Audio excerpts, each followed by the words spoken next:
I am sorry. Are you okay? Podcast is intended for mature audiences. The views and opinions expressed are those of the panelists and do not reflect in any way those of the podcast partners, sponsors, or affiliates. Enjoy. Hi, this is Michael Buffer, and you're listening to the Voice of the People. Let's get ready for Boxing Voice. Every day I'm hustling. Every day I'm hustling.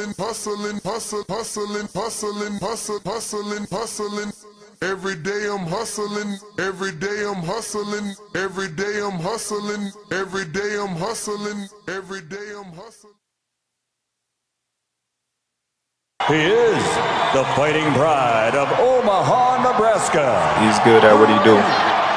Defender. Hey, Daddy. Undefeated WBO lightweight champion of the world. Hey, Daddy. Terence Crawford. BoxingVoice.com. Taking, any credit away from Errol, he's a great fighter. He's good at what he do. But when you compare him to Terence Crawford, there's no comparison. It's a dollar beat. I'm just a better fighter. BoxingVoice.com. Sit back and watch this. I promise you something. I promise you something.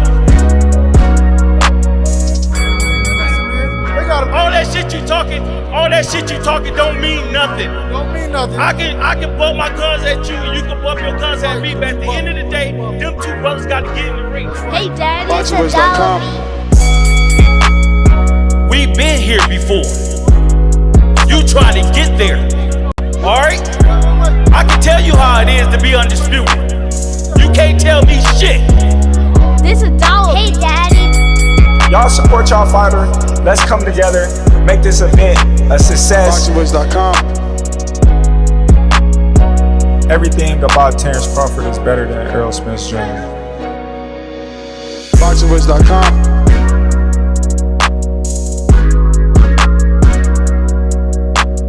BoxingVoice.com. Boxing fans, are you ready?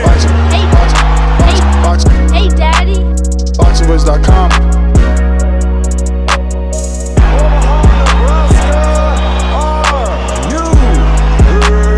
BoxingVoice.com. BoxingVoice.com. What up? Welcome back, ladies and gentlemen. Welcome back to another beautiful morning with the Boxing Voice Radio. I am your host, Nestor Gibbs, joined alongside Two-Tone, the superstar, and we're here for the big fight weekend previews and predictions, which you've all been waiting for. Desperately asking, what's going on? Why haven't we been previewing and predicting this card? Well, we decided to break it down. We're only talking about Terence Crawford, Israil Madrimov preview and predictions this morning.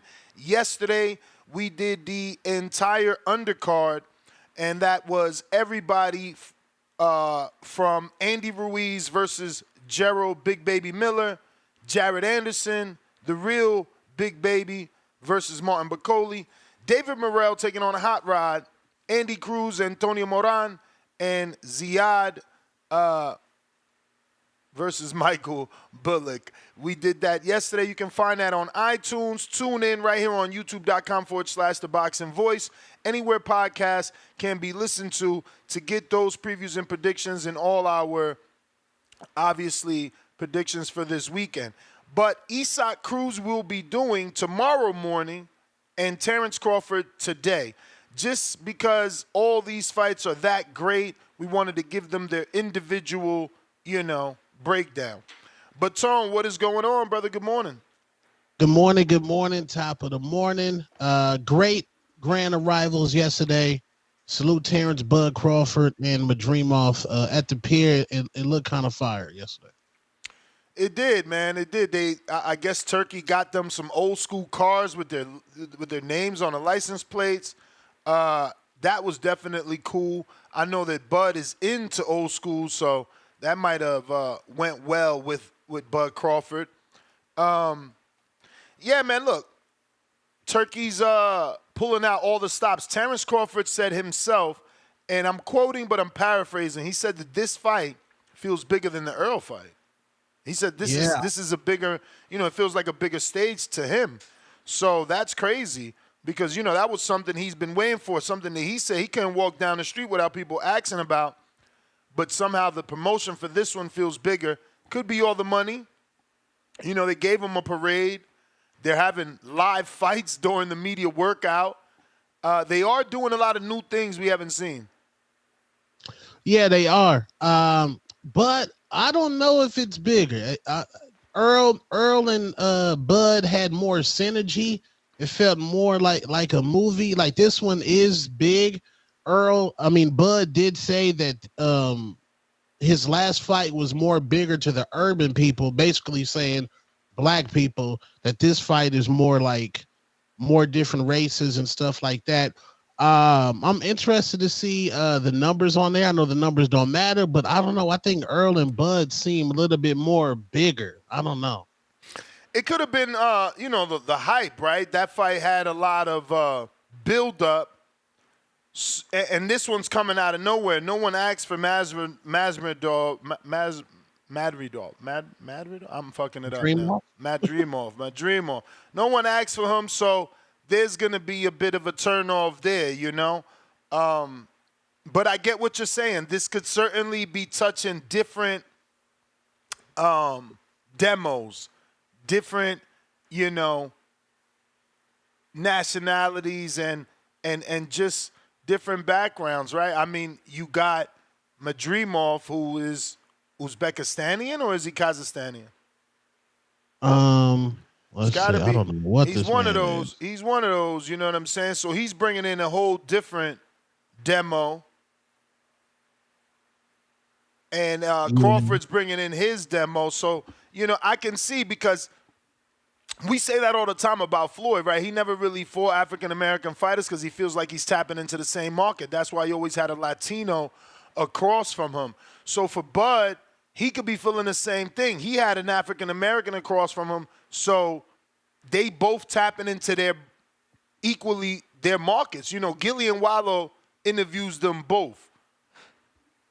Breakfast Club wanted them both. It's the same market. Whereas Ryan, he was on different podcasts when he was promoting Tank. I don't even remember that. Wasn't he on Dan Azarian or some shit's podcast? Yeah, Dan Azarian. They're gonna go see the Paul brothers. Well, Bud actually just did Logan Paul's podcast, which was fire. I seen that, but that comes from the Prime Alliance sponsorship. So those are probably just things that he's got to do, or things that they offered Bud as a partnership. Like, look, partner with us, and you'll get exposure on Logan's, plus a check. But, nonetheless, big fight. And I'm going to get right into it. I mean, as much trouble as I expect Madrimov to give Bud, I think that by the time it's all said and done, by the mid to late rounds, he's figured it out, and he's been able to control Madrimov. I am excited, though, to see how much Madrimov's size and physicality comes into play, as this will be the biggest and strongest opponent Bud has been in there with on fight night. We learned from interviews that he's been sparring up his entire career, so this may not even affect him come fight night. But Madrimov strikes me as different, strikes me as a very competitive person, and someone that doesn't think too highly of Crawford, and that could be the language barrier, right? He's tried to talk. They've obviously translated what he said, but it's never been anything of high praise. So, yeah, maybe he's not impressed by Crawford, and he'll show us what he's going to be able to do on Saturday night. But outside of his legs, his agility and athleticism, and even the power, he has a lot going for him, honestly. I'm picking Bud because we just know Bud longer. We've seen him perform on a higher level longer. It's just a safe pick. But Madrimov certainly brings a lot to the table. Maybe he doesn't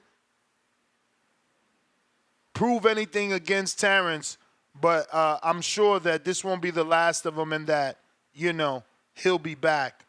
Terence is just a special talent, but I still expect Madrimov to have some success. If Terence whitewashes him, credit to him and a big congratulations, but I'm not expecting Errol Spence, Terence Crawford, certainly expecting a Cain Velasquez, Jose Benavidez fight to show up in this go-around. Yeah, Eddie Hearn seems to believe that as Terence Bud Crawford goes up in weight, that he won't be as electrifying as he was back at 147, back at 140. Israil is athletic. Israil does have a stoic personality. Teofimo, his criticism of Bud is that Bud fights injured people or people that's have knick-knack injuries or that's old. Madrimov is young, athletic. He's at a higher weight class, 154. I do predict some adversity in this fight. I think 154 Bud will go through some adversity, but ultimately I think he will come out with the victory. I want to say the same thing, and I probably already said that, but I also feel like that he could whitewash this dude, right? Like, we thought the dude was bigger in terms of muscles, right? We seen the pictures, and it's like, oh my God, look at his hamstrings, look at his legs, oh, look at his shoulders, look at his bicep. Then we get a face-off, and he doesn't look as big as he did a few days ago. He looks little next to Bud. Right. So, while I'm expecting some troubles, Bud could just be too big for this dude. He's already taller. He's been out the ring for a year, so it's not like he's 147 pounds moving up. Right. He's 180-something pounds settling down to 54. So the whole weight advantage, it may not be there. The athleticism will, though. Bud isn't a mover like Madrimov. He's not on his toes like Madrimov. Can he get on him? Yes. But he's not on him, to start the fight the way Madrimov is using those legs. So, I don't know, man. Very interested. Obviously picking Bud, but very interested to see what Madrimov brings to the table on fight night. And, will he take chances like we seen in that Eric Walker fight? We've seen him jump across the ring to land a shot. Will he take those chances against a Bud Crawford whose obviously counterpunching abilities are a lot better than Eric Walker for sure? I don't know. Very interesting, man. Who's had the most success against Bud? Who's had the most success? I mean, not one individual throughout 12 rounds. It's just been many individuals one round. It's like the Floyd Mayweather thing where Floyd got hit by Mosley in that second round, and that's all you remember. Not a lot of guys get to land on Bud every single round. Like, we remember Gamboa having success. We remember Cain Velasquez having success. We remember, Benavidez possibly giving some issues. But, are people really winning rounds? The only person that we know for a fact won rounds is Porter. And that could have been weird because the minute he found out he was losing, he turned it up. So it's like, was Porter really beaten, or was he beating the version of Terence that was on autopilot? And the minute he found out he was losing, he's like, oh, shit, let me get back in the cockpit and beat this boy ass. And that's what he did. So, I mean, it's very hard to tell. Very hard to tell, man. How would the fight, the Sean Porter that fought Errol Spence, do you think that version of Sean Porter would ultimately beat Bud? Hard to say. Okay. It is hard to say because, we're guessing. Truly guessing, Porter had a lot of success, and that Porter in the Earl fight was certainly a more motivated Porter. Certainly a Porter that wasn't out of the ring or at least his mentality wasn't 1 foot in, 1 foot out, where many people believe that was the mentality going into the Bud fight. And, his father says that too. His father says he wasn't giving his all in camp. So it adds to whether or not he was truly both feet in the game when he took that Crawford fight, which is unfortunate for us as boxing fans because, Sean made it clear like, I only want the Earl rematch or Crawford. If I can't get that, I'm not fighting no more.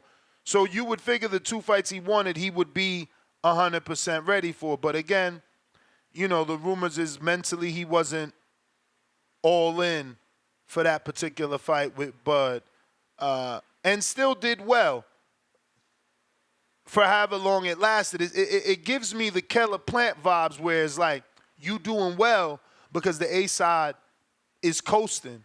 Once the A side realizes, oh shit, we about to come to the end of this. Let me step on the gas. The fight's over, and it was similar for Plant Canelo and Terence Crawford Porter. Levels, man, gears. The fact that you can just flip a switch and go into kill mode is impressive. Yeah, that's impressive. We will see. Madrimov, we'll see. I want to see 154-pound Bud to see if he is as dominant as he was at 140 and 147. Floyd Money Mayweather, he kind of looked human, not human, but he at 154 Mayweather wasn't 147 Mayweather. So I'm interested to see maybe Bud gets hit more at 154. Maybe his punch resistance isn't like that at 154. Yep.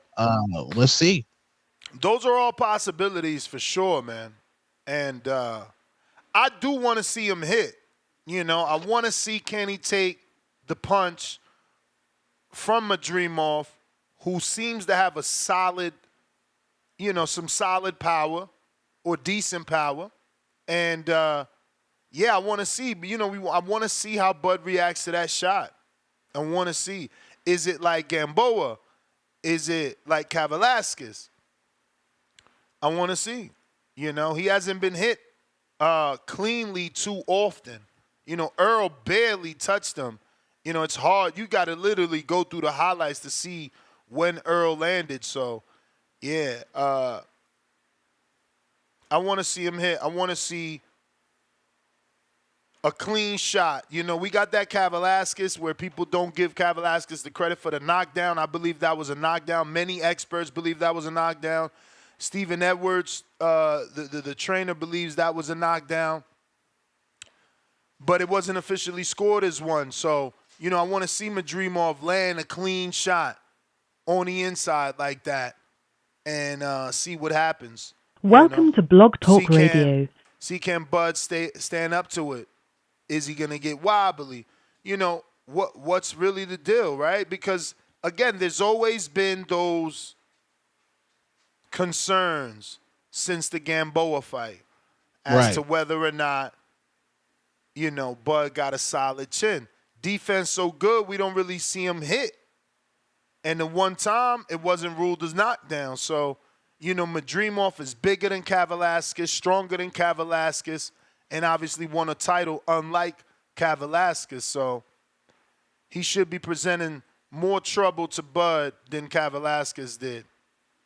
Yeah, is this going to gauge your barometer if Terence Bud Crawford can go up to 168 and give Canelo a competitive fight or even beat Canelo? Absolutely. Even though this is not a 168-pound fight, I mean, if you can't deal with a 54-pounder, you certainly can't deal with the pound-for-pound king in Canelo at 68. So, yeah, these are auditions. This is certainly, and it will be used as an indicator to see how good you can do. Like, imagine him struggling. What if he goes 12 and he struggles and there's a split decision? Like, do we really think he could beat Canelo if you can't beat a 10-0 fighter without controversy? So, yeah, this is an audition. Every fight before the Canelo fight has to be an audition. 100%. 100%. Canelo will be watching this fight. Canelo already brought up 154-pounder in Jamel Charlo. So the Bud Crawford fight has to be on the table. We know Bud ain't going out like that though. Just based off his attitude, in the ring, outside the ring, the way he talks to other fighters, the way he conducts his interviews, he's not gonna just go in there with Canelo and shell up. Like Jamel is all I'm saying. Do you foresee a world where Bud does shell up because of the pressure and the power of Canelo? And he just realized, damn, too big, too small, I don't belong. Let me try to make it 12 like Jamel. Absolutely not. Terence Bud Crawford is a dog. He will literally get into a firefight with Canelo if he gets knocked out or not. But that man from Omaha, Nebraska is a dog. He got dog in him. He's very competitive. Y'all play chess together. He's competitive in that. He played basketball. That man is just a competitor. He just has competitive nature. Terence Bud Crawford would be coming to fight Canelo. Whether he can take 168-pound punches from one of the greatest fighters of all time, that remains to be seen. Yeah, man. Again, it's like you said, he's going to have to get past Madrimov punches, show us how he could take those punches in order to believe that he can beat and deal with Canelo. Can you withstand the punches of Canelo? Because, Jamel went down. Kovalev went down. Shout out to Bivol. He said, no, and looked at his bicep like, you ain't going to get me with that. But the rest of them, they fell victim. We got Digi Coiner. Okay, so you must be some sort of Bitcoin dude. Welcome to the prospect level. I mean, I'll accept any Bitcoin tips as long as I'm going to make some money. If you're going to help me lose, I don't want any. Plasma Force, $5. No words, all love. Salute to you, my friend. Leonard Sterling, 5-pounder. Best face-off, Anderson versus Bacoli. His trainer said on Matchroom Podcast he thinks Bacoli is levels above Anderson. Are they too overconfident? I'll tell you what, I'm going to show that weigh-in because we did talk about that fight yesterday. That face-off, excuse me. Bacoli's big. Bro, Bacoli is big. Like Anderson, literally, in my opinion, fits inside of Bacoli. Oh, wow. No Diddy, but wow. No, look. I mean, you can – if Anderson stands behind Bacoli, he can't be seen. He's thinner, smaller. The face-off is what was really telling. I love that Anderson is a playful guy, and he could turn it on, too. I want to hope that the smile and the joy doesn't leave, but look how much smaller he is. Right. And that does mean athleticism. That does mean better movement and agility. Is the dancing and the smile and nervous energy from the big guy who comes in with the prison outfits? We've never seen him smiling and dancing like that. Is that nervous energy? I believe that is nervous energy. And him and Eddie Hearn had an exchange yesterday too. Yeah, I seen that, but that didn't even really seem serious. He seemed like he was joking with Eddie. But I'm looking for this.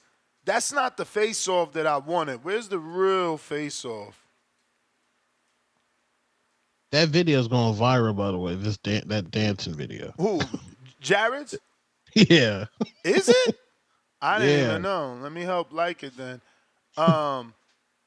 Man, where is the original face-off, bro? They like stomach to stomach, and you can tell even Jared, who usually looks lean, his stomach is slightly protruding now in that face-off. Maybe it's on Matchroom.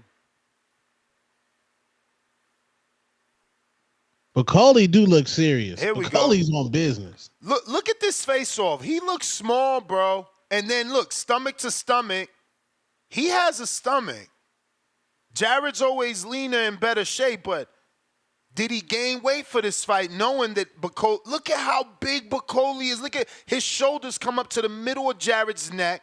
His shoulders are bigger than Jared's. His arms are longer than Jared. His body is wider than Jared.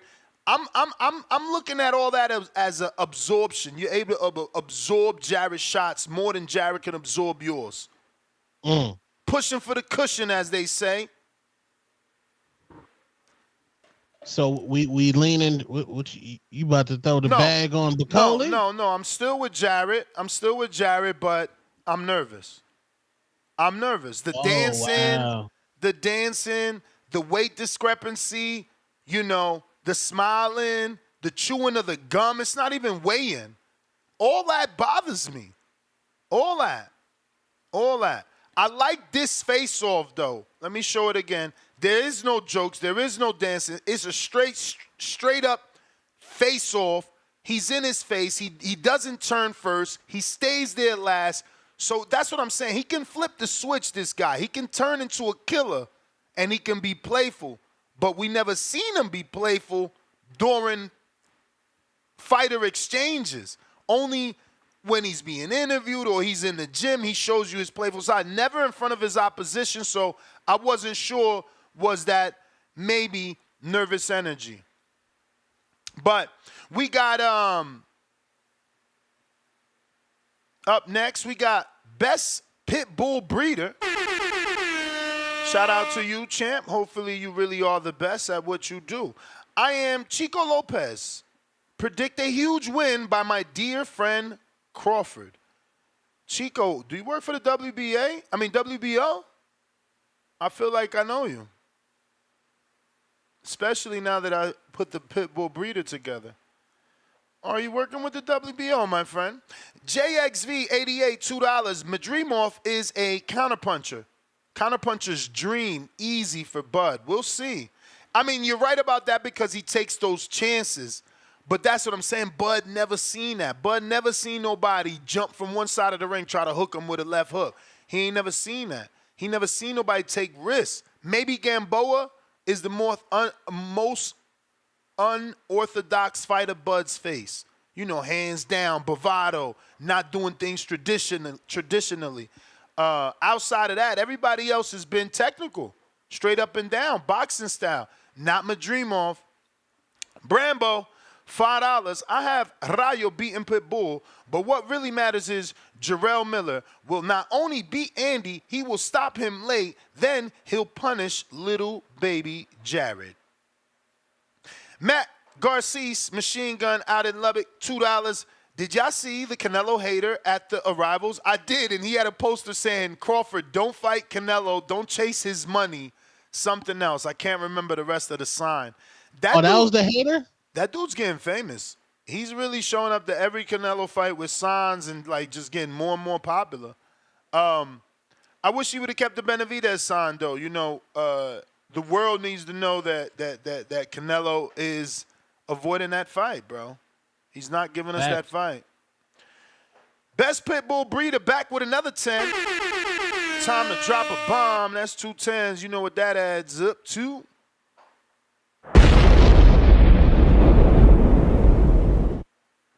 Crawford got dog, inspired by real pit bulls from the U.S. Salute. Pistol Parkway Mozzie, $10.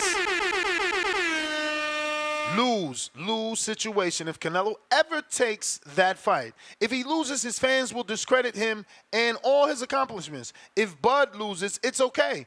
He still will be considered a goated dog. Jared by decision, by the way. Man, that sucks to say that it's a lose-lose. Then why would Canelo take it?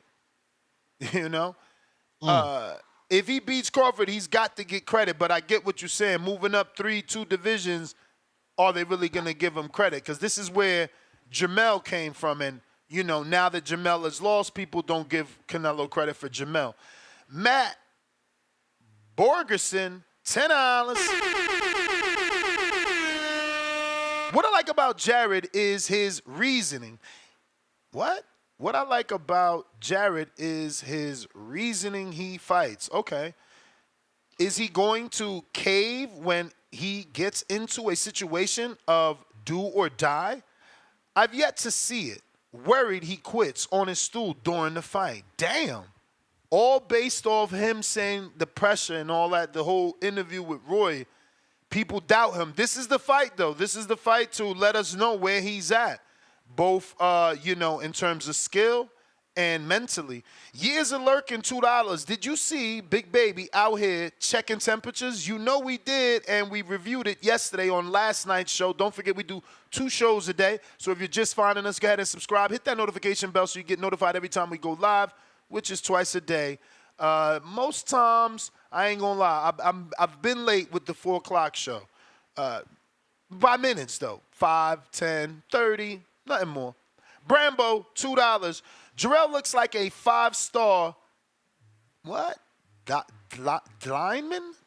Maybe he meant lineman. Oh, D-lineman. No, because I don't know football terms. D-lineman means defensive lineman, right? He didn't put no space, though. He didn't put no space. Yeah. He wrote it all one word. Okay, so Jarrell looks like a 5-star defensive lineman. He's real lean. Yeah, no, we showed the picture, and I don't know that I still have that picture. I would love to show it again because I am very happy for Jarrell and how he looks physically, at least. How much you think you weigh? 278, 285, 87. I don't think he lost that much. I think he's like 280s, 290s. He just shaved off the fat. How tall is he? He's taller as me. He's certainly 6'4", 6'5". Damn. Nah, he's big. He's a big dude. But I do got the picture, and it says it was 20 hours ago. Is he sucking it in?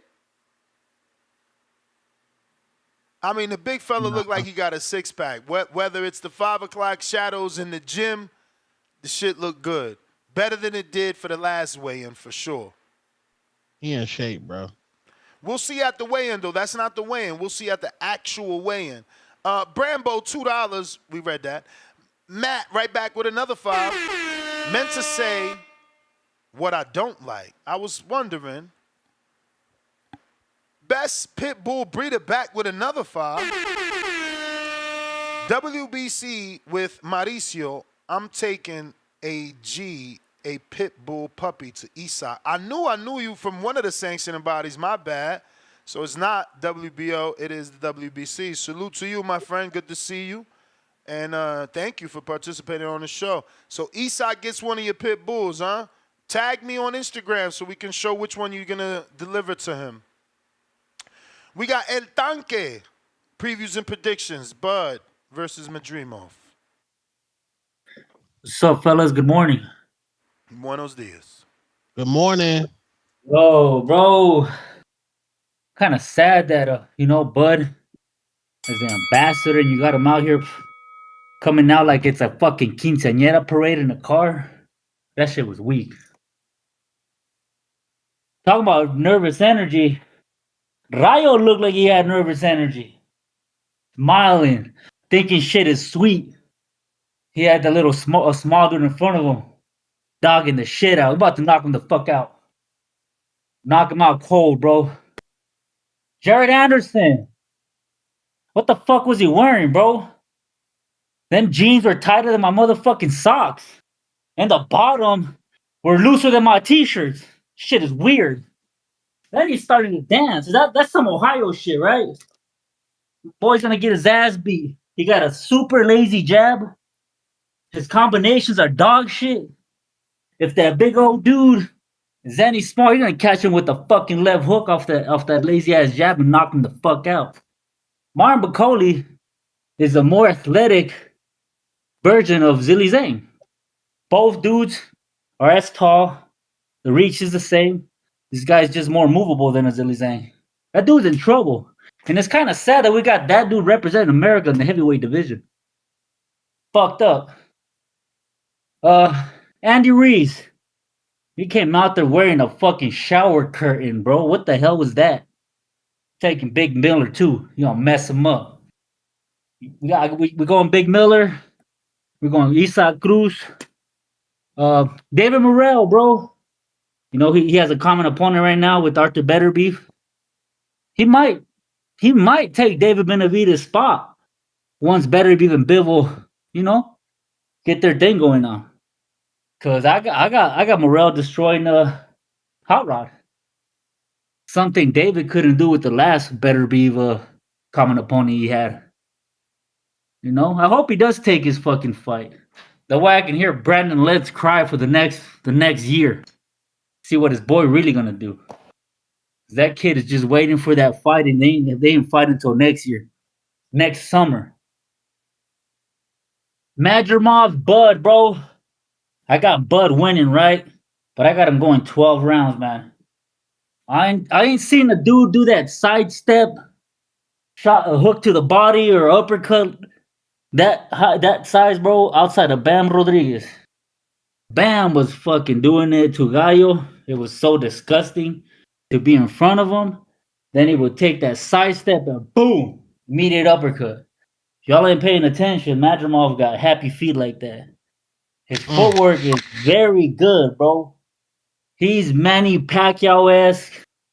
Freaking, you know that Ukrainian style as well. He's very, very damn good, and Bud isn't a real fight, bro.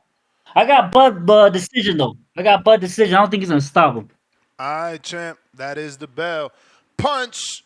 What up, de lo mio? Tim Boski. Punch. If you want to talk, you got a request, player.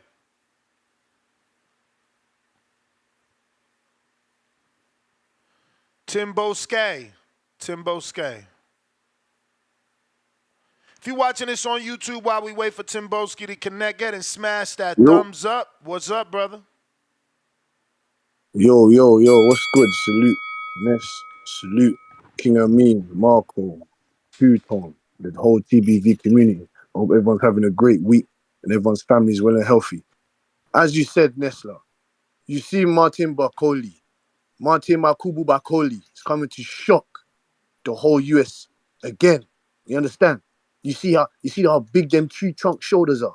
You see Jared Anderson dancing, playing. This ain't no joke, man. It's not a joke, man. But Coley's coming to destroy. You heard what he said.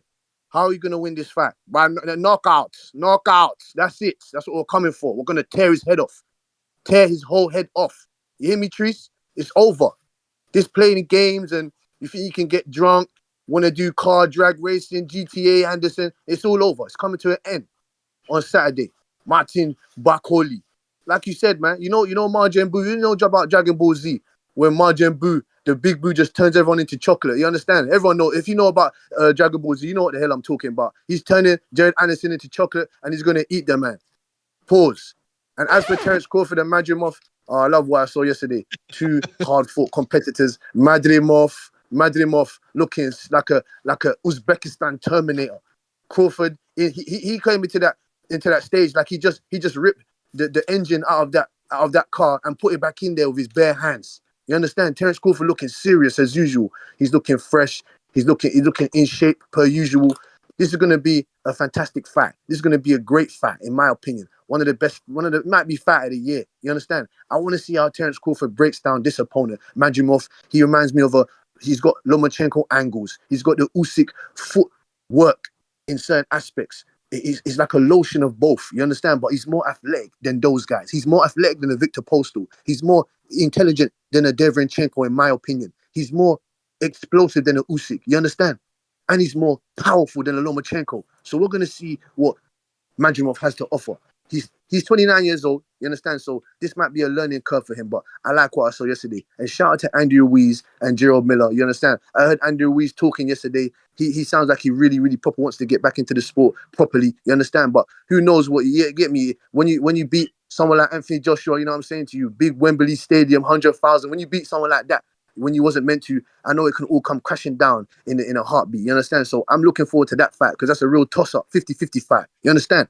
So I hope everyone enjoys what they're about to witness on Saturday. I hope everyone enjoys. You understand what I'm saying to you? And all the haters, keep hating and just appreciate what I'm bringing here. You understand? And Puerto Rico.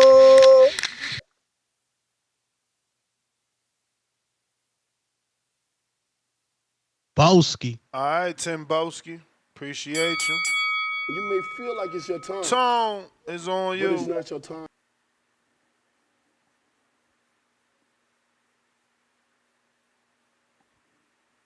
Gotta unmute, Tone. Don't forget to go ahead and smash that thumbs up button right here on YouTube, man. Help us out with the visibility. We are at 226,327. So I need about another 700 subscribers to get to 227,000. That'd be amazing to get there before fight night. You feel me? It'll be great. Tone. Hit that share button. Hey, Nels, Tone, y'all hear me? Perfect. Yes, All right, sir. what's good, guys? Shit. Hey, I think y'all on this. I ain't gonna lie, I think you underestimating Terence Crawford athleticism. Terence athletic than a motherfucker, Ness. I think you underestimating Terence athleticism a little bit. How so? Terrence, I ain't never say he not athletic. I'm saying he never faced nobody as athletic as the person in front of him. Fair enough. No. Because I I know Crawford plays football. I know he goes fishing. I know he plays basketball. He wrestles. He boxes. So he's clearly an athlete.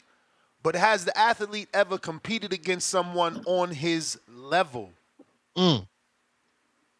Nah, that's good shit. Cause I'm gonna keep it real. Madrimov remind me of like with them RVD now. Like Madrimov like a nigga off a movie type shit. like we remind me of a dude who would play a cop or something. Something happened to his wife or something. Then bro going a whole nother. That's the type of dude he look like. Hey yo, I like that. I like that movie role. For real. Yo, I can see him as Departed and shit. For real. Oh That's yeah, the type he in of vibe a Taken movie. Yeah. Taken 5. Yeah, he get that type of vibe. You feel me? But like this right, I think that's gonna be a good fight. I think he really gonna push Terrence. I think it's gonna really be a good fight. And then I want to see I kind of want to see the pit bull in the Rayo, cause like Rayo decent. Even though like Edwin beat his ass, though he can take a punch, but he can't take him like repeatedly like that. But like he can box a little bit, and he showed me he can box a little bit. So I think that's gonna be a decent fight as well, though. But I can't wait to see the card. I'm gonna actually pay for the card. I ain't gonna scream music. I ain't gonna do no bullshit. I'm gonna actually pay for the card. Nah, honestly, I ain't trying to shame nobody. But this, if you was ever gonna pay for one, this worth it. Like, the only fight that it's 2 fights I don't care for, and it's obviously Turkey Al-Sheikh. If you listening, your man Zayad, he ain't doing nothing. Like, at least if you gonna put him in there on a card that he don't belong, let him be a B-side to someone who does belong. But like, and then you got Andy Cruz. I think he just threw Matchroom a bone. Like, oh, Eddie, you've been with me from the start, huh? Throw your mans on the card. But he don't belong. Like, Andy Cruz still prospect level. Like, I know he's a contender because of the level of fights he's been taking, but those contenders he's fighting haven't made him a contender in my eyes. You know what I'm saying? Like, he fighting dudes he's supposed to beat. Ness, they fast pacing him, Ness. In 3 fights, they're gonna try to get that boy a title shot or an interim. They fast pacing like a motherfucker. I feel like they slowed down. I feel like they slowed down. His first 2 fights with 10 rounders, ain't it? Yeah. When they first pushed him, he had and that's 10 what I'm rounders. saying. His first fight, he made a statement. He took on Keyshawn opponent. Like, I think Keyshawn fought that dude when he was like 7-0. So he took on Juan Carlos Burgos in his first fight, and then from there, they've been doing some BS. You got my attention. That's what I'm saying. Like I want this to come off the proper way. But it's not your time. You got my attention. Ness, that's my call, man. That's my call, brother. Hey, I'm tuned in. Enjoy y'all day, brother. For sure. All right, Tom. Like, for Matchroom, they got my attention. They like, hey, look, this guy is like that. He about to fight a Keyshawn opponent that Keyshawn ain't, fought him whenever he was whatever and whatever. So I'm like, oh shit, okay. Then he beats that dude easy. Plays with Juan Carlos Burgos. So it's like, okay, what's next? And we ain't gotten that. Like, it's been bad, Giovanni Straffon. Pedraza. Exactly. Like, Giovanni Straffon, we don't know. Brian Zamparia Rodriguez, okay, we seen him, but it's like nobody knows him. We know him because we hardcores. Like, they're not helping this kid's profile. Now they get Antonio Moran. Like, what we know him for? Losing to Haney? Like, I don't understand how matchmaking. Like, what's the purpose behind matchmaking? Do we want to not get this kid ultimate exposure? Or are we only trying to give him developmental fights Is it a fundamental thing? Like, because I'm lost. I thought it should be checking all the boxes. You know, Right. let's get him the rounds he needs. Let's get him the experience he needs. Let's put him in with the name he needs. Like, this name, bro, I literally could miss this fight. I could be downstairs in Hardin getting new bud on Saturday doing this fight. And then when it's over, come upstairs to the studio and do the rest of the show. Like, I might be there because I'm there, but, like, it's not a fight that you need to be home for. And that's how Turkey Al-Sheikh and matchmakers and promoters need to think. Are we going to get people in the door with this fight? Or are they going to come in for the main event? If that fight ain't bringing no butts to the seats early, it probably don't belong. Right. Cliff. One thing we do know, I think Andy Cruz will be getting a knockout. This can't go 12. That'd be horrible for his profile. I don't know that he's getting a knockout. And Tony Moran's only been stopped once. That's why they picked him. I'm telling you. They didn't pick this to go 12. This is a showcase fight. Bruh, outside of Gamboa, is there a Cuban with power? Well, big ass Frank Morel, Sanchez, a heavyweight, he can't even punch. David Morel, Cuban, right? He is Cuban. I He did got forget about him. I mean, his power fishy though. We gotta see. We waiting for the step up. Fishy? I'm saying. You do gotta wait for the step up, but David Morel, that man, he a problem. Eye test problem. Eye test problem. For sure. I mean, the thing is who he knocking over. Right. You know, and I hate to sound like that because Lennox Allen is a decent fighter who he beat for the WBA. Alantez Fox, right? Didn't he fight Fox? I think he fought Fox. That's a decent fighter. You know, these guys are like C-level fighters. Cliff, what up? That's the thing. You can knock out C-level fighters. Like Keith Thurman was doing that. Then one time disappeared when he got to them A-level fighters. Yeah, we got to see that. That's what I'm waiting for with Morel too, because I like our co-host just said he passed the eye test. The eye test with flying colors. Like, I got high hopes for him, but you never know what you got until they, fight somebody who could do something to him. So all this is fluff. But he passed that eye test just like Abdullah. But Vanessa, I don't agree with you though with the like every event gotta have them fillers, because no matter what, even if the fight was maxed out, I mean the card was maxed out with all good fights, the fans never come on time to, like, whatever. If you start an event at 7 or 8, it don't matter what the fights is gonna be. The fans ain't gonna roll in there till an hour after. Of course they will. Of course they will, because it's like each fight is per fan base. So yeah, that's not how it works. Of course, man. Like you think so? Listen, a 2-0 fighter, do he got the same fan base of a 13-0 fighter? A 2-0 fighter is only his family's coming. And that's my point, my brother. Stop putting 2-0 fighters on the beginning. It ain't worth it. That's a prelim stream. They got to start giving the consumer value for their dollar. The 2-0 fighter, he goes on a stream on YouTube, the free prelim, to help build up the paid card. The dude who's gonna get people to come in more than just his girlfriend and family, that's who needs to be later on the card.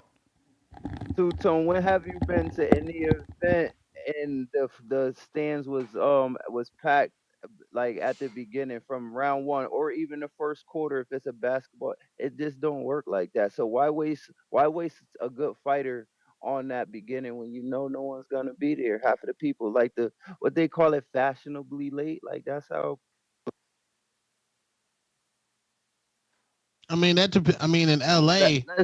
Let's get to the. I thought you was gonna say something, Two-Tone.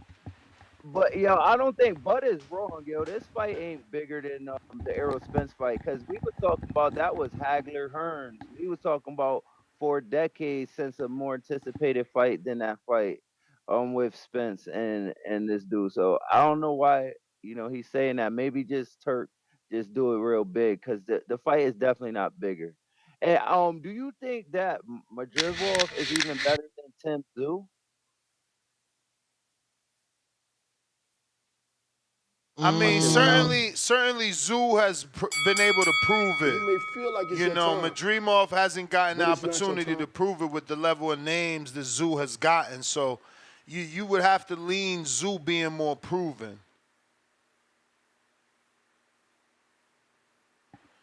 But Cliff, thanks for calling in.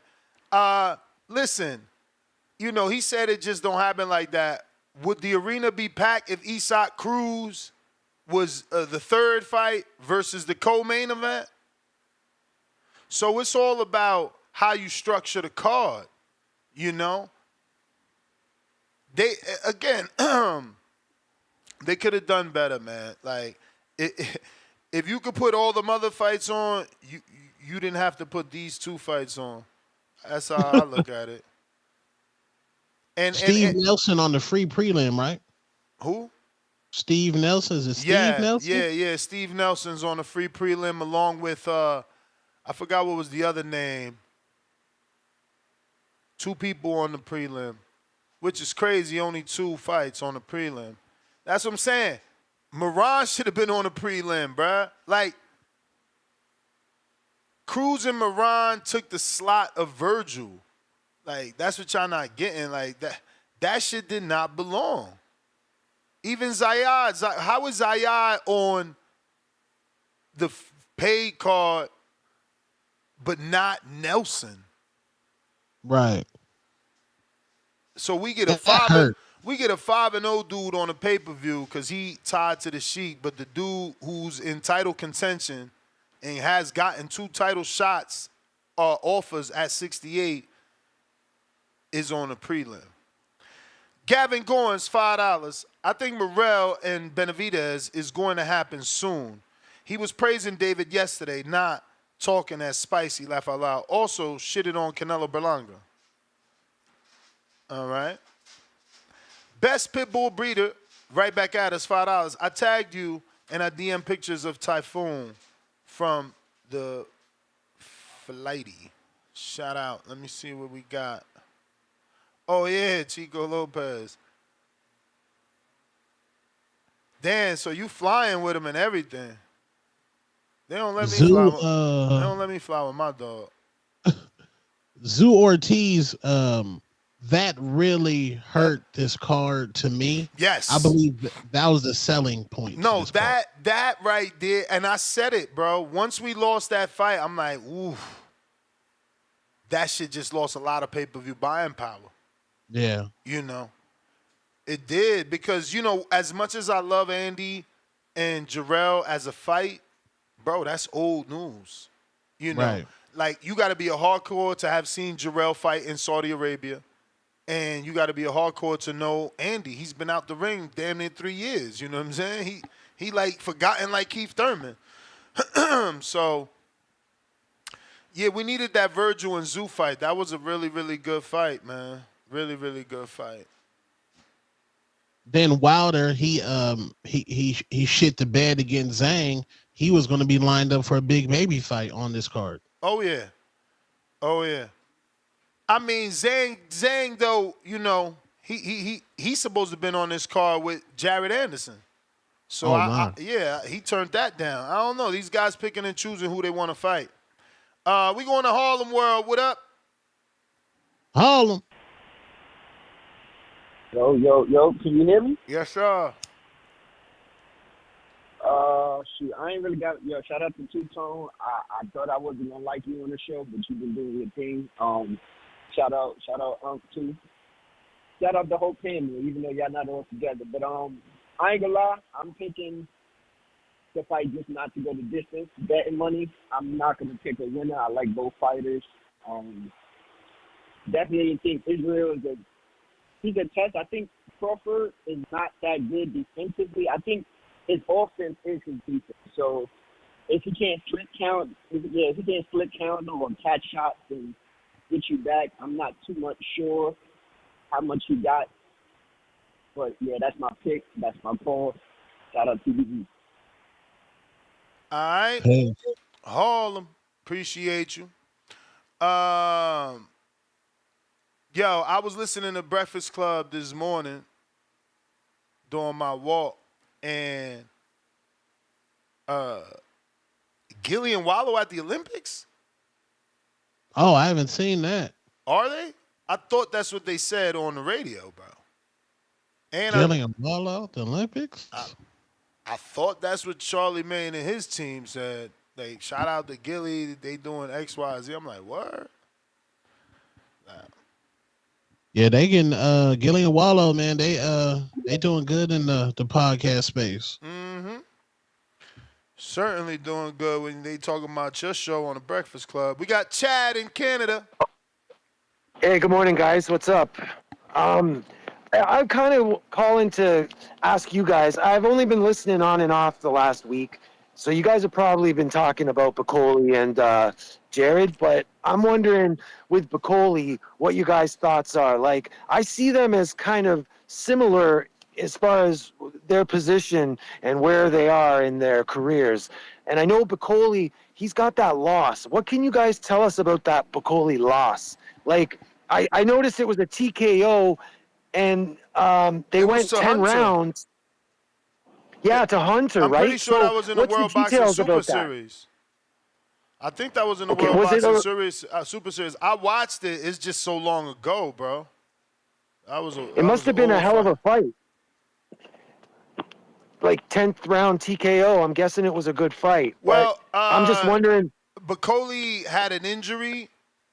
I think he had hurt his shoulder or something like that. But, you know, at the end of the day, though, Hunter was just too athletic for him. And that's my reasoning for picking Anderson. But again, Bacoli and the Bacoli supporters say, hey, we had a hurt shoulder.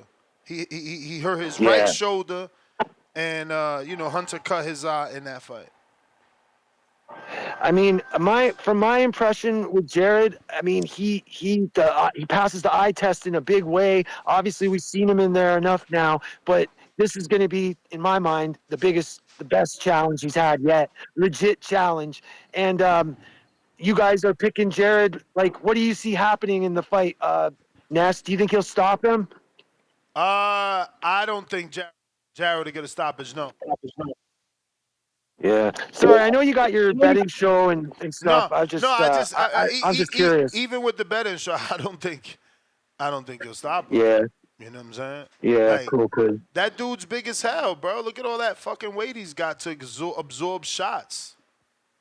No, for sure. Like yesterday, we were talking about. And again, you gotta consider that his shoulder was hurt it got hurt rather in the fight. So you know, it is what it is. It's part of the fight. You sustained it during the fight, but you gotta consider that. That's why he couldn't continue. No doubt. Yeah. Well, look, guys, I'm enjoying the show, and I just want to say I'm amped for Saturday. I'm really excited about this card. Top to bottom, the whole thing is exciting, and I'll be watching, and I can't wait. So I'll go back to listening. And what's up? Is that Two-Tone there with you? Sure is. Yeah. Yeah, what's up, Tone? All right, I'll talk to you guys later. Thanks. All right. Once again, phone lines are open. You can call in using your landline to the number 1563-999-3427. Discord also available. We're taking previews and predictions for the big fight with Terence Bud Crawford taking on Israil Madrimov. Ortiz, what up?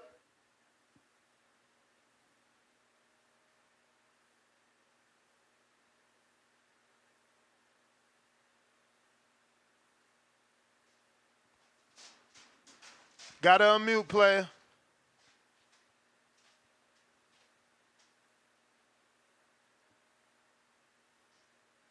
Ortiz. We got Pistol Parkway, Mozzie, $10. People keep talking about the size advantage for Bacoli over Jarrett, but no one is talking about how much more skilled Jarrett is. The footwork, the jab, combos, controlling the distance, and his chin. That's what I'm saying. I think he's a better version of Michael Hunter in skill, in athleticism, in dedication, in physical attributes, in physicality, in his body, like just physically. If he can't do better than Hunter, then he's just not better than Hunter. Pistol Parkway, Mozzie back with another 5. Jarrett don't fight like your usual heavyweight. His volume is different. Y'all stop playing with Jarrett in the chat. Charles, $2. Andy Cruz, that guy. He would give Keyshawn problems. He living off Keyshawn's name. What has he done in the pros, bro? My man living off Keyshawn's name. That shit is aggravating. The real You think he living off his name? He cooked Keyshawn. He should say, I cooked this man. My brother, that was in the amateurs. Like, you talking about a fight you had with me in grade school, my man. I beat your ass as a grown man. You still telling people you beat me up in 8th grade? Man, nobody want to hear that shit. Well, run the fade then. Eddie Hearn with it. We on 2 different levels. I just fought Madueno. I fought a former world champ, former 2-time world champ. You fighting my leftovers, and besides that, you fighting like I don't even know. He living off Keyshawn's name. Eddie is building that dude off what Keyshawn is doing. If you better than Keyshawn, why he better than you in the pros? If you better than Keyshawn, why you talking about him and he ain't talking about you?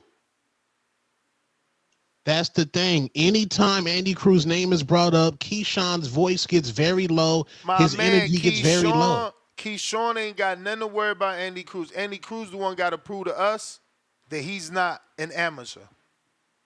Because we done seen plenty of amateurs not pan out as pros. So all you dudes in the chat, you either new to boxing or you really don't watch boxing. Because every goddamn amateur don't pan out as a pro. And prime example is Robise. He got 2 losses, but he beat Shakur. But somehow, y'all smart. Somehow, no, my logic is wrong. Andy Cruz going to wipe Keyshawn.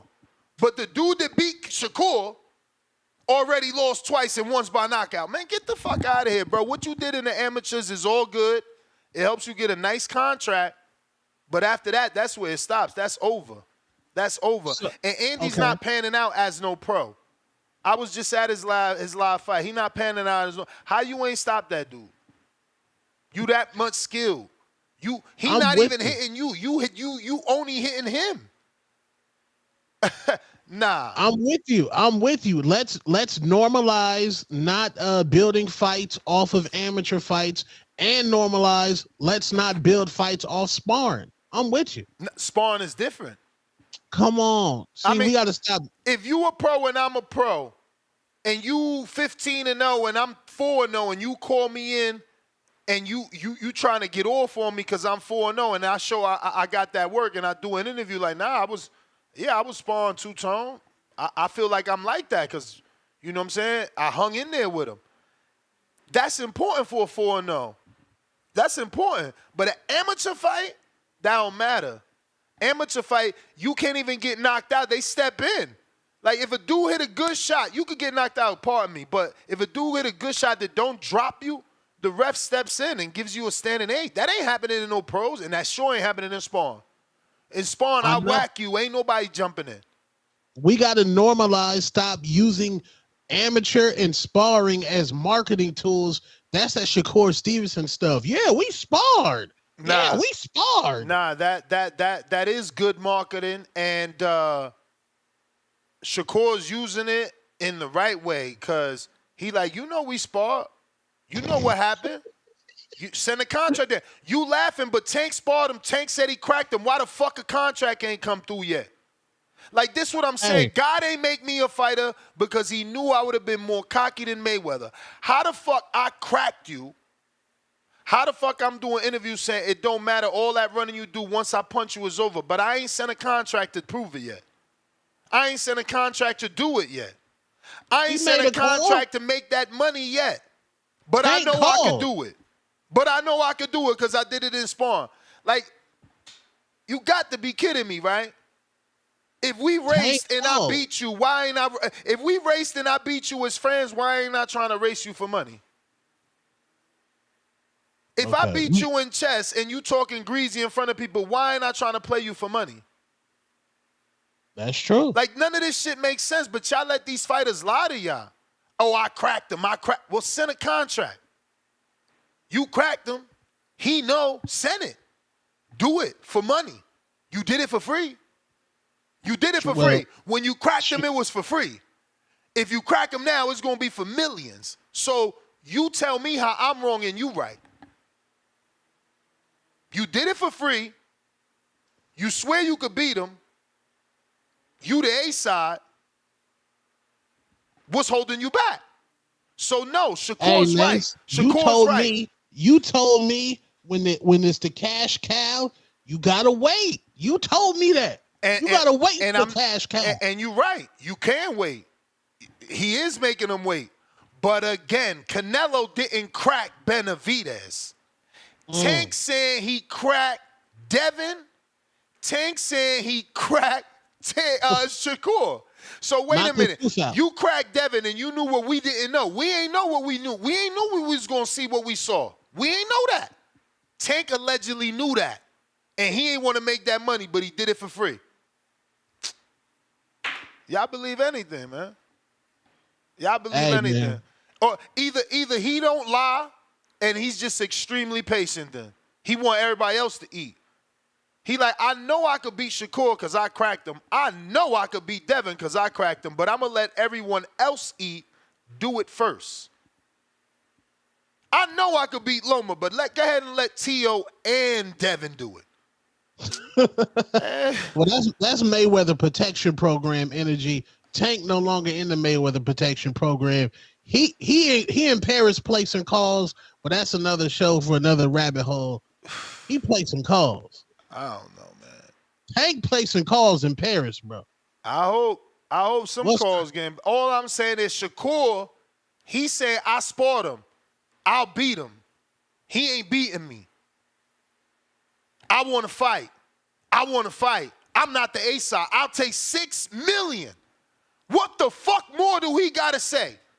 Devin, I want to fight. I got 20 million. It's backed by Turkey Al-Sheikh. I want to fight. Here goes 20 million. Conor Ben, I want to fight. You can make almost 20. Like, well, come on, dog. Like, come on, man. Yo, look, we believe anything as a boxing community. Shit hilarious.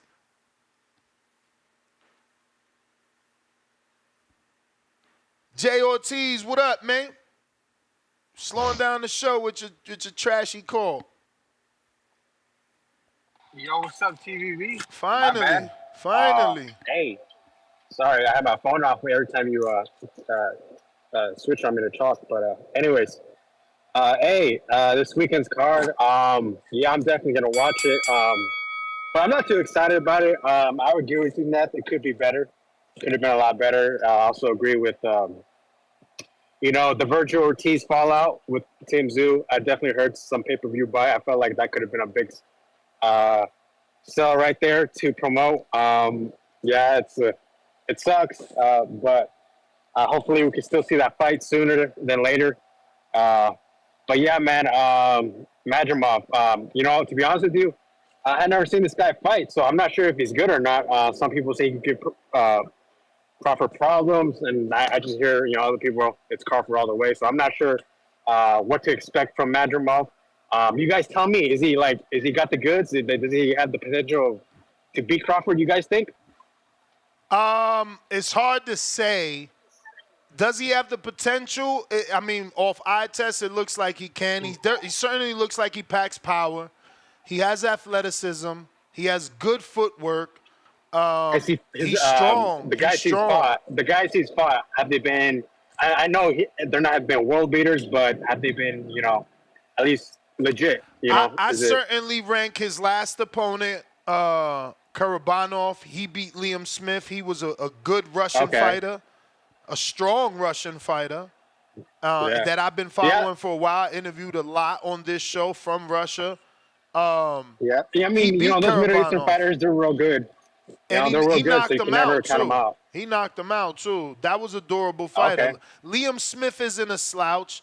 Liam Smith has good wins, and Liam Smith could not beat or hurt Karabanov. Okay. Yeah, so those Middle Eastern fighters, like I said, they're always tough. It's kind of funny because I hear people say, he's the Golovkin Jr. He looks like Golovkin a little bit, but man. I don't know about that Golovkin shit. He don't throw the right hand like Golovkin. He's not patient. Well, he looks like Golovkin. Yeah, that's he all looks like it is. Golovkin. That's all it is. But yeah, man, we'll see if he's got the goods or not this week. But yeah, in terms of the undercard, it's all right. Not too shabby. I mean, definitely, I agree with you, Ness. They shouldn't really put in prospects in in headliners, main cards. That doesn't make sense. I feel like if you build a good solid card, people will come out. It's like what the UFC does. I mean, to be honest, every time a UFC puts on a card, I know like most of the majority of the fighters that's fighting, even on the prelims. So I don't know, man. I think it's just bad matchmaking with the undercard. But then again, it's different, in boxing because you gotta pay the main event guy. He takes all the money, right? And it's just different in boxing and UFC. But yeah, we'll see, man. You may feel like it's your time, we'll see what happens. but it's not your Yeah, time. that's my call. All right, brother. Juan Houston.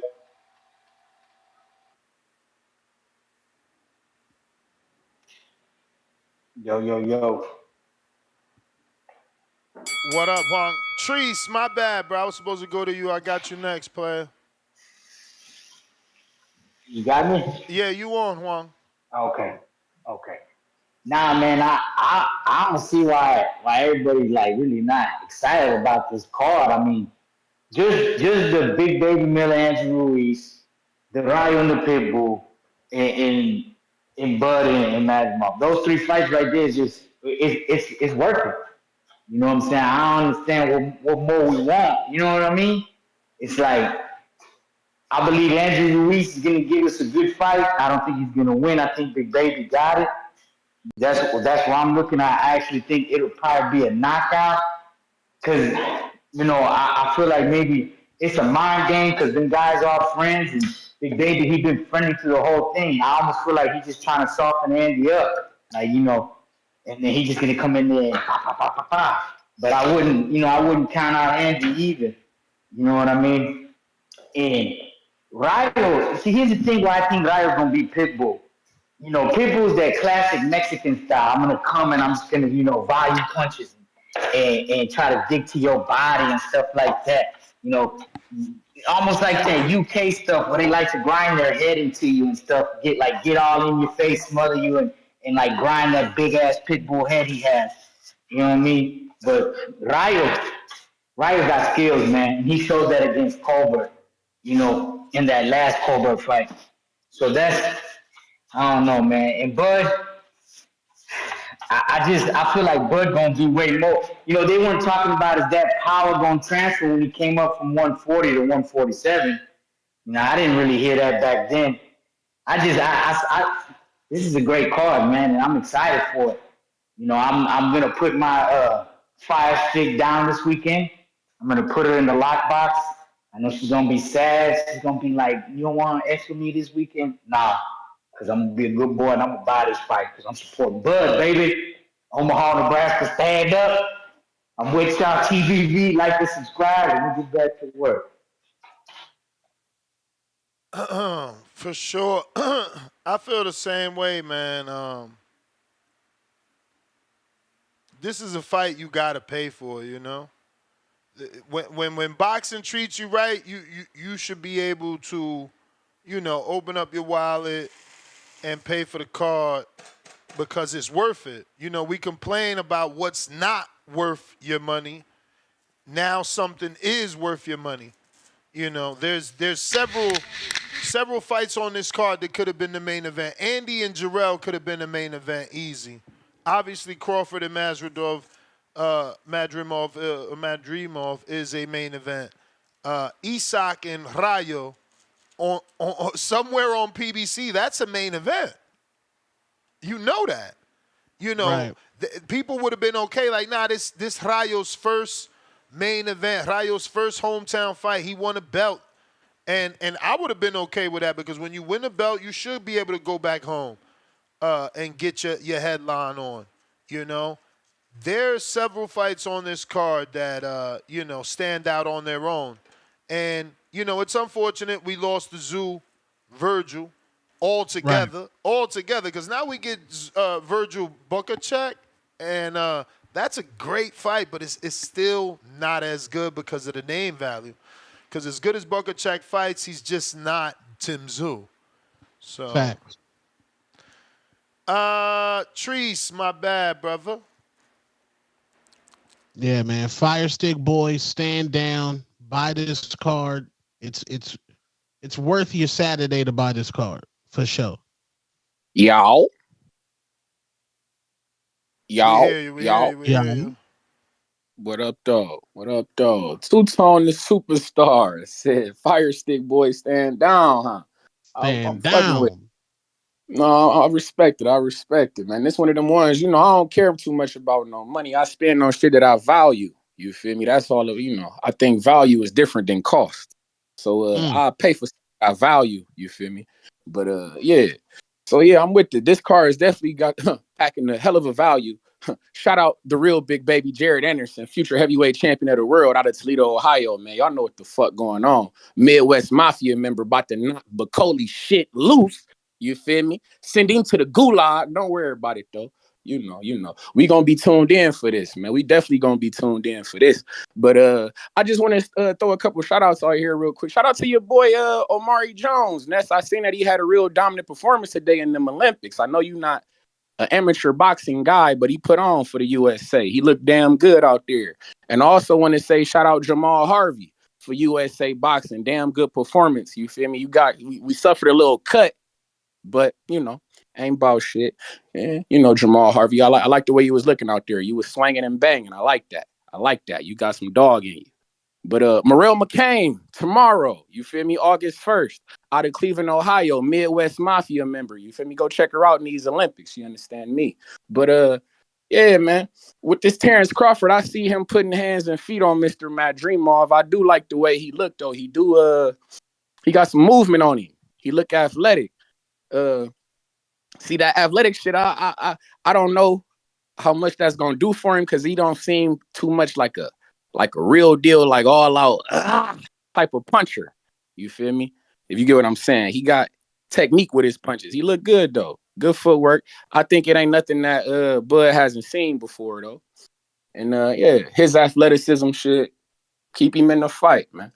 Like I say, I don't see nothing too crazy going down. But I heard motherfucker Baby Joker old hating ass and Timboski old hating asses, you feel me, hating on my guy, talking about we got a lazy jab and all this bullshit. You feel me? No. We got footwork, we got head movement, we got upper waist movement. And like I said, we got youth and agility on our side that Mr. Bacoli doesn't. You feel me? We gonna beat him to the body.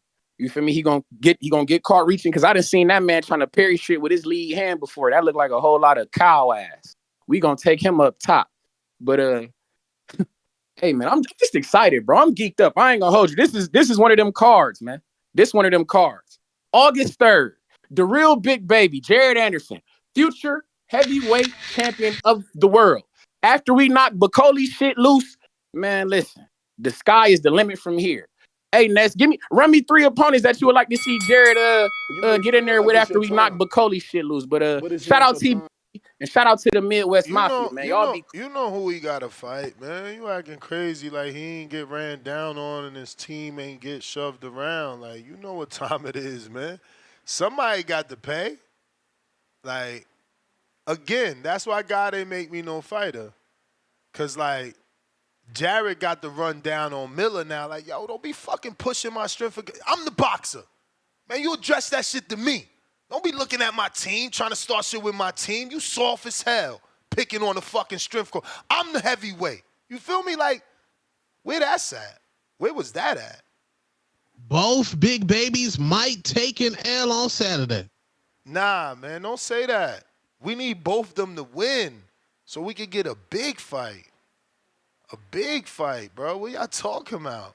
No cap. Andy Ruiz do look like he's going to get punished and go viral for We getting don't cooked. even want Andy to win. For what? So he could beg for an AJ rematch? Like, we really about to fall for that. We about to fall for Andy coming in saying he gonna beat AJ in the third time. AJ never gave that man his trilogy, bro. What for? After the ass kicking AJ gave him in the second fight, it wasn't even close.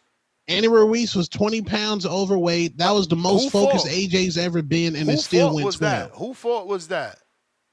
Nobody's fault, but I'm just saying. Now it's the public fault that the fat man ate.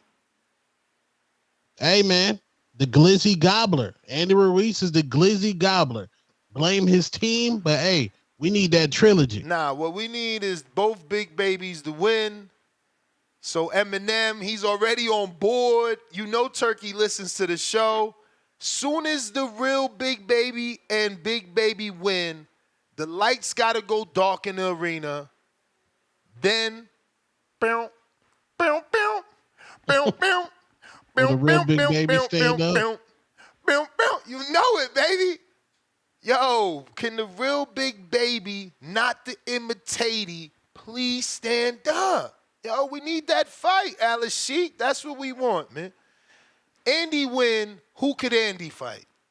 Oh, Andy versus Bacoli. That ain't fun. Andy versus Jarrett? Maybe.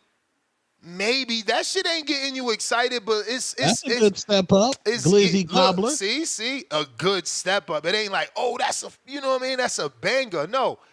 Jarrett versus Jarrell, that's a banger. That's a banger. We need some plexiglass. The teams is going at it. It's about to get crazy, you know.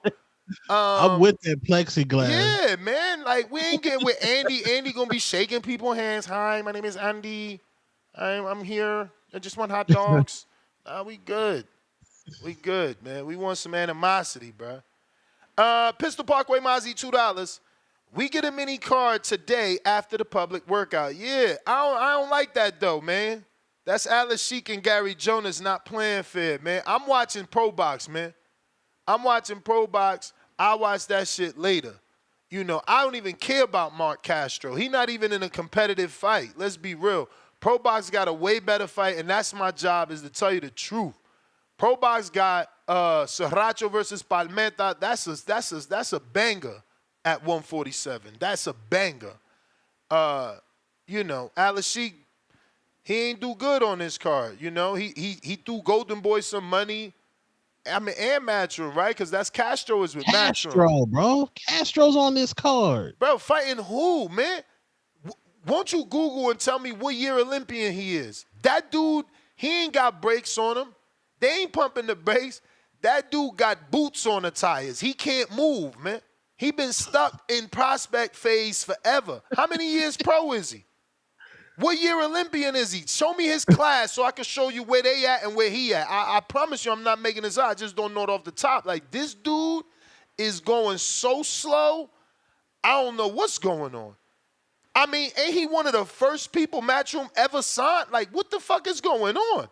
No world titles, no big fights, no headlines, no noise. Who is he besides Mark Castro, who blindfolds himself and doesn't get hit with shit on TikTok? Man, get the freak out of here, bro. Y'all be respecting the wrong people. Mark Castro, what has he done? Who is he fighting for? George Acosta, 17 and 2, 3 knockouts. Solid fight for a free Wednesday. We can't hate on Turkey. Can't hate on Turkey. Yeah, you gonna come at Gary Jonas and try to take over his date? You got to come more correct. The truth got to be spoken. If you trying to ruffle feathers with Pro Box, this ain't how you do it, because this card ain't it. Pro Box got a better card. That main event on Pro Box, bro, Alberto Palmera is the truth. I believe he beat Jamal James or lost to Jamal James. He's on the win streak. He's not. And Serracho is a good fight. Serracho, I'm pretty sure, beat Cesar Francis. That's a good fight. That's a good fight, man. That Castro shit ain't about nothing at all.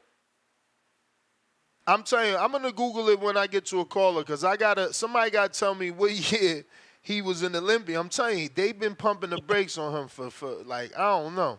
Leonard Sterling. Go ahead. Go ahead. Leonard Sterling, 2-pounder. It was 11-fight card. They moved 3 fights today. So that's what happened. Is basically this was going to be this whole Wednesday card was going to be on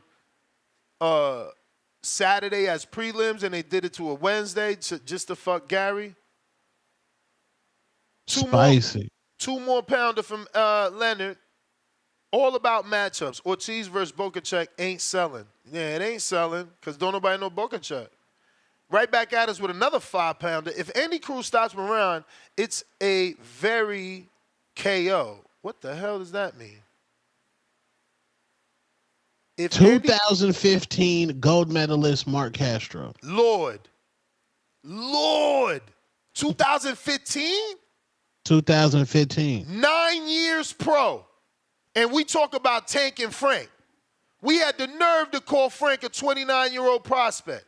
And I say we because I never did it, but I know the community did. 9 Castro years. 24, man. Man, I wouldn't give a damn how old is motherfucking Zandon. He fought a former world champ already. This is what I'm telling you. Y'all be respecting these dudes, and they be sliding under the radar with 7 straight 6-rounders.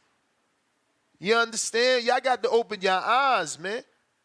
Castro had 9 years pro. He still ain't a contender. That's nasty work. That's crazy, bro.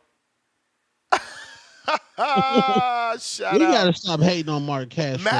Matthew, is he from Phoenix? That's why he's saying that? No, he from Fresno, California. Oh. No, he ain't from AZ. Man, you know AZ, we different. Matchroom must love him. And my friend, Shooter, see, you again, you respect the wrong people. He said Ness is friends with Pro Box, which you expect him to say. I ain't friends with Pro Box. I'm friends with who giving us value. Who's giving you value every Wednesday for free? But you about to go on a date. Meanwhile, you've been treated fairly nice your entire motherfucking relationship. This man been taking you out, whining and dining you, doing the best he can. But now Alex Sheik come and send a Rolls Royce to your house. You going to these whack fights on Wednesday. Y'all funny as hell. It ain't about friendship. Pier, bro. This fight at the Pier movie. What, the Castro? Yeah, they outside, water, beach, yams, LA. This at the Pier. Who he fighting? Level. Who he fighting? That dude. That's all that matter. Everything else don't matter. Everything else don't matter. They giving you peers and yams because there ain't nothing in the ring to watch. Tavon Burns, $5 counterpunch for Midwest Mafia. Treese, that's you. J.R. Caldwell, $2. Sounds like news protecting Keyshawn. Shaking my head, diabolical. I guess he meant Ness. You definitely in the Keyshawn protection program because how am I protecting Keyshawn from a dude that ain't even on Keyshawn's level? His promoter won't even make that fight. Keyshawn is notorious. To everybody that's a challenge. And that's not it. Cool. Let's blame Keyshawn. He ain't got no energy for Cruz. But guess what? Who's notorious for sending offers across the street? Eddie. So why he ain't sent one? Because his matchmakers know that Cruz not ready, man. Why don't y'all believe the matchmakers? I don't know, man. You just in the mall. CYP gonna call in like, the mall, now he want to believe matchmakers, y'all. But when the matchmaker told him Loma can't fight. No, if you in the mall and Keyshawn Davis is in there yelling, walk by Keyshawn and say, Andy Cruz, I bet you Keyshawn get quiet. I bet you he get quiet. Man, if anything, he gonna fucking ball his fists up. Nah. Musty energy. He gonna get quiet. Musty energy. Troll Beta, $50 Sweden. Can you explain why Tim was pulled out the August 3rd card, but is supposed to be fighting a month later? Something smells musty. I mean, sometimes that extra 30 is all you need to get cleared by a doctor for cuts. Remember, it was a cut. The stitches you gotta give the cut time to heal. MD, member for 32 months on that champ level. Salute to you, champ. 4 more months. You had 3 years. Couple of questions, Ness. 1, was drug testing done for Bud versus Madrimov? Yes, multiple times. Madrimov specifically posted at least 4 times. Who are the judges for the fight? That hasn't been revealed yet, and if it has, I haven't read the article on Boxing Scene, which usually tells us what officials. But that's when Keith Idek was working there. I don't know if Keith Idek is still working there. How much does Madrimov rehydrate to? I don't know. That third question is a great question. I don't know, but I'll tell you this, it ain't going to matter. In 2018, Bud was sparring 175-pounder, so it ain't going to matter. It ain't going to matter. He should be comfortable. The real McCoy, $10.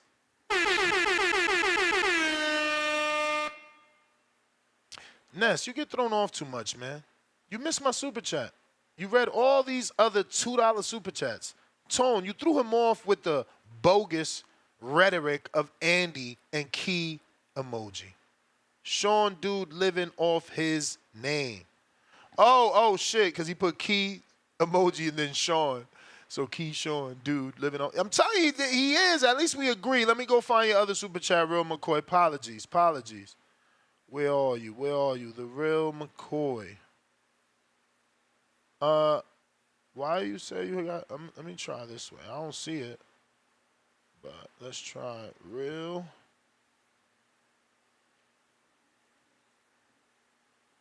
I don't see it, Fam. You sure you sent 2? Let me double check. Did anybody post the seating chart yet of this fight? What do you mean? Because during the fight, the haters, they like to keep seating charts in their phones of the ticket sales. No. Okay, he's right. He says, Ness, what are your thoughts with the thought cloud on that Dominican kid in the Olympics? I believe he is like a 175-pounder, Christian Javier, but he seems pretty slick to me. Yeah, champ, I ain't watching that. I'm just not watching that. I always get hated on and criticized for that. I'm not a big amateur guy. Like, it's not the same fighting. Whatever you seen, like, think back to the Keyshawn and Andy fight since we talking about that. Do either of them guys fight? Well, yeah, Andy still fights like that, but not Keyshawn. And that's the point. When you in the pros, your style changes. Amateurs is a style to be successful in the amateurs. It's pity pat. It's a points style. Hit, not be hit. Not really be effective. Just land to score. And that's not what boxing is as a pro. So, yeah, I don't really get too caught up into that. When they pan out, they pan out. Because, again, we've seen Olympians go for a second medal and a third medal. So it's like, what am I watching you for? Are you going to turn pro? Because that's what I care about. Right. And again, we different fans. I know the sports fans watch football and college football, and they watch baseball and the minors. My minors is in the gym, Leonard Sterling, another 5-pounder. Castro pro debut, December 2024. Not an Olympian. He won junior amateur worlds. Castro been injured a lot. Pull out of fights. 16 national champ. If he turned pro in 2024, he's not a pro 9 years. So something you Googled was wrong. Two-tone. That being said, 4 years he's been pro. I don't know. It feels longer, though, Leonard. It really, really feels way longer. But he won gold medals. The junior world championship. It sounds about right, though, because 2020 is only 2 years after the Zone had started. The Zone started with that A.J. Povetkin fight, which was 2018, I believe, when it was Duck and Wilder. J.R. Codwell, $2. Key crying, talking about Cruz too cocky. He's scared. Laugh out loud. Y'all funny. This is what boxing fans want, though. Y'all always need something to tease a fighter about. But we all know that if that fight happens, y'all not picking no damn Andy Cruz. If that fight happened today, nobody picking Andy Cruz unless they not. I'm picking Cruz. Yeah, you wildin'. You wildin'. I think he got Keyshawn's number. Negative. Jamie Romero, $2. We smoking on that Pitbull pack Saturday. Smoke emoji, the radio emoji. That's fucking right. Radio, let's go. Let's go. We got Drew Counterpunch and Don John. I think Bud will get a knockdown. Oh, excuse me, get knocked down, $2. All right, so wait, we had another counter before Drew. Who was that? Oh, Midwest Mafias. Trace. Yo. What up? What up, dog? What up, dog? Hey, Ness, you a funny guy, man. I heard you talking about if Israil Miller and Jared Anderson, the real big baby fight happen, we gonna need some plexiglass, huh, on our KSI shit, huh? Mm-hmm. Hey, well, no, KSI, I wouldn't be opposed to that. Technically, KSI copied off of Chisora and David Hay. You know, we don't never quote misfits around here. We quote real boxers. Hey, what they say, KSI popularized the type shit. I'm with it though. Hey, I would like that Israil Miller fight though. I ain't gonna hold you. We do need to get hands on that guy. You talking about some he pressed our trainer and all this other shit. And then I hear them talk about some, my guy was out here dancing shit. Of course we dancing and shit, man. In the Midwest, we the best, boy. We loose, nigga. We about to put Buddy on his caboose, nigga. Don't you understand? This shit's serious, man. We really about to shine, go up from here. We need this. And then I hope my man Jared do fight Miller. And I hope that fight happens in New York. You feel me? Imagine them. But we need to get in New York with all that advertisement, these posters, and boost our profile. This is real serious. Hey, Turkey Sheik, I know you be listening to this show, man. I see you Canelo got his own day and Cinco de Mayo and Mexican Independence Day. I done told you before, man, we got to do it. Jared, the All-American Anderson, every July 4th, my guy should be fighting. You feel me? I don't care who it's against. I want to take over the July 4th day. You feel me? That should be us. We want to take over that weekend. How Canelo get to do it? Jared Anderson is the next best thing coming out of America. You feel me? That should be us. You feel me? Floyd used to do it. He had his day where we know exactly when he gonna fight. I think that's what's happening with Tank. It seemed like every Juneteenth, that might be his day now. Who knows? But if so, we come to knock shit loose, man. We want Andy Ruiz on July 4th, man, or something like that. We gonna take us, this Israil Miller knock his shit loose in New York, beat up Andy in Texas, beat up on Jermaine Franklin in Detroit. That's what I'm trying to do. We're trying to take this shit. Get the fuck out of here. Jermaine Franklin deserve a shot. Jermaine Franklin in Detroit. Hold on, nigga. Oh, I was just in Little Caesars Arena, my nigga. The energy in there was crazy. If Jared Anderson decided to take Jermaine Franklin to Detroit and Little Caesars Arena, my nigga, that shit gonna do numbers. But why does Jermaine deserve a shot? Jared gonna do all the heavy lifting. Why not? Why he deserved a shot with AJ? Fuck you mean? That's a common opponent with AJ, bro. If we trying to get to AJ, then AJ fought that dude off a loss as a get back fight. Like it don't matter. It don't matter. You trying to give your guy a tune up after winning a big fight. Ness, you just said that you about guys when they win big fights. You just said that you about them going back home. He ain't win no title. He ain't win no title to go back home and get no fucking Jermaine fight. Whoa. So you would rather fight Mahmoud Char? That's what you want for us to get our belt? You baby him. We'll beat up on Mahmoud Char and take his belt. That's the belt. Yo, you babying your fighter when he don't even win a title, and you talking about, yo, we got to go back and get a hometown fight because we gotta win in a big fight. Like, bro, you supposed to get a hometown fight, and I advocate for you to get a hometown fight if you win a title shot. Then you go back home and you show your peoples what you did because they supported you. They helped you get on your feet.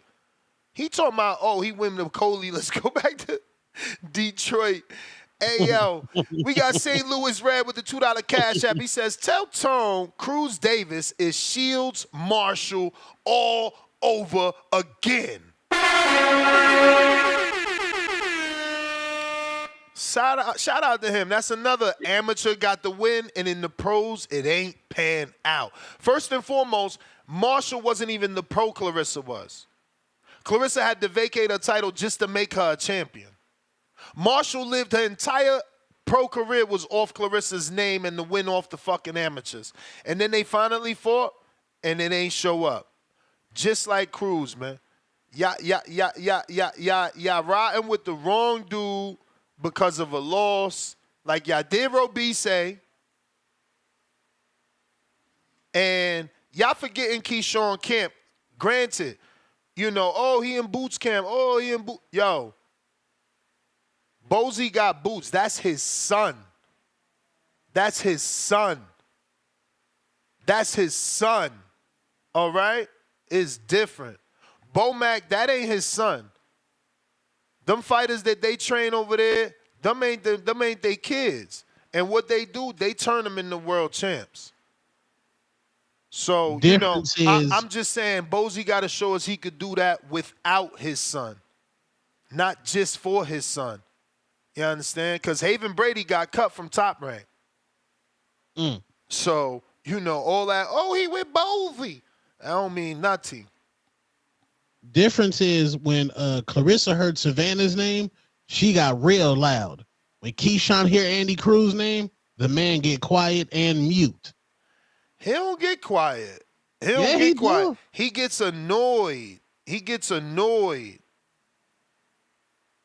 That man turned like he from Wakanda, one of them deaf people from Wakanda, respectfully. He just get quiet. Nah, he gets annoyed because it's like, why y'all keep mentioning a dude that's not on my level? That's how he feels. Why y'all mentioning someone that fight? Why y'all mentioning someone that is they saying Twitter audio went out. This is some bullshit. Let me see something. Nike Hendricks.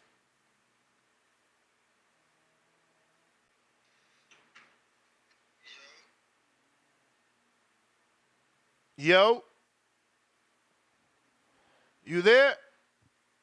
All right, let me do this. Give me a minute for the quick restart here to get this thing working properly.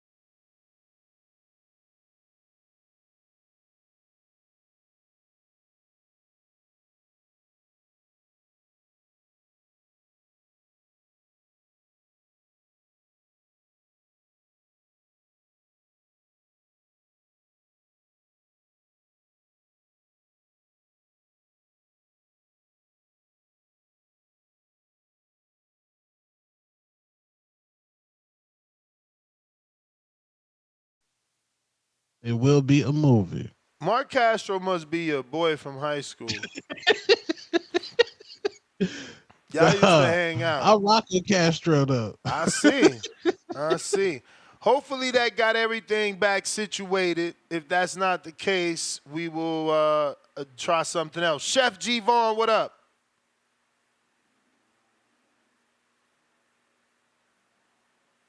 All right, let me restart that as well. But Drew, go ahead and request, see if we can get you on or not. Yeah, so that's working. Nike, what up? Yo, you got me? I got you. Yeah, I don't know why. It's probably was my you shit back. was tripping. Shouts out to the boxing voice, man. Hey, is that title Clarissa won? Was it a vacant one? Nah, Or she beat the champ for the Nah, WBC. I know she beat the champ, but ain't she unified at that? Did she win a vacant belt too? Yeah, she won a vacant. It was 2 belts on the line. The Oh, WBC for okay, the champ and then the so she vacant beat the champ, WBO, I the believe. WBC champ. Oh, okay, so she 2 belt holder up there. That's what's up. I seen the post. Somebody earlier was like, she claiming the belt she ain't even win. She not a real champ. I'm like, I thought she beat the champ. She beat the WBC champ for sure. Okay, cool.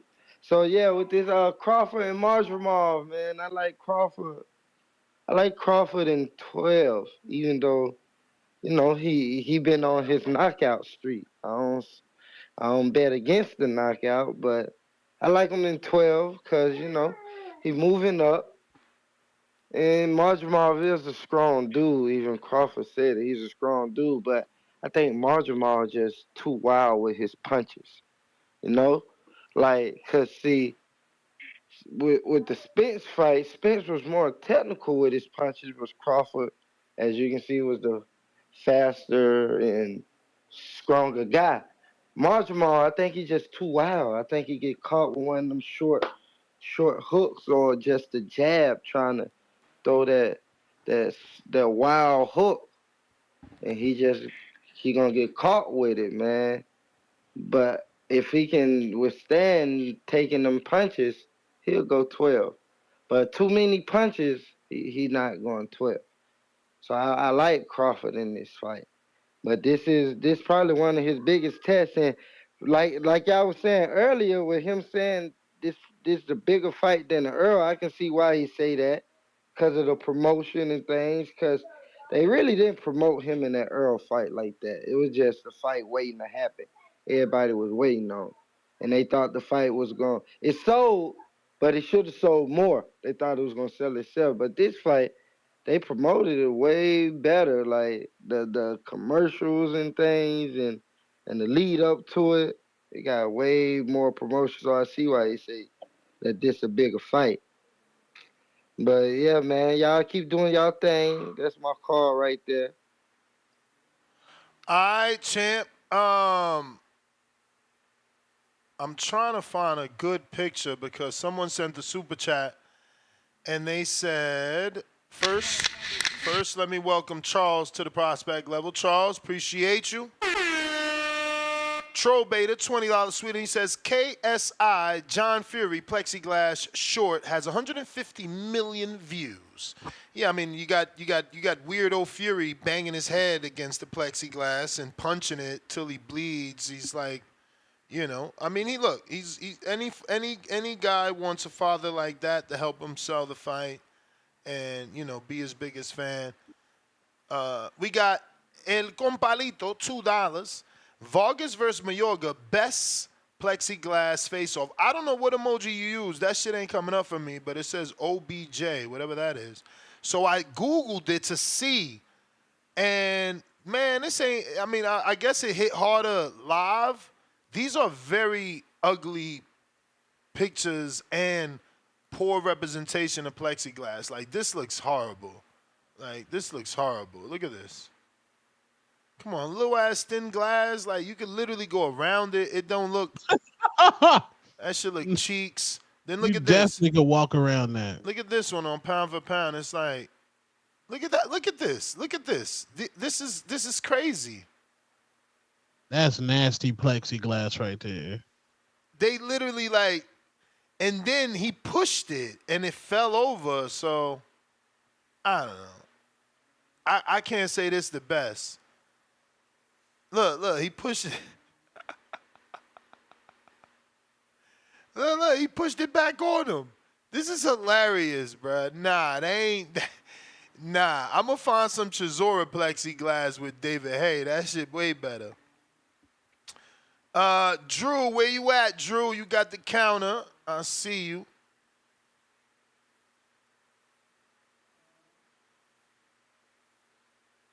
Drew, Discord.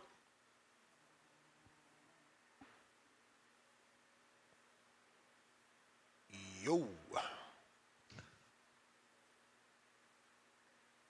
Drew. You get the start time of the fights yet? Yo, how my audio? Yeah, we talked about it yesterday. 1:30, bro. 1:30. It's straight, Drew.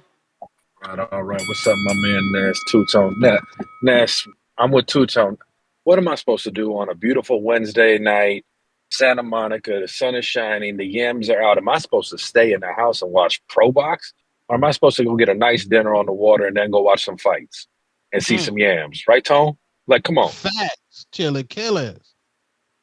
I guess. It's a free event. It's free to the public, and I'm supposed to go have a nice dinner. It's a beautiful day. It's free? I heard it was free to the public. Yeah. Yeah. You could just walk in and watch the fights? Yeah, it's free. Fades on the They're not water, charging bro. it. With Damn, yams. that's crazy. So free 99 is better than wasting my electricity bill watching Pro Box. I mean, the fights are still better on Pro Box, bro.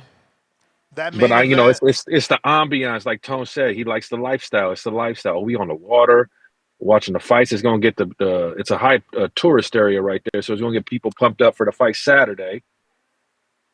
So I get why they did it. I got Crawford.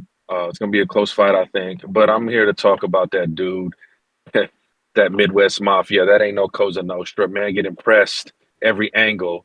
Only wants to get tough when his brother does his home invasion stuff. Them boys in Toledo looking down bad, Brooklyn stand up. He can't handle that big baby Miller pressure. But Coley gonna put him in the dirt, so we not gonna get the battle of the big babies. But you know what I mean? But I got Ness. I'm rocking with Miller. He looked like he in great shape. Andy's more active on the tattoo table than in the boxing ring. We ain't seen Andy in the ring in 2 years. So Tone, stop that trilogy nonsense. Andy can go. I mean, what has Andy done in the last 2 years? Nothing. The glizzy gobbler. He's the glizzy gobbler. in the last 2 years, I seen him post pictures with a couple pounds, break up with his wife, switch Domestic trainers. violence charges, all that. So he doing everything but boxing, getting tattoos. Couple bar fights. You know what I mean? So what do you like for the winner, though, Ness? Because I'm picking Miller. Do you want to see Miller Bacoli, Miller Chisora? I want Miller. What's next for You Big know Baby? what I want, man? Big baby. One of them got to lose before I stop talking about that shit. Big baby. Okay. Big baby. So you want to see the winners of the fights fight each other? I got that. That's the obvious choice. You know what I mean? Get them back out there right away. I found footage of Chisora's face off. That's nasty work. But Treese, man, stop it, man. Toledo down bad. You trying to get him to fight, take step backs. You really babying this dude. Like, Drew, come on, man. you know the other big baby was out there doing carjackings at the Tesla dealership. So. Hey, Tone, he's not only doing carjacking, he was doing it a couple weeks after a Turkey on the Chic payday. But it's not Yeah. What's up with that, man? We was cleared on all charges. That was dismissed. That was all a lie. And it was just a way to set us back. But like y'all seen that we beat them charges. Y'all bringing that up because the hate is real. Drew, that was the bell though. That was the bell though. Little hater. He jacking a Tesla? How you carjack a Tesla? What's it called? A fire truck? What's that called? Cybertruck? No Tesla, man. Ain't nobody carjack no Tesla. But I do want to show this weigh-in with Derek Chisora. Yo, Hay was one of my favorite fighters, man. He was one of the dudes in the UK that I was on early. Like early. I'm Googling, jumping on weird links for David Hay, bro. He was everything that these fighters are not, you know what I'm saying? Like my man wanted that Vlad fight. He put both their heads decapitated on a t-shirt. That got their attention real quick. But look at the plexiglass. What is that? That's not even plexiglass. That's a shower rod. With shoestrings in the why is they divided by shoestring? Is that an extra large cheese grater? What the hell? Is this at heavyweight? Yeah, that's heavyweight, bro. Bro, they small as hell. Listen, to this day, no one has beat Chisora better than Hay. Till this day, I mean, Hay finished him with an uppercut beautifully. I think it was on HBO. I might have seen it. I don't know how I seen it, but he destroyed him, bro. The only dude. Chisora's fought everybody. No one has destroyed Chisora like Hay. No one. Nah, Michael Buffer got the microphone through the plexiglass. Is nasty work. I'm telling you, bro. It's so fucking. I thought it was the best plexiglass. That shit ends up being the worst now. Yo, you might be right. KSI shit might have been the best because they was like in a box. In a cage, yeah. That shit was like, Majid, pound for pound, status, courtesy of Stainless. Bro, Hay was that dude, man. Yo, everybody need to like the video, subscribe to the channel, join YouTube member and Patreon for something. I guess I start off with that shit with Crawford and Madrimov. That little setup they had, that was something different, unique. Kind of remind me of some video game shit, the way they came out in the cars. Yeah, so shout out to that. I'm excited as fuck about the whole card this weekend. I ain't fucking with nobody Saturday. I'm just watching the boxing. But what I really wanted to get on here for is because they don't got nothing to do with no other people than black people. I just wanted to let them know that I feel like most of these black people in this boxing community, all of them sellouts. From the co-host, the fucking two-tone. A lot of these callers, it's like we be having Olympians, people that accomplish shit that most fighters will never motherfucking do. And all of these people got to say is a whole bunch of jokes discredited. Even the Keyshawn Davis, he high up in ranks. They want him to fight, what's that, Andy Cruz, because they want to see him lose again. But they won't holler for these same people to fight the champions and get a title shot. But they'll go for Andy Cruz. Like, basically what I'm saying is that y'all play out Clarissa. Y'all play out fucking what? Well, Bud ain't make it to the Olympics, but they did it with Mayweather. They do it with every fucking Olympic medalist from fucking America. Just think about the overall cause and the energy that they give them. It's nasty. You know what I'm saying? So I just wanted to say that all of y'all got fucking either black moms, black dads, black something. He walking around black and fucking looking like a fucking piece of charcoal and shit, but y'all sit here and try to motherfucking pander to everybody else just to fit in the fucking circle. It's like y'all, I don't know if y'all like what boxing fans or what y'all trying to get out this shit, but to just continuously try to downplay one race, but y'all won't just do it about all boxers. Y'all some nasty individuals, bro. Like, this shit disgusting, and I'm noticing there's a trend with all damn near almost all the black people and shit. And all they try and do is they act gangster outside of work. Like they this and they that. They don't be liking they black women. You know what I'm saying? They always say, I want an exotic woman. All of that type of shit, and most of them go home to black women, and they oh, she too strong, she yelled to whatever the fuck. I just think that these black people is disgusting. And it's like, come on, man, y'all gotta be better, bro. Like y'all pandering to the rest of these people just so they could like y'all and pat y'all on the back. And I just wanted to say to the black people, a horrible, horrible, horrible fucking job, yo. Y'all some nasty individuals. But shout out to you, Ness, because you give everybody shit. It don't matter what color they is. If you don't like what the fuck they do, nobody even gotta agree. You gonna call it out from your vision. And then all your co-hosts and shit, they agree with you like bitches, bro. But that's all I got. Bro, respectfully, I've prayed for this my whole suck life. a dick, bro. You play black people out. You a black sellout, nigga. Just mute me because I'm That's the bell. That's the bell. Hold on. Whoa. Hold on. I've prayed for this my whole life, but I've never tasted white yams. It's only been black and Hispanic yams. God damn, Tone. He said I prayed my whole life. Yo, that's wild. First of all, I don't know what's more wild, that you ain't get what you prayed for or that you said what you've been praying for. I prayed for it, man. I ain't touching this shit with a 10-foot pole. No, Tone, you the best. He ignored everything that man said and went straight to the...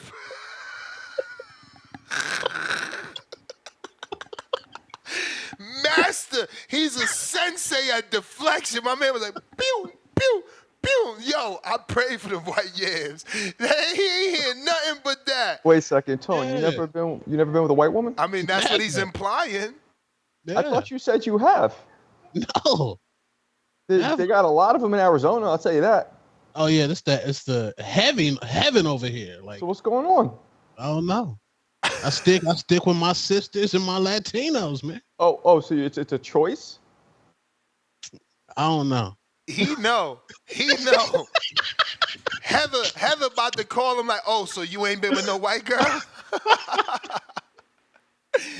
Yo, G-Vaughn, what up? Yo, he's funny. Yo. What's up? Good morning, man. It's another beautiful day in boxing. You guys already know, man. Hey, look, man, shout out to Big Turk putting out an event out there. That shit looking lovely.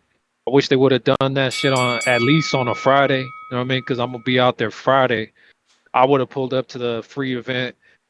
People don't understand, man. Santa Monica Pier is always full of people anyways. You know what I'm saying? They got roller coaster rides. They have all kinds of shit popping off at the pier. And then you telling me you're going to have a boxing ring out there?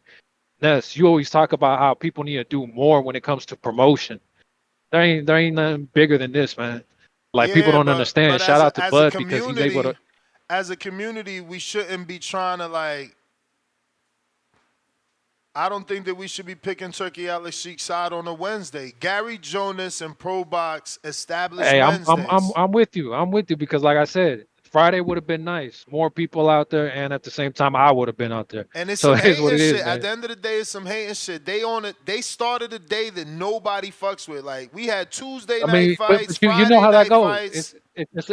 It's a monopoly, and at the end of the day, the big money always wins. That's just how But again, business goes. Us as a community should be like, now, Pro Box has been doing us right.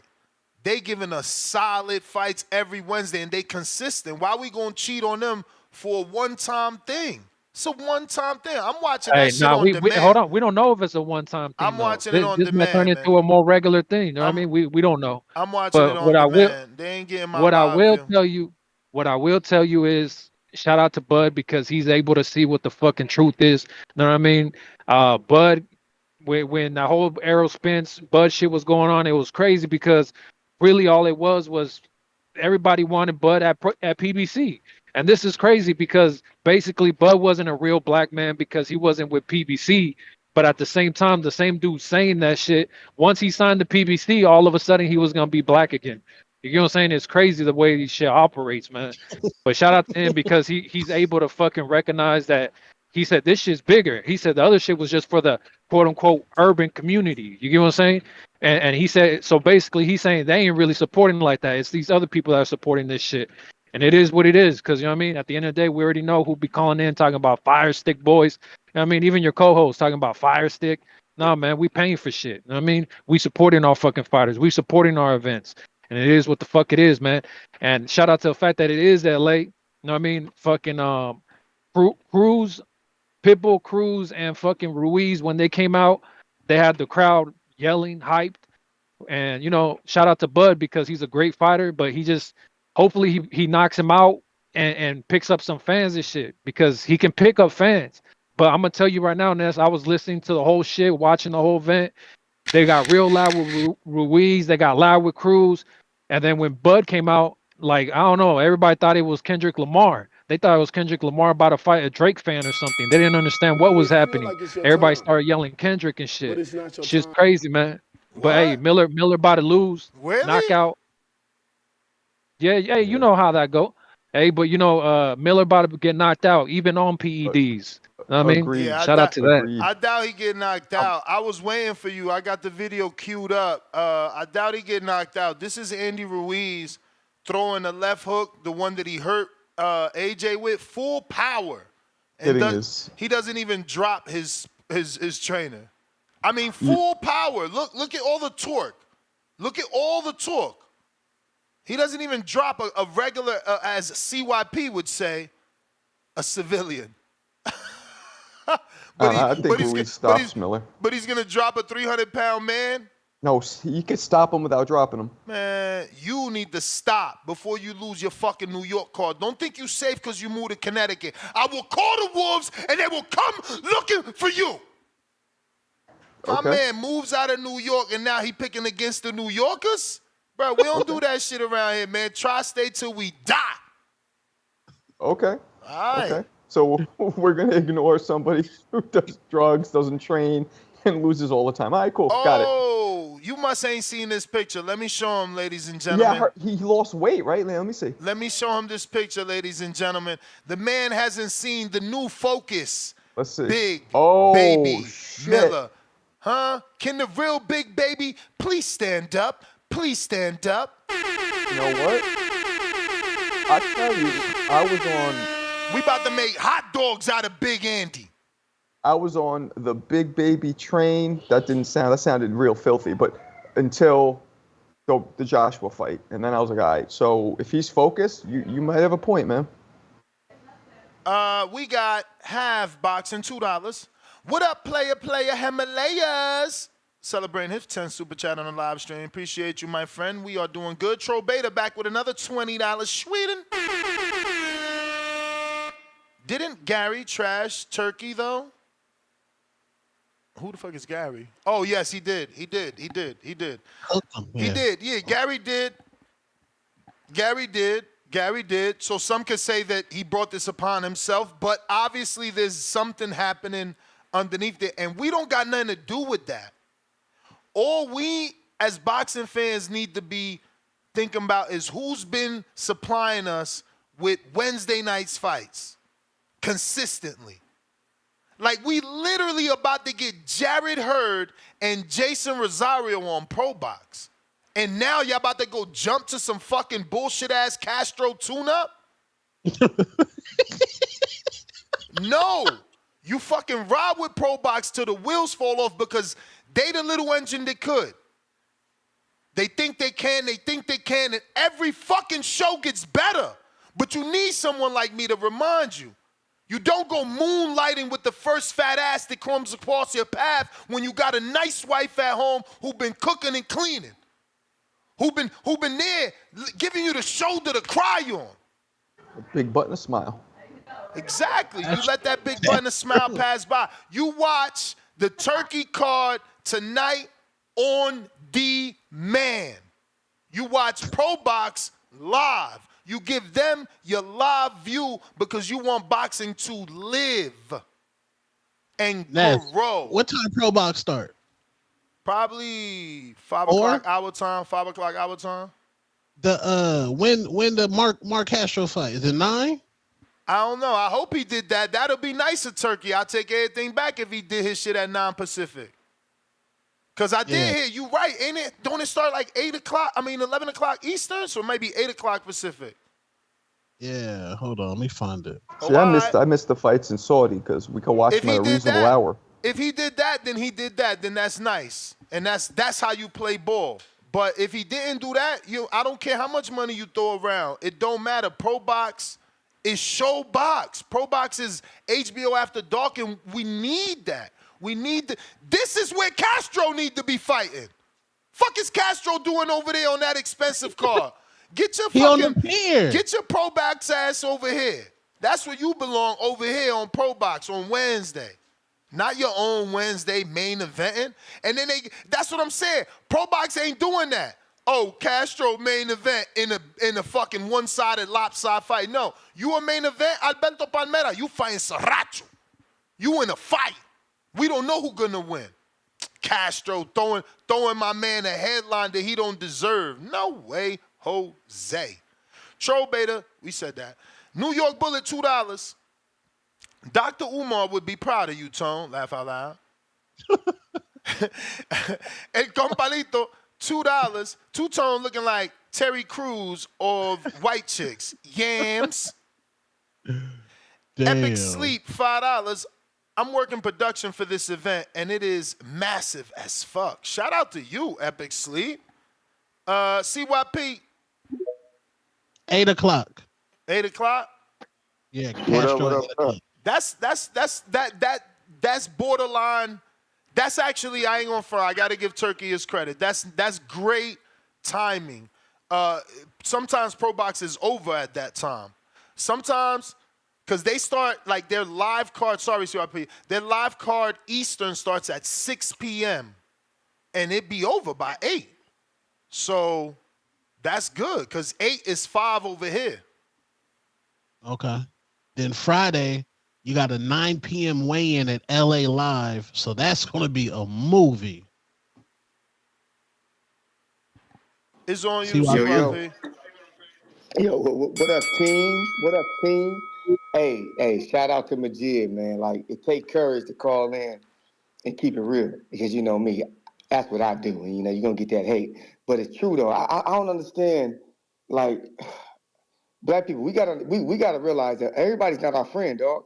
So if you joining in to hate on a black person when there's already people there hating, just keep moving. Let the people there do their job. You ain't gotta join in because telling you they don't do it for you. They don't do it for you. Like, you stop doing it for them. Stop helping them. Hey, represent your people whether they win or lose, man. Rock with them. That's how they do. Why can't you understand that? I don't fucking get it. And for all y'all, will you do the same shit? No, I don't. I've always said there's two sides to being black. The side that wants the people to succeed and the ones who don't. I am the captain. I'm on your ass. My ship is pointed towards you. If I catch you hating, I'm on you. I don't care. I'm a bully. I don't care. I will bully you like you bully everybody else. Stop crying when I come for you. You cry, baby. But hey, did y'all notice that? I looked up Bud Spence, undisputed, Fury, Usyk, undisputed, and Inoue in undisputed. There's a lot of belts up for grabs. You know, them fights combined didn't make as much money as Tank versus Ryan. Now, the reason why I say that is because what is boxing nowadays? Is it names that matter, or is it belts that matter? Or do they talk about belts when they ain't got the name? Because I'm starting to think they just be talking belts because they ain't popular. But as soon as they get popular, they switch into this name shit. They play the A-side games. They do these things once they get popular. So I just be trying to be ahead of the curve and shit. So I don't really be caring about how negotiations go or how they don't go, because I know when they really making fights, they ain't talking. All that Twitter shit is not real, no matter if it's Tank or Shakur. That shit is fake when they tweeting. I was looking at some things and I was like, you know what? If you really believe that, you know, Tank and Shakur should fight because it's gonna be a good fight, I rock with you because it will be a good fight. I don't think Shakur's gonna win, but I also am telling y'all, and I'm sticking to this shit, I don't care if they don't fight because I don't think that Shakur's psyche can handle the backlash he's gonna get from losing. I don't think so. Me and Majid are trying to tell y'all. We're trying to tell y'all in a good way that that's what's going to happen. Rather Tank loses or Shakur loses, we are going to be the biggest components to talking shit about them. Our community. Us. We are going to be the biggest meme makers, the biggest shit talkers, the biggest haters of one of them two losing. It's not going to be nobody else. But we always cry when people do it to us and say, you pick on yourself.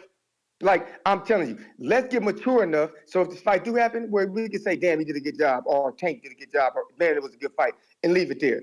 I'm challenging y'all to do that. You ain't even got to start with Shakur versus Tank. Let's start with anybody who's undefeated and may lose. Anybody. And shout out to Madrimov, Mr. fucking super athletic, who has a chance against Bud, who's way more athletic than him. You may feel like See it's my your PR. time, but it's not your time.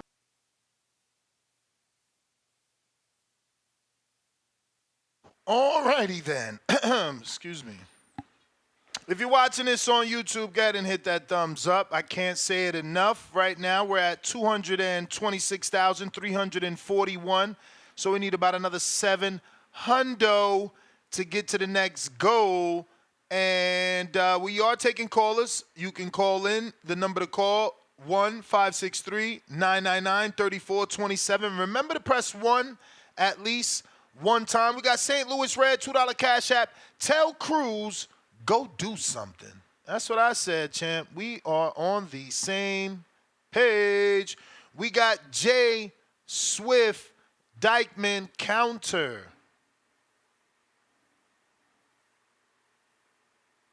Can't believe Big Baby's so jacked.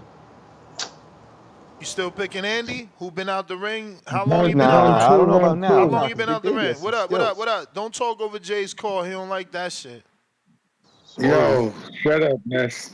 Hey, first of all, I gotta give see what if I go over, just let me know. I'll give you the other 5 or 10, whatever you need.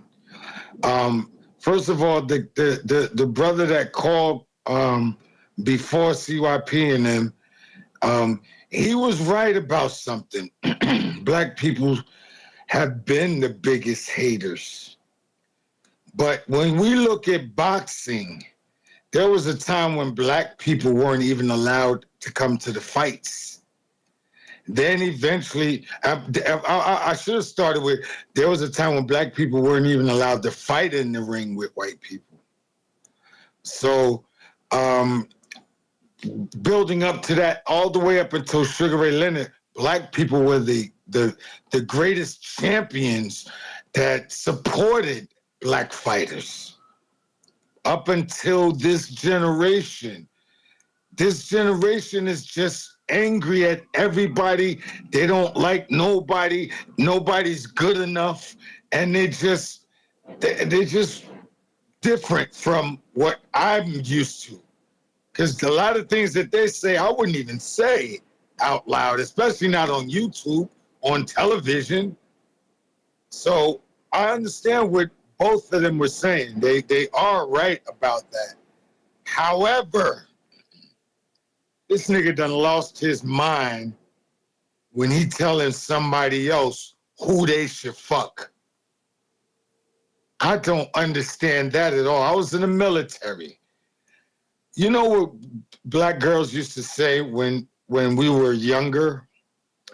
I'm gonna have a baby by a Puerto Rican so he can have good hair. How the fuck does that make me feel? I ain't Puerto Rican. I got black hair. I got dreads right now, but my point is that's how they've always felt.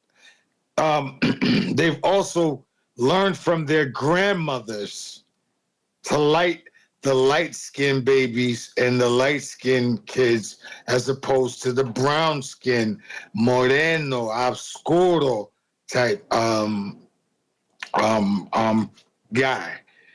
I'm that person too. I'm that moreno, dark-skinned. What the fuck? So how you gonna tell me what I should do? I'll punch you in your fucking eye. You must be crazy. Do you know I've had so much love internationally? Because I'm in the military, and I was the type of person who was into. Don't forget, if I run over, let me know. I'll give it to you, whatever you need. All right. And I was the type of person who was always into the arts. Like I was always into writing poetry. This is before hip hop. I was always into writing poetry. I was always into graffiti. Like I was in the beginning of that shit with the graffiti in New York and the Bronx. I ain't gonna speak on Philly. But so for me, I was always like, I grew up around museums on Central Park West and Fifth Avenue. I grew up around that. You know, I was born right there. Lived there for like 11 years. So I was always different. I wasn't the tough guy. I moved to the Bronx and got beat up most of the time. You know, I was a kid at 10 years old, so I had to learn to take karate. So my thing is, we are not the same when it comes to that. I like women. And if the women has to be, I've dated Swedish women, one chick from Switzerland, 3 German chicks, 1 English chick, 1 French chick, and I've dated like just going out with like just about everybody. All the white chicks like me. So I'm not about to sit here and let some idiotic asshole from, and Mexican chicks. Yo te amo mucho, Miami. And they taught me Spanish too, along with my cousins. They taught me Spanish. And I'm not going to let no weirdo ass nigga from, I don't know where you from, I don't know you, to try to tell me who I should stick my penis in. You sound stupid. That doesn't even make sense. That sounds gay. Other than that, I agree with you, but you're not talking about all black people when you say we don't support the black fighters. You're talking about a particular generation, and you should know that. That's everybody under 40. You know, you can start with them. Don't try to. I can't say everybody. I take that back. That was dumb. That's people under 40 though, because all us. I'm 65. All us over 50, 65. We still support black fighters. The problem is a lot of us can't afford to go to the fights. I paid, the last fight I went to was Ryan and Devin. I paid like $181, 100 for nosebleed seat. So, I mean, you know, we all can't afford all that. We not built like that. So we got to get it where we get in, where we Feel fit like it's in. your time, but it's not your All time. right, so you go run me. All right, run me one more. So let me know how much I owe you. So my thing is this: we can't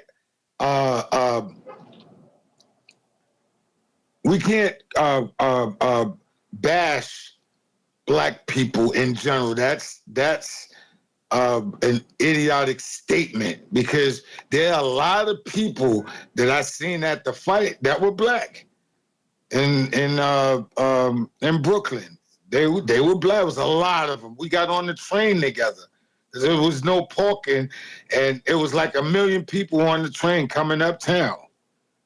So I beg to differ when you say all black people. No, it's not all black people.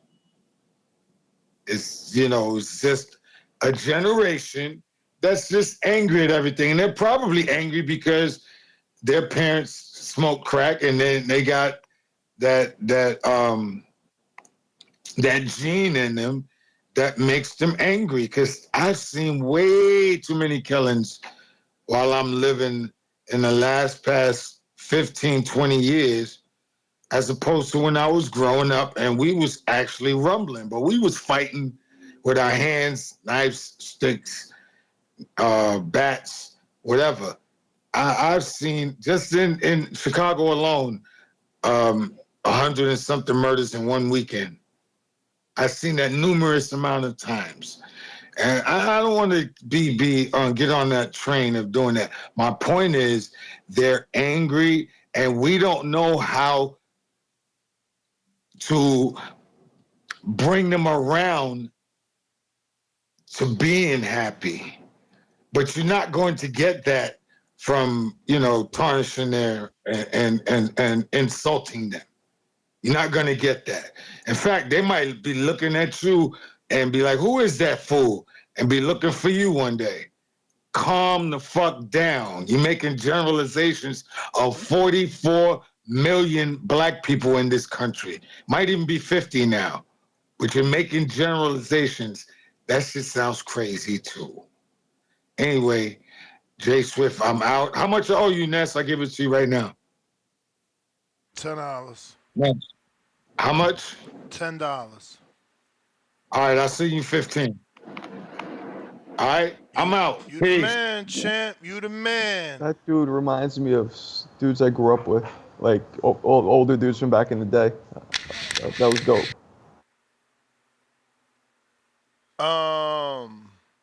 Shout out Jay Swift, man. Yeah, for sure. Bro, that's crazy. Feel like it's your time, That's New York right but there. it's not That's your time. old school, like pure New York right there. The way he talks, his mindset, everything. Yeah. Yo, they just spotted a fucking panther in Naples, Florida. What the fuck? Exactly. Maybe some Black dude Panther? brought it in. Nah, that shit ain't black. That shit is like, that shit look like a lioness, man. You remember Ness? You remember when the dude in the projects had a tiger in his apartment? You remember that? It was in the news. I don't, but this motherfucking cat is big as hell. This close to my neighborhood out there. That's crazy. Bro, Yeah, now some people like this dude in the Florida's projects. becoming a jungle for real. Like more and more animals coming out. Like, yo, y'all trying to take over our homes, man. Yeah, but some people bring them in on purpose, like want to have exotic pets. Then they get out or whatever.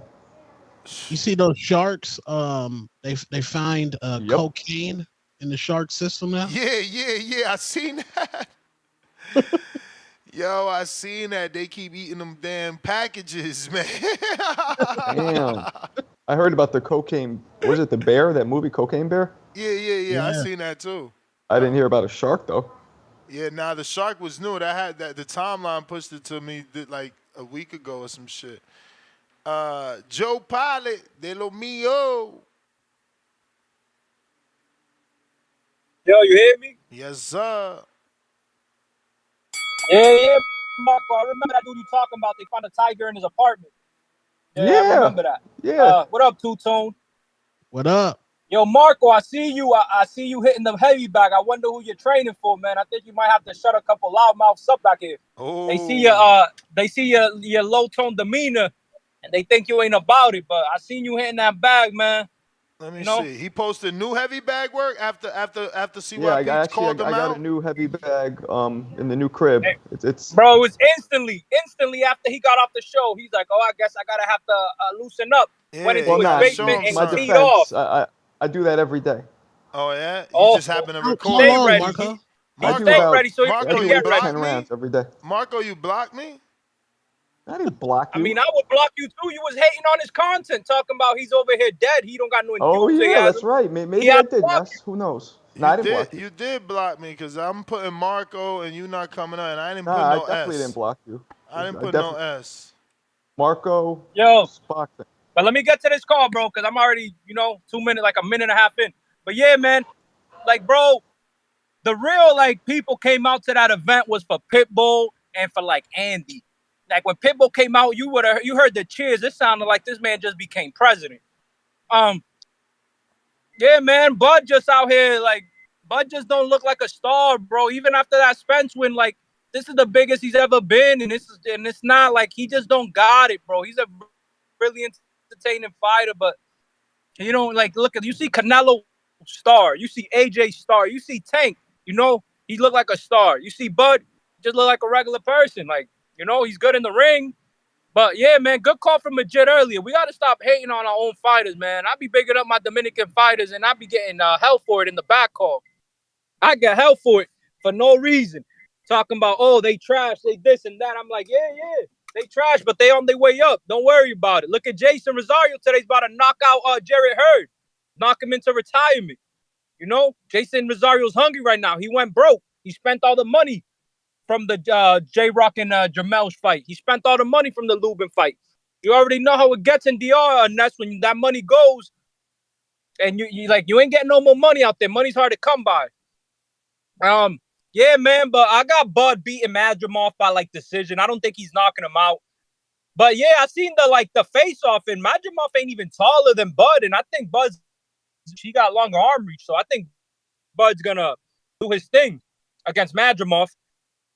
Man, I like Andy, man. Andy's mad positive, and I kind of want Andy to do good, like even do good, or even I like Miller too. And I got Pitbull, man. Pitbull's story's great. You remember that behind the scenes for Showtime, bro? Like, everybody talks about the hard story, but it's different when they talk about the story and you see it. But it's not your time.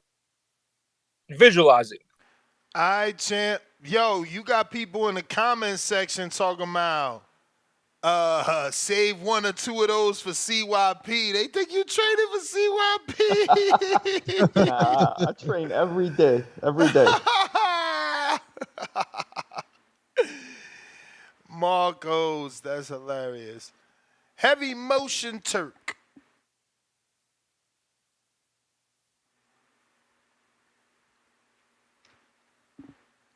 Heavy Motion. Going once.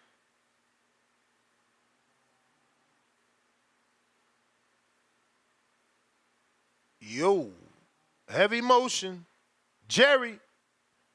Uh-oh. Jerry. Soriano? Here it goes. Jerry. Yolinda for life. Cook. Let him cook. Miércoles, amigos. Two-tone. Yeah. You're going to have to become Two-tone, the superstar. or two-tone is gonna have to tone up in order to get those white girls, brother. It's gonna be fame or the glory. Choose one, and they'll come find you.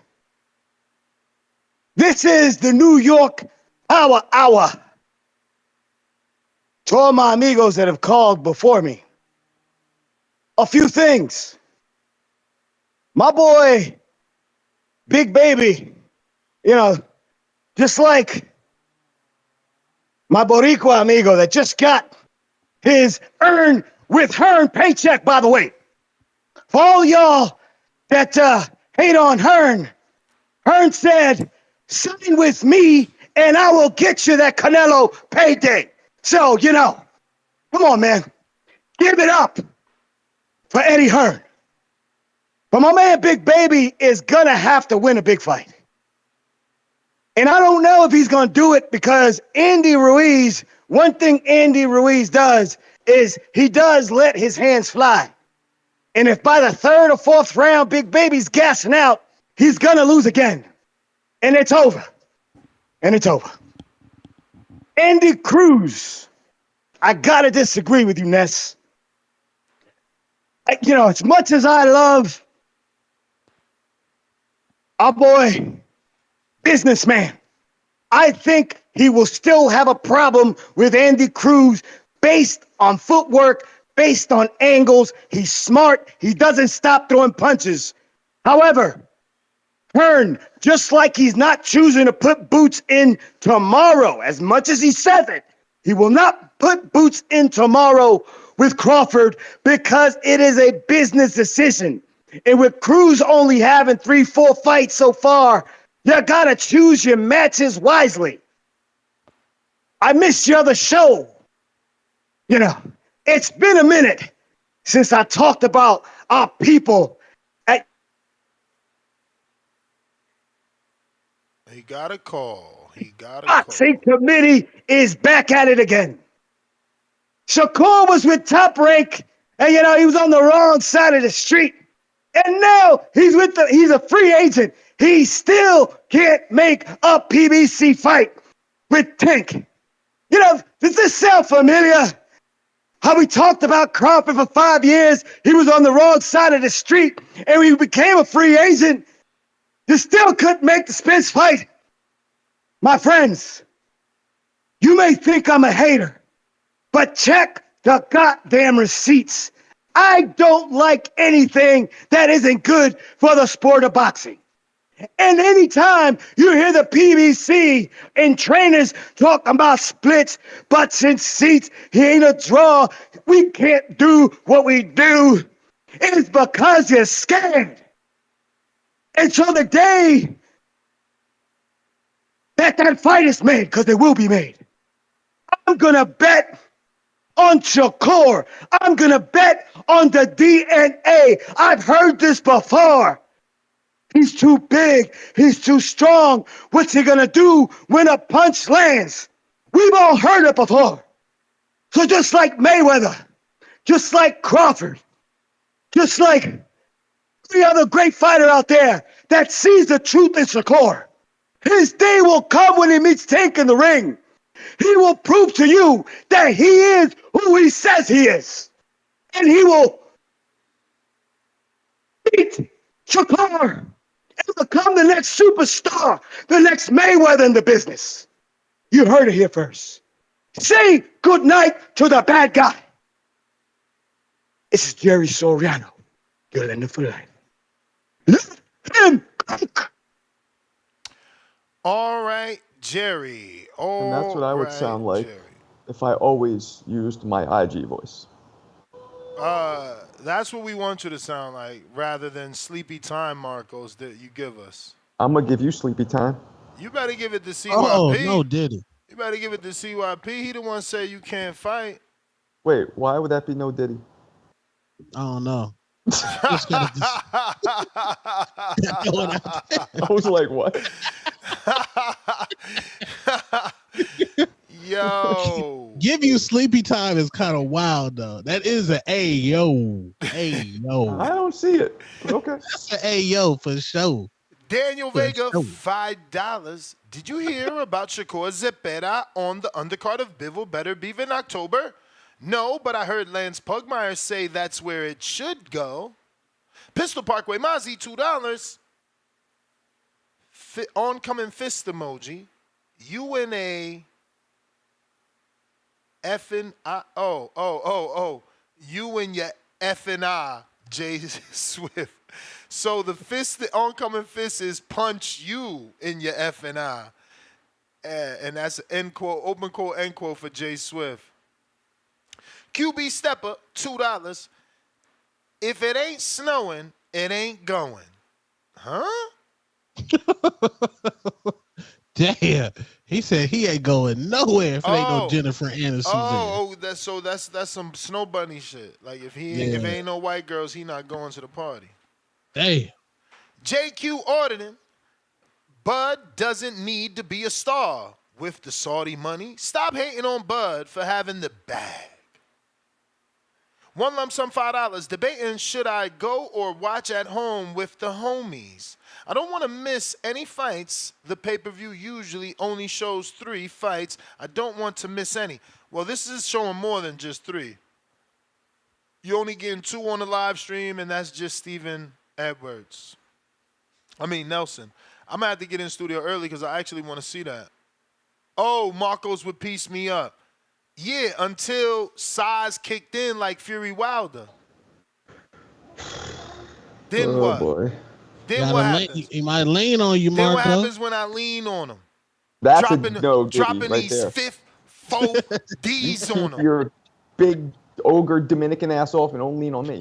Yeah, well, Fury leaned on Cunningham, got him out of there. He was he was skilled. You know, he was a 3-time cruiserweight champ. But that was a bit of a. I mean, that was a bit of a. Heavyweight is heavyweight.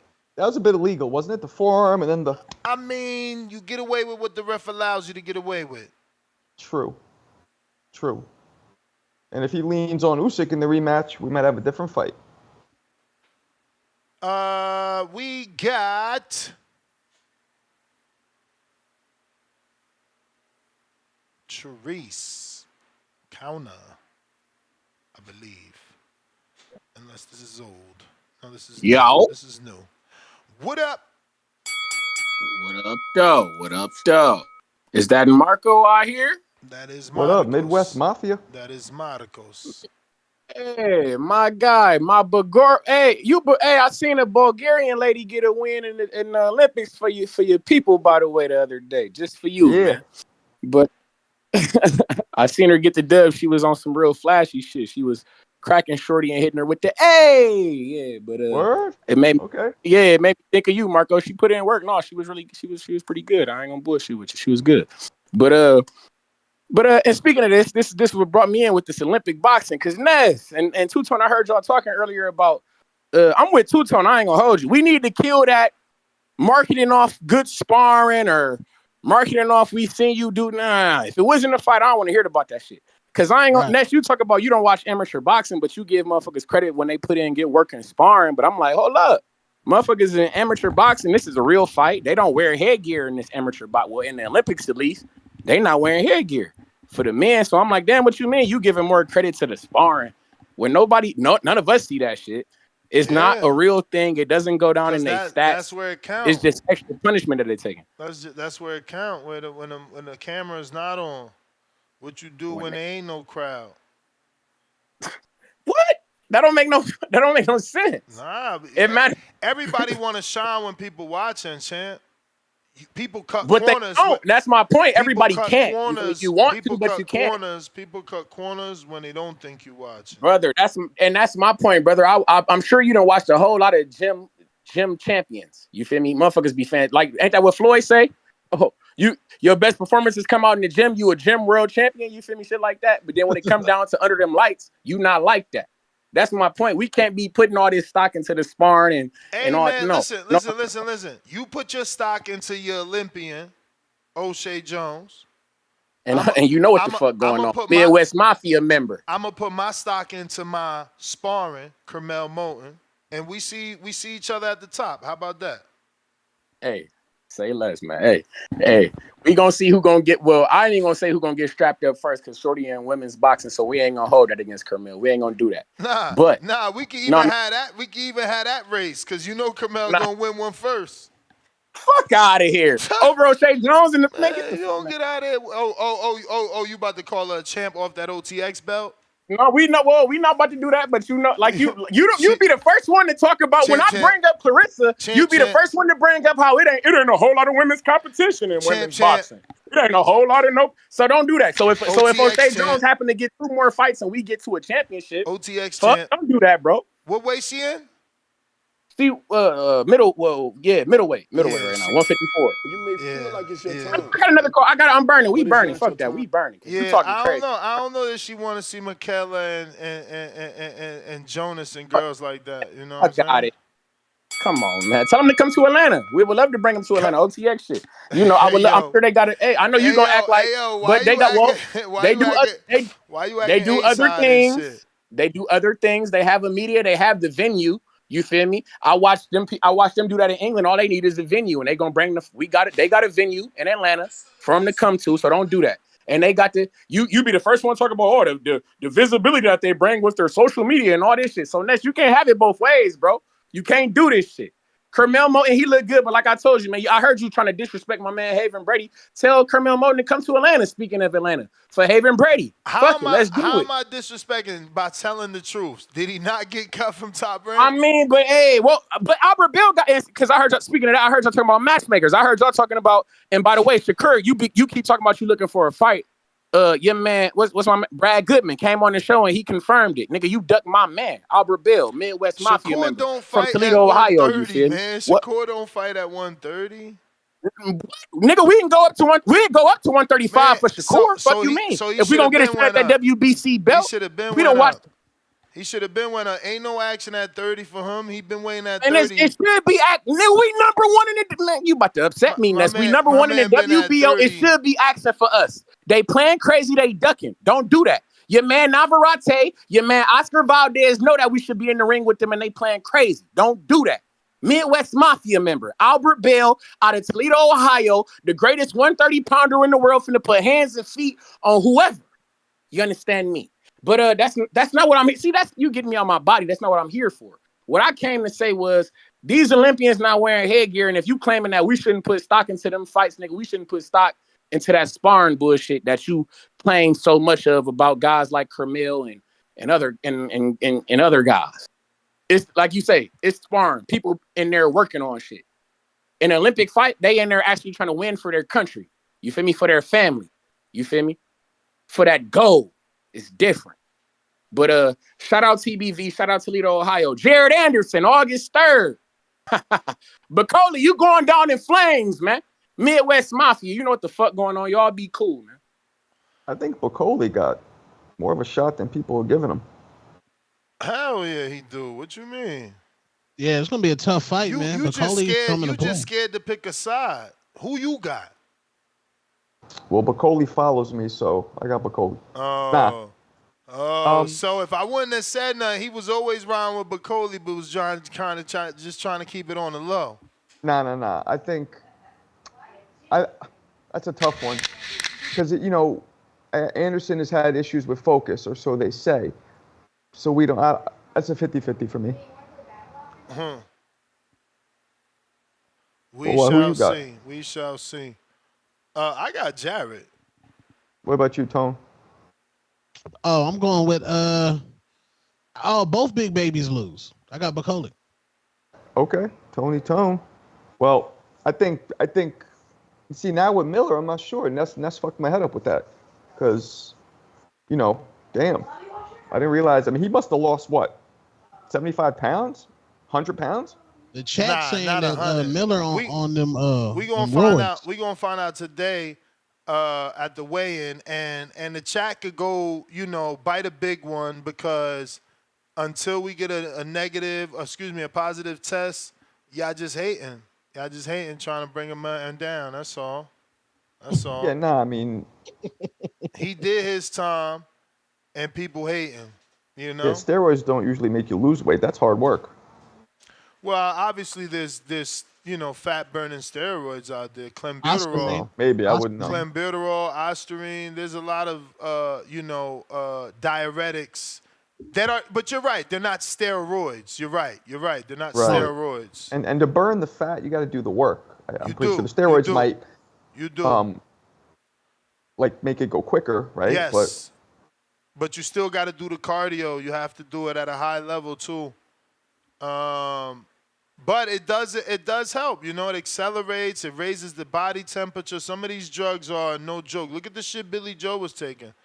Sniff some nasal spray, and all of a sudden, Yo, did you see that recent picture of Billy Joe Saunders? Yeah, with the dog looking 30, 50 million pounds heavier than he's What? ever been. He looked like Big Pun. Poor guy, man. Listen, that's that good life in a sense, right? Like we as a society, we see our friends get fat and we like, oh, that's that good life, He getting at home cooking. But at the same time, the good life is the healthy life. He's letting himself go. I mean, one can argue that's also depression. Doesn't always have to be the good life. No, it could be depression. It could. You're right about that. Shout out to Earl Spence. Welcome to the prospect level. Shout out, Earl. Appreciate you. You finally buried the hatchet with us, man. That's what we talking about. That's what we talking about right there. H-Town.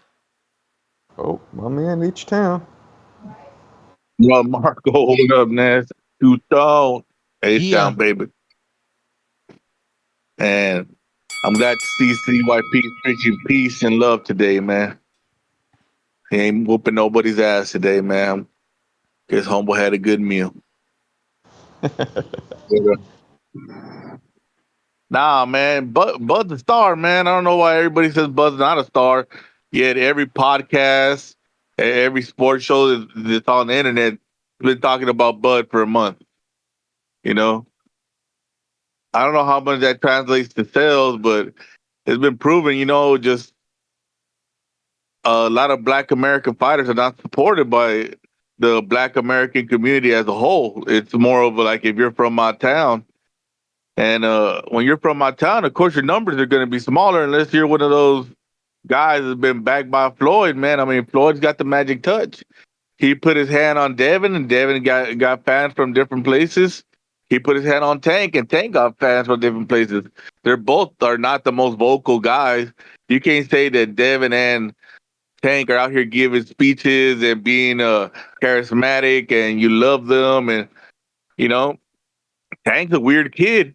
I mean, he's a weird kid doing weird dances and in the middle of his kitchen, man. Very flamboyant. Devin's a weird, quiet kid. I mean, I don't see how people don't want to support Bud, the family man that's stuck with his woman, has his kids, does everything right. I mean, I just don't understand the hate, how people hate that man. It's just like, I mean, there's Daniel Cormier in MMA. He was like the Bud, the family man, went to the Olympics. So I mean, yeah, he did everything right.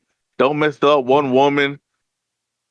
But I guess America, we love a fuck up. They want to support a fuck up. They want to support the woman beater. They want to support the dope user. They want to support the guys got multiple women.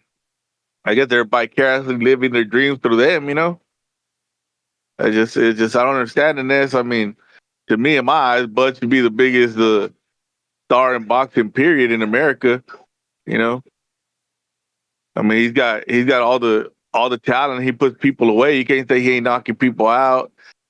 He's had an entertaining fights where people thought, oh, maybe he got dropped or maybe he was hurt and he came back and won.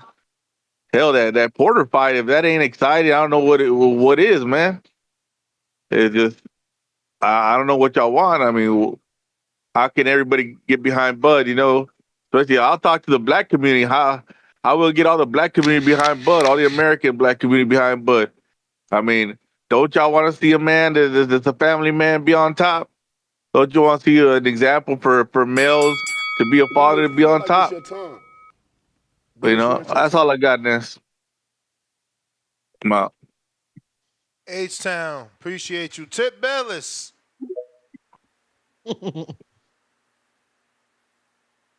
Main event tip. Yo, Yo. what's the word, man? What's the word? It's Just crack. another Wednesday, man. What fights we got this week? It's just the pro box card, right? We only got the That's pro box it. card this That's week, it. and That's what's it. after that? Mark Castro fight tonight. Cause Only I ain't hear only no talk only about this pro Terence box. Crawford card. You know what I'm saying? It seems like people still not talking about this card, man. You know, not even the casuals. Casuals don't even know this man fighting. So I'm really trying to figure out what is going on. I'm confused here, man. You know, I heard a caller call in earlier. Well, not a caller. Somebody super chatted and they said Terence Crawford ain't got to promote the fight because he got that Saudi money. He doesn't need to be a star. He doesn't need to be a star. See, that's your problem now. That's why the UFC is so lackluster, bro. The UFC ain't got no stars because y'all don't put a company over the sport. And that company ain't producing no type of stars. The company is only building itself, its brand. You know what I'm saying? That's why nobody knows the names over there, bro. Y'all are delusional. I keep telling y'all UFC fans need to stay over there and stop trying to come into boxing and dictate how boxing is ran, man. You know what I'm saying? I see why y'all like Turkey Island Sheik, bro. Cause y'all don't know how to navigate through the boxing business. It's nasty out here. It's really nasty out here, man. But yeah, shout out to Terence Crawford, man. Hopefully he gets the win this weekend. I do think he is going to beat Madrimov in what should be a tough fight. And y'all know my slogan, man. You know, we don't trust no Midwest or up north fighters from New York, man. But you know, this weekend I'm gonna have to rock with one of the big babies, and it ain't Jarrell. No, matter of fact, let me rephrase that. It's gonna be Jarrell Miller. It's not Jared Anderson. I'm not rocking with Jared Anderson. We're not with the Midwest. You know what I'm saying? The Midwest done let us down. You know, and yeah, he gonna get cooked, bro. It's like I said, man. The dude been walked through his last two fights. He ain't been put in nothing tough. We've seen Jarrell Miller in tough fights. You know what I'm saying? In his last two outings. You know, it's on. I think he gonna get that win against Andy, man. A dude who just been sitting on the sideline. You know, so yeah, that's how that's gonna go. And then y'all know my boy back, man. DMV, man. You know, we fighting a banana. We fighting banana on Pro Box. You know, the DMV, we up this year, man. We up this year. Tank, you know what I'm saying? My boy who just signed Eddie Hearn, you know what I'm saying? The DMV, we up this year. You know what I'm saying? Our only loss really was Mia Ellis, man. Hold up. And she really won her fight. You be You kicking know what I'm saying? Eddie We back Hearn on track, back man. in. We back on track. You be kicking Eddie Hearn But back in, yeah, talking that's about it for the Earn with most Hearn part, and man. taking laws. Now you talking about your boy Shout out to White Sano. Tyson. You may feel like it's your Richard time, Torres, man, you up next, but it's bro. not your I don't know time. why these people keep putting their faith in He don't hear Jared us. Anderson. My We know man you was going. stayed with a microphone issue. But that's funny that he said his man's is up because he signed with Hearn. But any other day he calling in talking about Hearns to get you beat. JP, what up?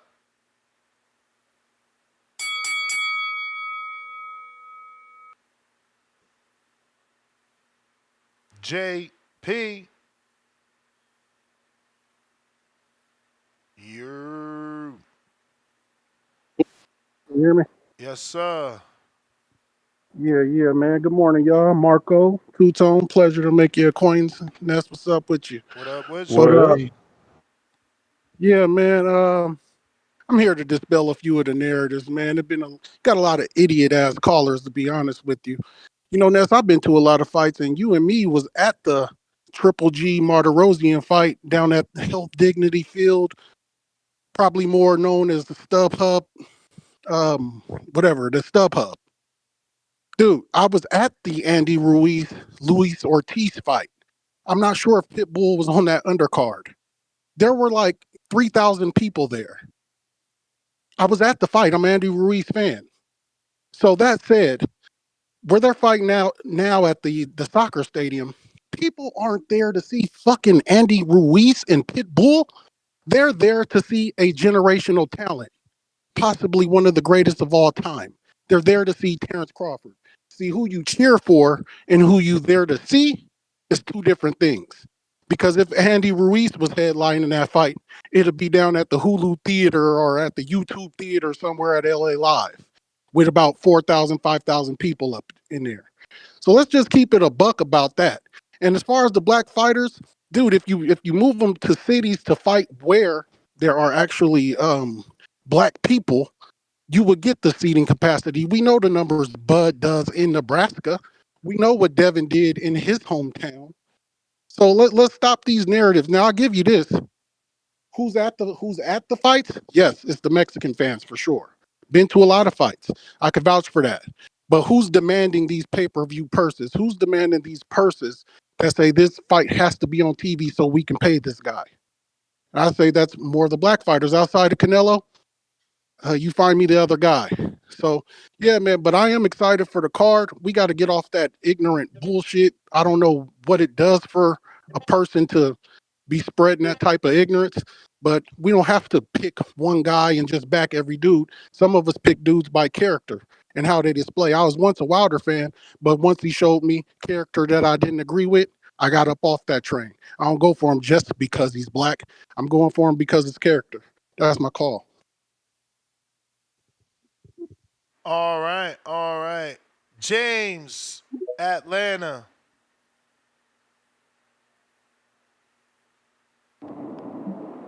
Yo, Ness, Marco, Two Tone, you hear me? Yep. Yeah.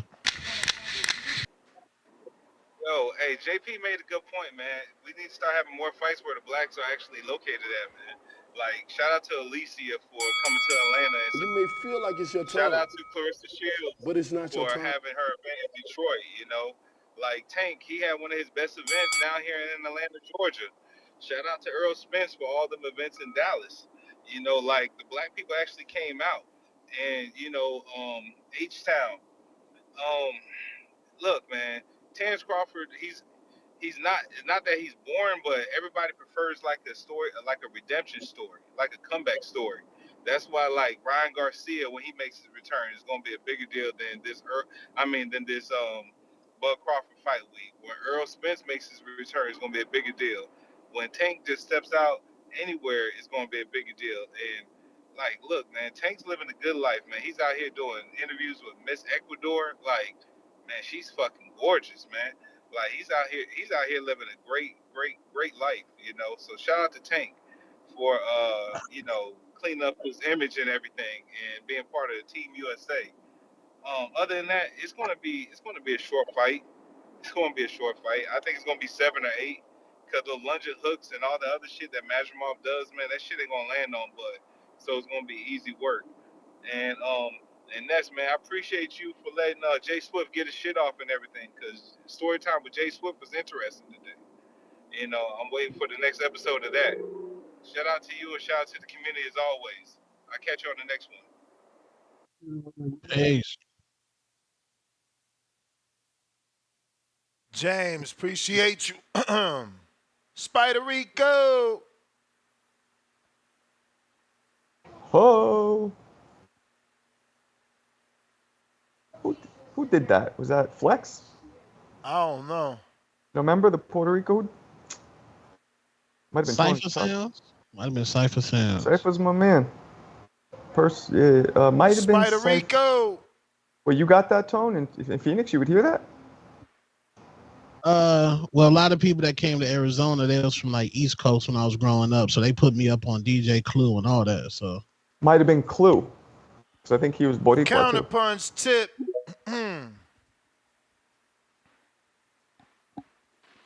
Yo. Yeah, I don't know, bro. Twitter be bugging when I move around my warehouse. Like, it'll cut out y'all audio. Which is crazy. Hey, but what was you saying? You saying something. Nah, think about it. Something. You in a warehouse, so it could just be you losing service, and then you cut out to us because your service is not there. Yeah, but we heard you. You just couldn't hear me. What was I trying to say? I don't even remember now. You had to play the playback. I went through Jared Anderson, you know what I'm saying? Jerry Hurd, Jalil Hackett, fact that Turkey Al-Sheikh and them, you know what I'm saying? They fell in the field this fight, you know. And how the caller, the person who super chatted somebody in the chat said this too. Like, why does somebody have to be a star to sell a fight in boxing? Like, yeah, like, bro, y'all gotta understand, stars move the sport. You know what I'm saying? Word. That's why this is the reason like nobody But knows Bud is anybody a in the star UFC. though. Bud is a Bud star. They is just come on, bro. Ness, overpriced these tickets, man. Like I Ness, told Bud y'all ain't no that. star, man. I keep telling y'all this. How the They fuck you didn't put not a that man. star with everything that he done did and his accomplishments have given him outside of the ring like he's gotten SBs and street name changes. He's gotten acres of land for $1. Like these are things that make the national news, no? Yeah, but So what he a star in his own state? I think more than in his own state. I mean, if Stephen A. Smith knows who you are and talks about you, you can't be a civilian, as CYP would say. some people might think I a guess, star man. is, somebody who does Tank and Canelo numbers selling. I guess it's all relative of, what the definition is to each Well, person. I mean, again, Bud did 650,000 pay-per-views his last pay-per-view, and we'll see how many this one does. It ain't even gonna be as much. Not even nearly as close. But you Not exactly even what Majid remotely. was talking about. You just calling in to hate on Bud instead of bigging up the black man. You bringing him down. Why you beating him down? Why you saying he can't Oh, sell? Why you well, come saying on. he not a star? Why you saying he gonna fail? I don't get it. Because it's the truth. What you want me to sit here and lie? You're like, come on, bro. I'm an individualist, man. I ain't thinking there's no person in a group. You know what I'm saying? Majid can be a group think all he want, but I'm just telling you the truth. The man can't sell. I've told y'all this before. When you look at the numbers But how and, you and can't you add them sell? up, How you can't sell when you bro, came in a couple $100,000 underneath Tank and Ryan Gate in your he last fight? check this out, Ness. Check this out, Ness. Because look, he just had the biggest fight of his career, and it was supposed to be the fight for the culture, right? That the culture was supposed to push. That would have made this the biggest fight, right? But it did underwhelming numbers. Like, come on, bro. Like the man doesn't sell, bro. Like he's not as big as we think. I've been saying this. I've been saying this. I've been telling people Six that the hundred and bigger fifty fight would have thousand been in this day and age is not light underwhelming numbers. numbers. That's light numbers. It's light numbers. It's You not can't tell me that underwhelming. Not when my underwhelming. when hey listen Yeah, but you could when argue my that was man's Errol doing Spence doing half of that. exactly. Earl Man, Spence go doing ahead. half of that. What in the hell Run are another we one. Run talking another about? one. Run another one. I'll send another five. But How look, is bro, Earl the doing man. half of that? No, meaning What do you that mean? fight, whether it Earl was has been the 650 or draw. 7, You may that's feel because like he it's was your fighting time, Spence. but it's not your time. That man was doing 150K pay per view guys on ESPN, bro. He wasn't the draw. Let's be for real. Come on, and then he went to Black Prime, and we heard about them Black Prime numbers allegedly. Like, and like, you're not gonna tell me Terence Crawford was the draw, bro. It's just a flat out lie. That's why his fight ain't selling. You know what I'm saying? It's gonna be the same. It's gonna be the same thing with Shakur, whether they want to say I'm a hater or not. I told y'all that little rumor that just came out that he will be on the undercard of a Better Be versus Bivol. Stupidity, bro. Stupidity. This is the exact reason I said, yo, go sign with Oscar De La Hoya. Because you got a promoter who will put you as lead and he gonna back you. But if you wanna, go take that Saudi money and just feed your pockets, you know what I'm saying, without, building your own profile, you know what I'm saying? Hey, be my guest, bro. Be my guest. Be my guest. Just don't come back complaining, you know what I'm saying, when you know where to be found again. Ain't nobody watching your fights. That's all I'm gonna say, bro. These dudes are delusional. There's ways that they don't want to do the hard work route, bro. They want the easy route. And Turkey giving them the easy route right now. You know what I'm saying? And I don't think this Jared Anderson Andy Ruiz fight gonna be tough, right? Because yeah, we want to see the big babies get in the ring, but you know what I'm saying, when we want to see certain fights, we don't always get certain fights, bro, because one fighter ends up getting put in with a tougher opposition than the other. In this case, it's a 50-50 on who that may be. Like Jarrell Miller may have the easy comp right now, bro. We might not get that fight. Jarrell I may don't know. have the Somebody gonna easy comp. Yeah, Andy been He on the 2 one years, the bro. one got the former unified champ, man. What's up with you, bro? Yeah, but he been out 2 years. A Bro, heavyweight.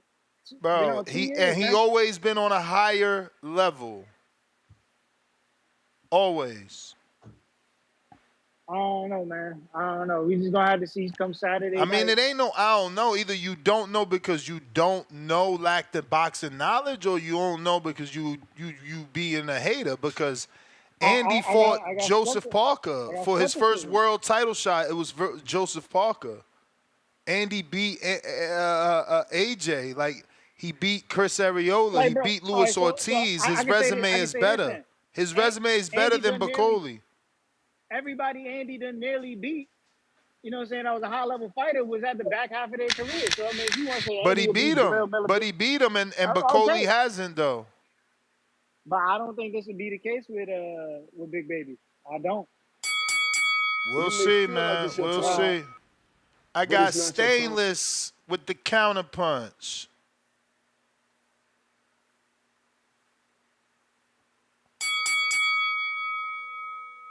If you're watching this on YouTube, don't forget to hit that thumbs up button.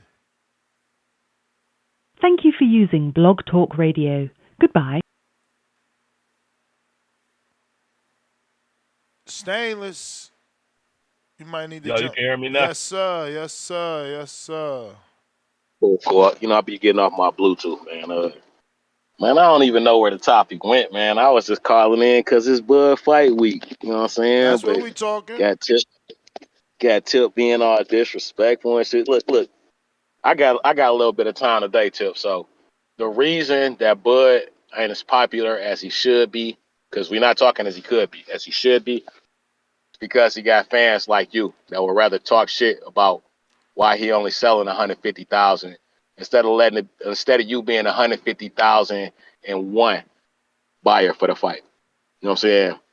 Like, if you ain't got no love for the man, like my grandma used to teach me, if you ain't got nothing nice to say, just don't say nothing at all, man. You know what I'm saying? Because when you out here campaigning for Gary Antoine, you know what I'm saying? I still watched his fight. You know what I'm saying? And when he lost, I ain't like, oh, well, there you go. Tip was wrong. Fuck this nigga. Like, excuse me, forget him. You know what I'm saying? He's nobody now. No, I want to see him fight again. You know what I'm saying? And Crawford just happened to be a winner. Like, when I first found out about Crawford, he was still on HBO. The dude that just went to Africa with like one of his high school teachers and ended up leaving everything that he had bought in Africa. You know what I'm saying? Went over there and started doing business with the African villages and the communities that he was in. Started doing the same at home, buying blocks and everything. Like, there's so much stuff about the dude to respect and like. I guess you gotta look really hard to find a reason to hate him. So he ain't selling like that. He ain't no superstar because he ain't acting a fool, I guess. I don't know. I don't even want to say that because he ain't doing what Tip think that he should be doing in order for him to buy a fight. Because for me, it's usually to knock a nigga out. You know what I'm saying? Like, that gets me. Like, yeah, I want to pay for that because I know this ain't gonna last all night. You know, like if I don't see this tonight, then I'm not gonna. By the time that I try to watch it tomorrow, everybody gonna be already talked about it because it's such an exciting fight that you had to watch. The last fight that Bud had that for me was close to boring was probably Postol because he didn't knock him out. He only knocked him down like 2 or 3 times. So if you ain't gonna be a fan of a fighter, that's cool. You know what I'm saying? But if you a fan of boxing, man, then stop talking about why the numbers down and start buying a pay-per-view so the numbers can be up. Start telling your friends, yo, watch this dude, because for some reason, people don't seem to think that he is good as he is. And he done knocked out 10, 11 people straight. He undisputed at in You may damn near feel every like it's weight your class he time, been in. but it's not Yo, your give me time. give me 10 more seconds. That's because I got to get this in. As I always say, please make sure you push that thumbs up. Share this in every episode of the Boxing Voice podcast. I say that because I get on there just to like the show, and then I get back on Discord. But it confuses and confounds me because I heard somebody talking about black support earlier. I know Ness Dominican, but to most black people, if you Latino, you pretty much black or you are cousin until you start acting funny. So I don't understand how I can keep seeing like 1,000, 1,500 people, you know what I'm saying, that's viewing, and he gotta lock down the chat until 500 or 600 people like it. When y'all been listening to this show for weeks, months, years, you know, if you're gonna be a fan, then be a real fan. But if you're gonna keep being a hater, man, then you dumb as fuck.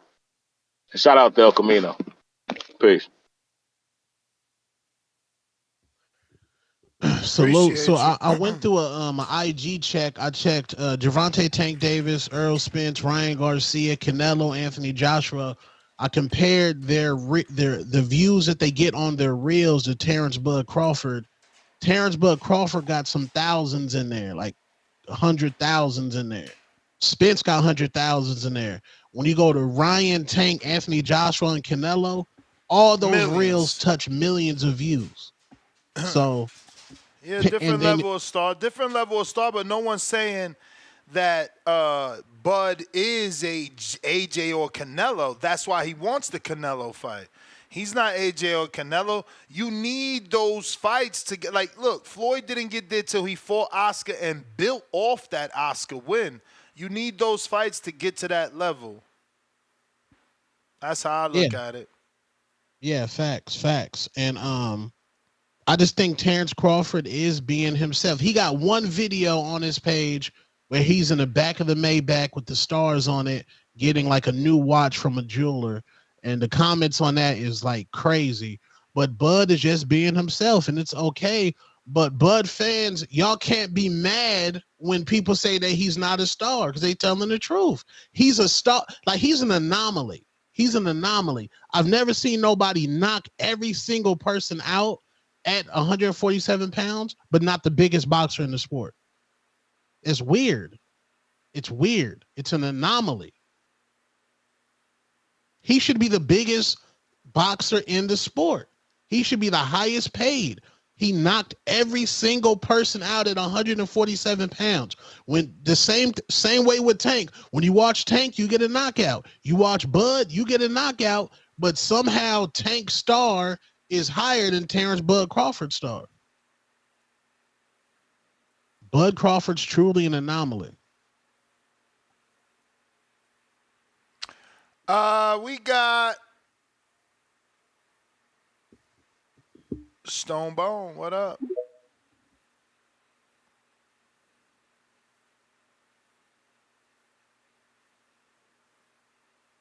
I agree. For hardcore boxing fans, Terence Bud Crawford is a superstar.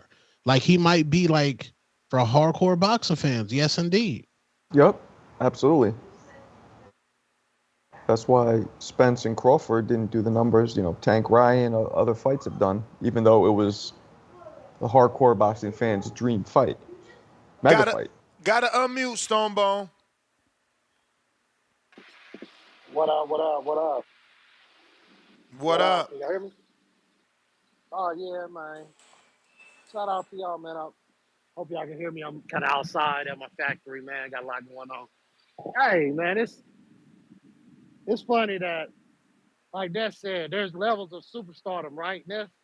There's levels of stardom, right? Yep. Just think about this. Imagine if somebody told you, hey, Tracy McGrady or Vince Carter, they ain't worthy to be in the NBA because they're not Kobe Bryant. Or if you go Isaiah Thomas and Magic Johnson, they don't deserve to be in the NBA because they're not Michael Jordan. So this is the only sport to where you basically say, hey, just because he ain't as big as the greatest guys in there, somehow he's not great. And Wilder was knocking everybody out, Ness. Without Fury, what was Wilder's biggest pay-per-view? Luis Ortiz, 325. And he was doing what, 200s? But like, we're acting like he didn't even do paper. He only did with Fury and with Lewis. So all of those knockouts, and he didn't get a real big pay-per-view till Fury, right? Mm-hmm. The opponent.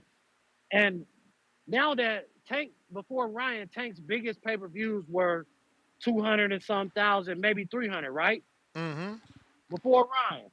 But somehow he's so big of an amazing star when it would take all of his pay-per-views combined to equal the one that he did with Ryan, right? Mm-hmm. So he did 5 other pay-per-views that don't even equal the one he did with Ryan.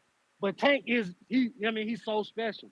He is a star. He is an attraction. All I'm trying to make the point is there's levels to this shit. There's guys. Next, like Stanley just said, the Boxing Voice is free on YouTube, and it'll be 1,000 people in here, and you can't even get 300 free likes. How many people you think gonna really pay $80 for a pay-per-view? Ness, we've been around. I've been calling your show since back before I moved to Colorado when you were saying I'm the illest nigga in Nebraska. The soundbite. That was over 10 years ago, Ness. And we've been talking about the same thing. We was talking about people stealing Floyd pay-per-views. Floyd should have did 10 million, but he did 3 million because he had 20 million illegal streams. Like, just let these dudes do what they do. Let them be who they be. Everybody is not going to be a major superstar. Let that guy shine. 650,000 is somehow a failure. When you making 20, 30 million dollars for yourself, you're a failure. This is dudes who work 9 to 5 jobs who barely get $20 an hour, telling a millionaire who's doing 650,000 and a $20 million gate that he's a failure. Like, stop. Like, just appreciate the fighters that are fighting. Appreciate what's going to happen, and we'll see what happens Saturday night. Give him Canelo and watch us sell it out.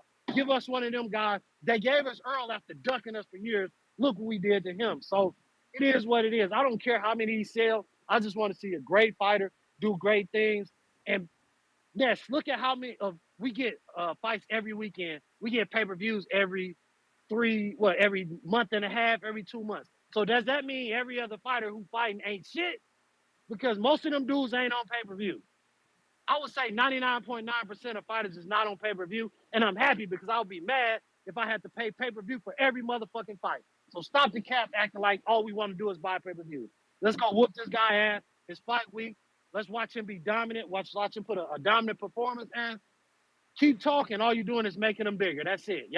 He was nobody before Earl. They throw him down, and we're going to do the same thing again. We about to knock another dude out. I'm going to see y'all in a minute, man. So like it. You got a counterpunch from Stainless if you want to keep going. Yeah, matter of fact, yeah, let me finish real quick. Shout out to Stainless, one of the alumni, one of the great minds of the boxing bars and all of the bad call drama, one of the founders of that thing. And last but not least, I just want to congratulate what's going on. And somehow Midwest fighters are letting us down when some of the greatest fighters to ever do it come straight out of Michigan. You know what I mean? The dick that they always tugging on comes straight out of Grand Rapids, the middle of the map. So it just, I don't know, man. These guys, that's why I joined the Nation of Islam, so I can stop gangbanging. These dudes is 50-year-old gangbangers for a company that don't even give a damn about it. PBC is almost like Showtime. They probably won't even exist in a year. This dude's arguing over Blockbuster videos, Ness. Blockbuster's better than Redbox, Ness. Blockbuster don't even exist no more. PBC is a goddamn entity that's damn near disappearing. And these dudes out here gangbanging like it's the 80s. Man, go retire, put your flag down. How about you support these boxers on PBC who ain't fought in years? This dude sitting over there begging for a fight, but as soon as they get an opportunity to fight on the Shake card, on Bud card, they don't like him no more. Pitbull, I don't like these PBC guys fighting on Terence. They need him. Ask Bud who need who. Ask the guys who getting their paydays right now. Do they want to fight on Bud card or do they want to wait until they announce a PBC card?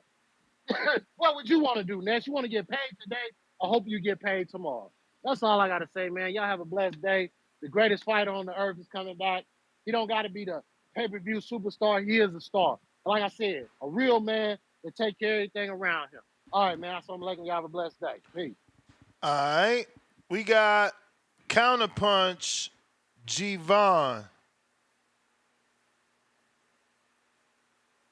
Apologies, G-Von. I did not notice that. Nah, you good, man. I know I be getting busy, man. Hey, I was just calling back because JP was spitting a whole lot of baloney, man. He said he was at the Ruiz fight. There was 3,000 people. This dude tripping. I was at the Ruiz fight, and Pitbull was on the undercard. And one thing that I will give Pitbull that on that night was that to me it seemed like they lightweight made more noise for Pitbull. You get what I'm saying? That's that night that fucking Ryo got knocked out. You get what I'm saying? And you know what I mean? It was a great fucking night of boxing, and that bitch was pretty packed. Was it completely sold out? I don't think so, but it holds what 20,000. I would say at least 15,000 were in there, at least. Like this dude tripping. Like I couldn't even, looking around, you don't see no spot. Like, oh shit, look at that empty area right there. Like, nah, I don't know what the fuck JP talking about. Mexico, I mean, LA always comes and shows out for the Mexican fighters because it is what it is. LA is fucking baby Mexico. You get what I'm saying? Like, even me myself, look, I'm a Blaxican, right? But at the end of the day, I bought these tickets because well, honestly, I thought fucking Tim Tszyu and Virgil Ortiz would have fucking been a great fucking fight. So I wanted to see that shit. But I bought these fucking tickets because of Ruiz, because of Cruz, because of Ryo, because these other motherfuckers. Bud is a great fucking fighter. Don't get me wrong. You get what I'm saying? But he's just not a fucking draw. Like, everybody knows that. Ain't that what some of the callers would say before Bud and Spence got made? Like, why Spence got to go fight him? Bud ain't shit. Bud ain't shit. But how you You not get what a I'm saying? All of a draw? sudden, How you not a draw? But people keep throwing tens of millions of dollars at you. You're no. the But look, one bringing the but let money me to the tell you. Let me tell table. you this much though. People are confused. They don't understand. They don't understand why Bud is not as big as he shouldn't be. I mean, as Bud is not as big as he should be, is because the LDBC, the Black Supremacist group of YouTube, held Bud down, man. For the longest time, Bud was the biggest Uncle Tom. Everybody got behind Spence. You know what I'm saying? All the energy was pushed behind Spence, and then Spence got knocked the fuck out, and Spence already beat himself up outside of the ring. You get what I'm saying? Like, so like that fucking loss, I mean that win, to a lot of people who pay attention to what oh, my bad. I was getting a phone call, but to people who pay attention to some of the shit that be going on outside of the ring, that's why Bud didn't pick up as much fans as he should have off that fucking win, because a lot of people already knew Spence was already defeated. This is what I've been telling you, Nez. Spence should have been retired. He's never gonna be the same fighter that he is. Or was. You get what I'm saying? And he did that shit to himself. Wasted fucking talent. People want to put this shit on other people and like talk about people not supporting. Like it was the fucking radical black supremacist group of the LDBC that did this shit to Bud, and it is what it is, man. I'll support Bud because he's a real one. You get what I'm saying? And a great fucking fighter. But hey, man, it is what it is. Everybody out there to see Cruz. Everybody out there to see Ruiz. You If really if feel you like actually it's your watched the time, Ground Rivals yesterday, you but heard it's the not your fucking time. noise that was made. Nobody cared that Bud came out, and he's the main event. Yeah, I think you got to put it in the same class as Andre Ward, Shakur Stevenson, Terrence Bud Crawford. All those are generational talents. They just weren't stars. Kind of like Tim Duncan. Tim Duncan is probably the greatest power forward of all time, but he doesn't get that recognition because Tim was all fundamental. He was born and he played in San Antonio. There was times when the NBA, the company, prayed the Spurs never went to the finals because they knew the TV ratings was going to be disgusting. It just is what it is. Terrence Bud Crawford's a Hall of Famer, generational talent. He just does it outside of the sport. He's not going to give you shade room content. He's not going to give you TMZ content. Bud Crawford all about running the fade. I respect it. We got Counterpunch, Tip Bellis, number 3.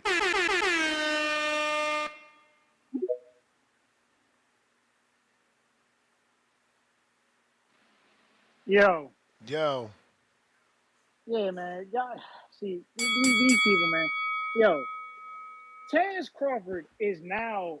Let me put a little bit of respect on him since they cry so much about this dude.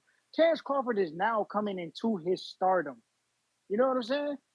When you look at the Danny Garcias, the Sean Porters, the Keith Thurmans of the world, those dudes that he was supposed to face, he didn't want to move away from Top Rank and go to a company where, saying he had those names that, saying that can help him elevate his career into stardom. No, he sat back and he stayed with Top Rank and he kept fighting these dudes that weren't even being marketed as a name. So that's the reason he wasn't a draw. Nobody cared to see a Terence Crawford fight because nobody cared about who he was fighting. These dudes weren't marketable names. So I'm not lying when I say Terence Crawford is not a draw, bro. That's just the truth. We didn't care who Terence Crawford was fighting until he fought Porter and until he fought Earl. That's just the fact of the matter, bro. Y'all can sit here and bitch and complain about it all you want, you know what I'm saying? But I'm just giving the facts. Nobody cared about Terence Crawford, bro. Now y'all starting to care because of the Earl win. That's just the truth, bro. You know what I'm saying? I don't know why y'all hating on me for telling the truth. Like, it's crazy, bro. Like the dude, he was just on SmackDown twice, right?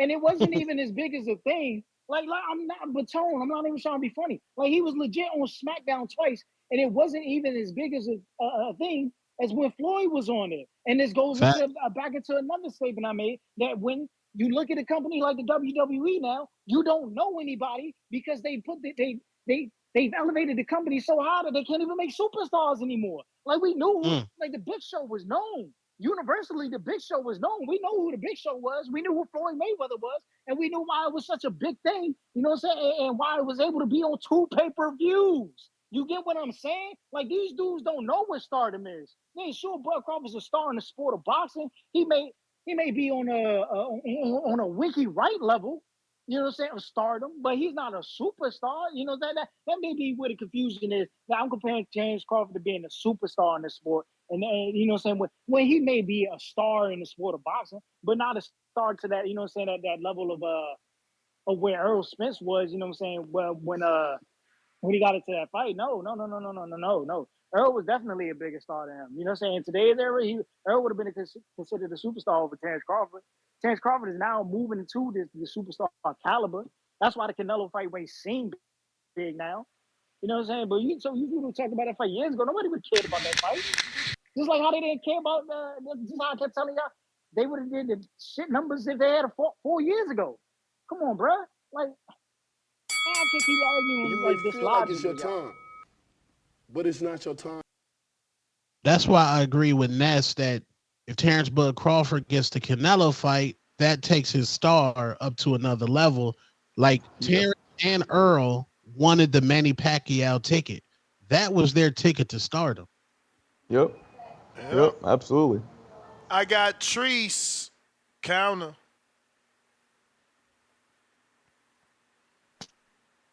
Yo. Yo. What up, though? What up, though? Damn. Pip Bayless hating ass. God damn it. Here he go again. He not gonna get that award though. See, because you could feel the hate is forced from him. He wants to love. He wants to love so bad. I know he wants love so bad. And we want to give it to you, bro. But you trying too hard with that hateful shit, bro. I can't respect it. I ain't gonna hold you, bro. It's not natural in you, bro. It's like I don't like it. I don't like the turn that you're taking, Tip Bayless. You went from baby face to heel, bro. And you're not the only one who watched wrestling, by the way. I got your back on that shit. But like I say, Terence Crawford, man, hey, him doing that SmackDown shit, it works, man. It's all promotion. Like I said, if anybody on here is Jerry, he all lender for life, but I'm a I'm a real nigga. I got love for everybody. We're gonna teach you some business. Go ahead and put some stock into the TKO. You know that's a public company. You understand me? WWE, UFC type of shit. Dana White, Vince McMahon. Well, not Vince McMahon anymore, but TKO. It's a public company. Go put some stock in that shit. Get you some bread up off of the fights that you like to watch and the WWE that you like to watch so much. Go get you some bread, man.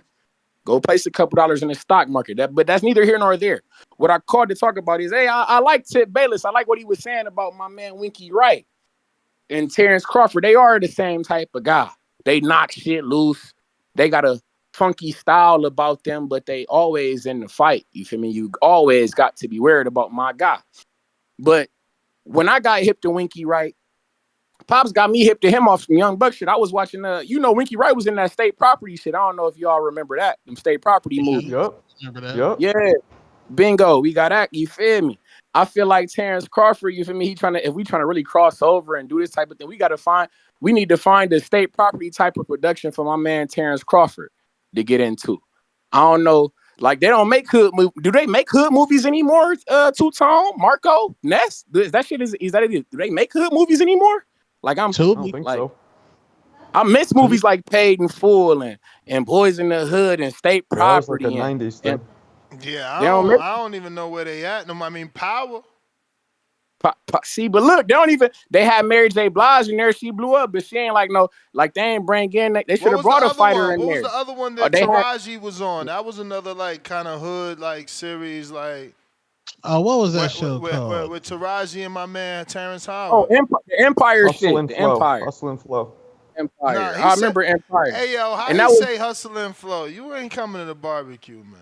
he can't come to the blood. Hustle and flow Take his had Taraji and Terrence Nah, Howard, you right, and it you was a hood right, movie, you nah. right, you sort of. right, you right. No, it Taraji and was, Hustle and Flow? it was. That was Taraji. She was He the one who right. sang. He That right, was Tied but out there I for said a pimp. series. I said series, but you We'll right let though. you rock, Marco. We'll let you Feel rock like, because feel you like it's your tried, but time. it was I But Empire. it's didn't not your try. I time. got it. Bingo. No, you Bullseye. got no. We Put the hey, Marco we picture fucking up, with You man. wasn't Put in the the Marco. you wasn't on point though, Marco. Like you got it. Like yeah, that's they movie, but we wasn't talking about You that. said series. Well, before we were talking about hood movies, so I got another 5 for you. Let's let me burn. I got you. But yeah, go ahead, Marco. Talk your shit. Go ahead and try to get your card back.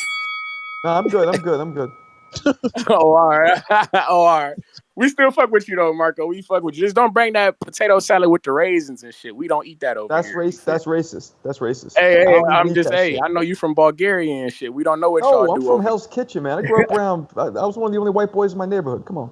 Come on, man. Daredevil. Oh, hey, y'all got Bulgarians over here. Hey, we got a neighborhood called the Polish Village in Toledo. So it's a whole lot of There's Polanders and shit Bulgarians in like that. Toledo. We fuck with them though. Y'all cool. Y'all cool when y'all want to be type shit. But but with Okay. this boxing though, like I say, man, Terence Crawford, you need to find him a movie. Turkey Al Sheik, I see you doing your production and you making these commercials He and was shit, in man. Creed, bro. What? Make He was in Creed. that is that ain't it. We think of Jose Benavidez more than we think of Bud being in that movie. You understand? So it's Damn. like we need a hood flick, a real gutter gangster movie. You feel me? Somebody need to make that. I know they got the slum somewhere in where Al Sheik from. You feel me? He can make something that can relate to us. You feel me? But with this boxing though, man, like I say, man, I'm this shit is serious. Stone Bone, you on to something, man. They be dogging our guys out. Two-Tone, I'm gonna start calling you Uncle Tone. I don't want to call you an Uncle Tom, so I'm gonna call you an Uncle Damn. Tone. I'm gonna call you an Uncle Tone. You feel me? That's what I gotta do. Cause every time I look up, you keep acting like these Mexicans can fuck with my guys, or like I don't know, man. I don't know. Are you Mexican? Do you have Mexican blood in you? Are you like what? Are you? Why y'all trying to make him pick a It ain't about, side it ain't based about that. off No, it his ain't about that. race It ain't or like his? he like, nah, but listen, I can respect it if you pick motherfuckers like, oh, like, cause some Mexicans they got tough, you feel me? They got toughness, they got skills, and I'm with Cone's it. not But Mexican. my nigga literally just been on this bitch just on some, no, I'm not fucking with him. I'm just going with the Mexicans just for the fuck of it. He knew Ryan wouldn't fucking with Devin without no Ostarine or without dope. And he knew Ryan wouldn't fucking with Tank. Like, it's just, I don't get it. He I know didn't Andy know that. not fucking with Big Baby Miller on this, but I don't get it. Like, I don't know. You But can't shout out say TPV. you can't say that about Andy. Just What you cause mean? Andy Andy, what the fuck? What's Andy only lost? Like, to yeah, but you saying he picking Andy and that's wrong. There's nothing wrong with picking Andy. This a 50-50 fight. If not, Andy should be favorite. But I'm talking about when we got eyes, my nigga, and we talk, what you say, boxing is what have you done for me lately? For Andy ain't sure. done, ain't no reason why, on some real niggas, ain't no reason why a motherfucker really should be picking Andy to keep it But 100. he's The done nigga more. Jarrell Miller, He's he just done more showed that than he, Jarrell. if, I No, don't, he's done more than Jarrell. Yeah, as a whole, Andy's a all better fighter. Jarrell has done is shown us that he is a tough guy. That's it. But he kind of quit his nah, let last me fight. burn. Fuck, we burn. Let me You burn. Go feel ahead, like Marco. it's your time. He kind But of it's quit his not your last time. fight, Big Baby, against what's his face? Didn't he? Against who? Dubois. Again, all he's shown us is that he's a tough guy. Like, you can't really count Andy out. Yeah, he's been out of the ring. That's what makes it a more even fight for Big Baby. But Big Baby don't have the skill of Andy. Big Baby though is skillful, man. I But always thought not the skill of Andy, not the hand speed of He don't not Andy. the got the hand no, I'm speed. with you. He No, don't got the hand speed. And He don't guess got what the else? hand placement. Even And on the guess what defensive else? side, Guess he don't what got the else? hand placement. He don't got the head. I'm with you on He that don't shit. I got give the you that. head move. He don't got the head movement. He Head don't. movement. I'm He with you on don't that. work off the jab. Big Baby squares up. This is I'm with Andy's fight to lose. See, but I don't believe. But it's like fuck, bro. I ain't seen Cuz in a like. If this was Wilder, I'm with that. But bro, because when I was listening, I've been hearing Andy clamoring for Wilder for a long ass time. He coming back with Jarrell Miller. You feel me? And it's like Jarrell Miller to me is he bigger than Wilder. You feel me? He. I feel like he hitting. I won't say he hitting harder, but it's like he bring more volume than Wilder. He gonna We be in just your face. saw Wilder Big will. Baby kind of stop.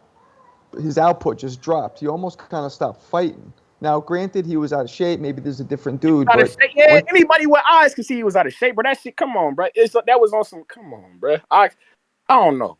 I don't, but it's like, I feel like Andy gonna look like Jarrell Miller looked in his last fight, if that makes sense. Like, this is Andy's, you know what I'm saying? Like, this is his get right, get tight fight. You see what I'm saying?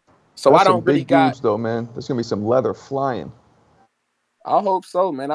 Like I say, bro, we thirsty. August 3rd, the real Big Baby, Jerry Anderson, future heavyweight champion of the world. You understand me? Out of You Toledo, really Ohio, now Midwest be honest. Mafia member. Remove Toledo from it. You really think he could be the next champ? Honest. Bro, Be honest. Be straight have you up. on some, Remove the listen, man, hometown listen. shit. If you got, listen. If you got, I only think, and I'm gonna talk as a guy who I'm gonna throw some criticism. This is the first time I throw some criticism that y'all gonna hear.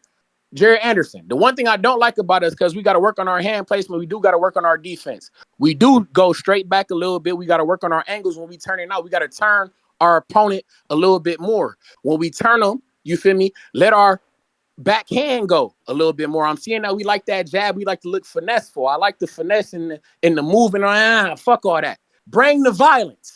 Rip this man head off his shoulders with that backhand. You understand me?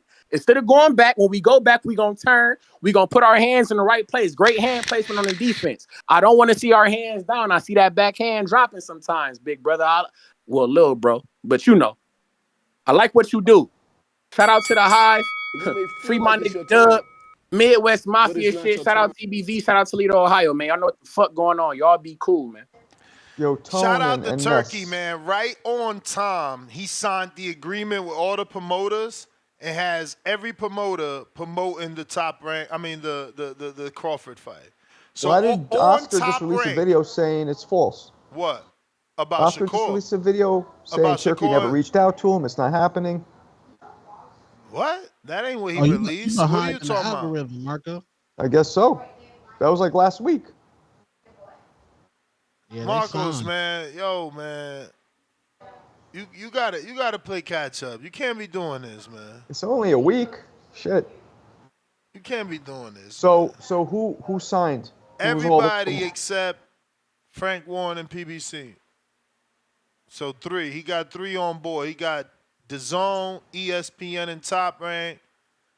So we're And looking at a possible league.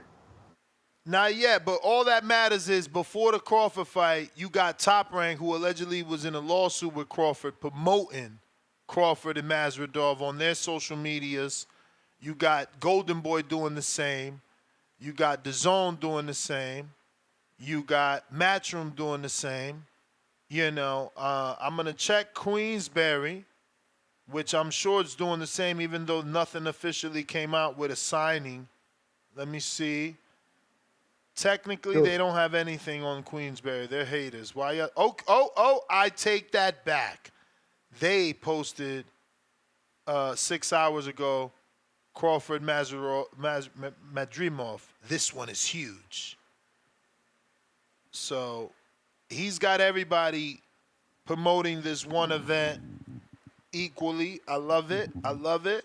You know, Golden Boy was sending out emails with their discount code for you to buy You know, I always said it would take somebody like a tickets. hedge fund to come together and form a league. And look what we got. We got a Saudi oil king possibly doing that.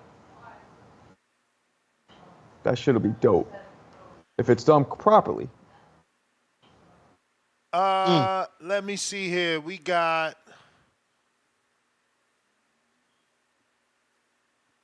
James Benitez, $10. Are more people interested in Bud's skit with King Botch or Bud's fight this weekend? Bud needs a better dance partner than Madrimov to sell. that pay-per-view was big because of Earl. For sure, he needs a better dance partner, but it's a solid card. Solid card. If this doesn't do 350 or better, y'all terrible, man. I'm buying mines. Mine's always being bought. Julio Guzman, $2. Rayo vs. Cruz is getting more attention than Bud fight. Lies, rumors, and lies. Honestly, I'm not getting more Rayo Pit bullshit on my timeline. That's false. James Benitez right back at us with another 2. Devin ranked number 10 by the ring. Is the rank justified? I seen that they took Earl out and they put Devin back. JQ auditing $5. Do you guys think it's justified? I was keeping that in the tuck in case I would have a slow day, but I guess not. To add Devin Haney back to the Ring Magazine pound for pound list? And they took out your man's Slither King Earl. Nah, I think that's nasty work. That's a tough one. That's a tough one because, Earl coming off a loss. And his loss was an ass kicking. It was. Dev coming off a robbery, scandal, drug cheat. I mean, his is just terrifying. What took place? It was just nasty work. Yo, did y'all see Ryan? Because I'm not going to do a show, but did you see Ryan out here thinking he's Batman fighting crime with his buddies? He's going to go to jail again. You can't do that. Oh, fighting the pedophiles? Yeah. PDF files? Yeah, what the fuck was that? You can't do that, bro. That's, what's that called? Fuck is that shit called? Oh, my goodness, is escaping me. Oh, yeah. Was he actually on that episode? My dude, I don't know about no episode. Was it an episode? Because I seen it on social media. I saw a clip of the game, the rapper doing the same thing. Yeah, the game pulled up on one with that dude Vitaly, and he kind of beat him up in the bathroom. Then he tried to like talk to him sensible, but I mean, respectfully, PDF files need boxers to whoop on them. That dude should take boxers, find the PDF files, and have boxers whoop their ass. Yeah, I mean, there's still a aggravated assault on Ryan's behalf. He could still go to jail, and that's the word. He can't be a vigilante. That's against the law. Vigilante, there it is. Yep. Hey, that's the only way you gonna learn. You gonna be like, dang, there's a chance Deontay Wilder gonna come up in this bathroom and hit me with his right hand. Listen, the truth needs to be spoken. Ryan Brain got cooked after that 40 million, 30 million, 40 million. That first check with Ryan. Oh yeah. It was too much money. It was too much money, and he's cracked. He's broken, bro. He's broken. He's wilding out. He's doing too much. Like, we thought it was for the buildup of the fight. The shit hasn't stopped. Like, he needs help. Nope. JQ ordered in $5 more. No more excuses about what Bud brings to the table or how many people he sold. Excuse me, how many pay-per-views he sold. Stop hating, because now he got the bag to play with pound for pound, great, with money. Yeah, that's what I was saying. Like, you keep saying Bud isn't a draw, but he's the one bringing all the money. He the one got Black Prom to invest $10 million. He the one helped Earl make the biggest check of his life. He the one had Turkey Al-Sheikh number in the back pocket. He the one is the ambassador for Turkey. You know, it seemed like he bringing a lot to the table. Julio Guzman, $2. Boring or not, Crawford should be respected. He is. Chill Will. Highly. Chill Will, welcome to the champ level. Alan Day, $5. The way PBC inflated numbers for negotiation purposes, it's hard to determine what they really sold. False pay-per-view data isn't the true insight on stardom.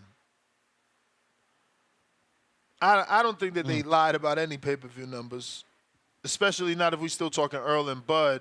So he would be talking about Earl's numbers before Bud being inflated to give Bud fake negotiation power. I don't believe that. Listen, I knew the Mikey fight was not worth my money.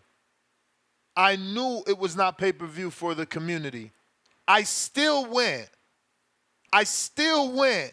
to the fight Me, Mike, I know Stainless met me there. I mean, it was a fucking movie. I was glad I went. I was wrong. Even though it was a mismatch and we knew who was going to win, it was a huge fight for Earl. Huge. 48,000 people was there, bro. When David walked out for the co-main, that shit lit up. It went crazy in there. No, and then I was with Mike. You know he in a wheelchair, so they gave us this platform on the fucking football floor. So we like 4 feet elevated above ringside, cause you know man, that shit was dope. It was a movie. That shit was crazy, and he brought him out. It was grown and sexy. It was dope. It was dope. I was wrong in terms of like, I didn't think that many people was gonna be, that interested in what we knew the outcome would be. But they showed up. Who jumped on fucking up the audio? Nobody? That's okay. Yeah, they showed up, man. So it is what it is. Cruz, $5 more. He says, crazy how they love a woman, and hate a family man. You only see stars appear in WWE, so you know Bud is that. I'm Mex from LA, and Bud, my favorite fighter. Yeah, I mean, listen, you gotta understand that hate is also popularity. When you got a dude like Tip that's calling in only to hate on you, is because you are popular. You can't just only like Tank doesn't only receive love; he gets tremendous amount of hate, and Floyd got buckets of hate. You got to take the good with the bad as a star. Like you get both. Yeah, and like Bud fans, in the words of the great Adrian Broner, shut that soft ass shit up. Y'all always play victim mentality when Bud is not a victim. Bud don't act like he's a victim. Bud's getting to the bag on Saturday. He got turkey in his pocket. All y'all fans act like y'all victims. Get out of that mentality, bro. Bud is who he is. Stop playing victim. God, fan base just be crying. Word. We got Tavon Burns, $5. Counterpunch for Tip Bellis. Salute Tavon, man. You are always sending people counterpunches. Salute to you. Look forward to meeting you. Half Boxing. Am I saying that right? Yep, it is Half Boxing. Half Boxing, $2. Better day when it's not a solo, no Manolo. Absolutely. It's always better when there's more co-hosts. The conversation is just, deeper, better.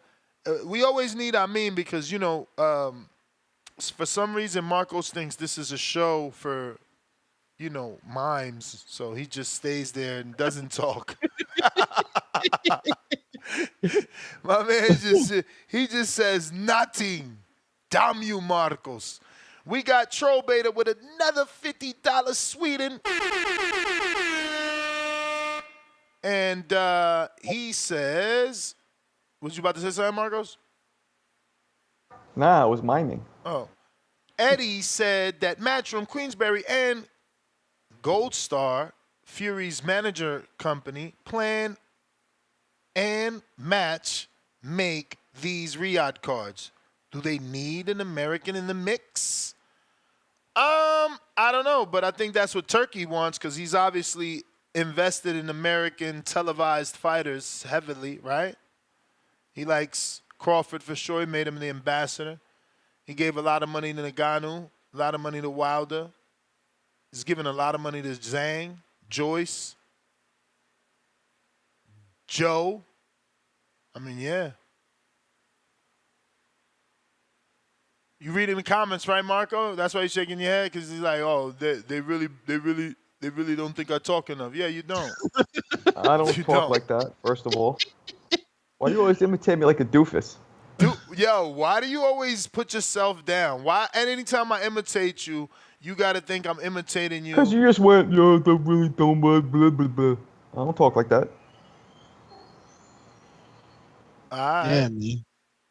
And Bud fans, stop calling up here talking about yeah, he's a good family man. He stays with one woman. Come on. What are you talking about? What's that got to do with any? And don't make me get messy because I got my theories. Nah, What's your theories? yeah, Go ahead, get I messy. said What I'm is it? not getting messy. So what's the theory? I'm not getting messy. So you just put it out there? That's it. Thought provoking. Munguia Bazianin officially announced on Top Rank. Tijuana's Titan Jaime Munguia battles Eric Bazianin in a super middleweight showdown at the Desert Diamond Arena live on ESPN. So, I don't see any Golden Boy logo. Was he lying? When is that at the Desert Diamond? Oh my God! Did Oscar lie to us? Weird. He literally said on his Clapback Thursday that this didn't mean that Jaime was. Let me read this even better. I'm gonna take a call here. We got whoa, stainless counterpunch.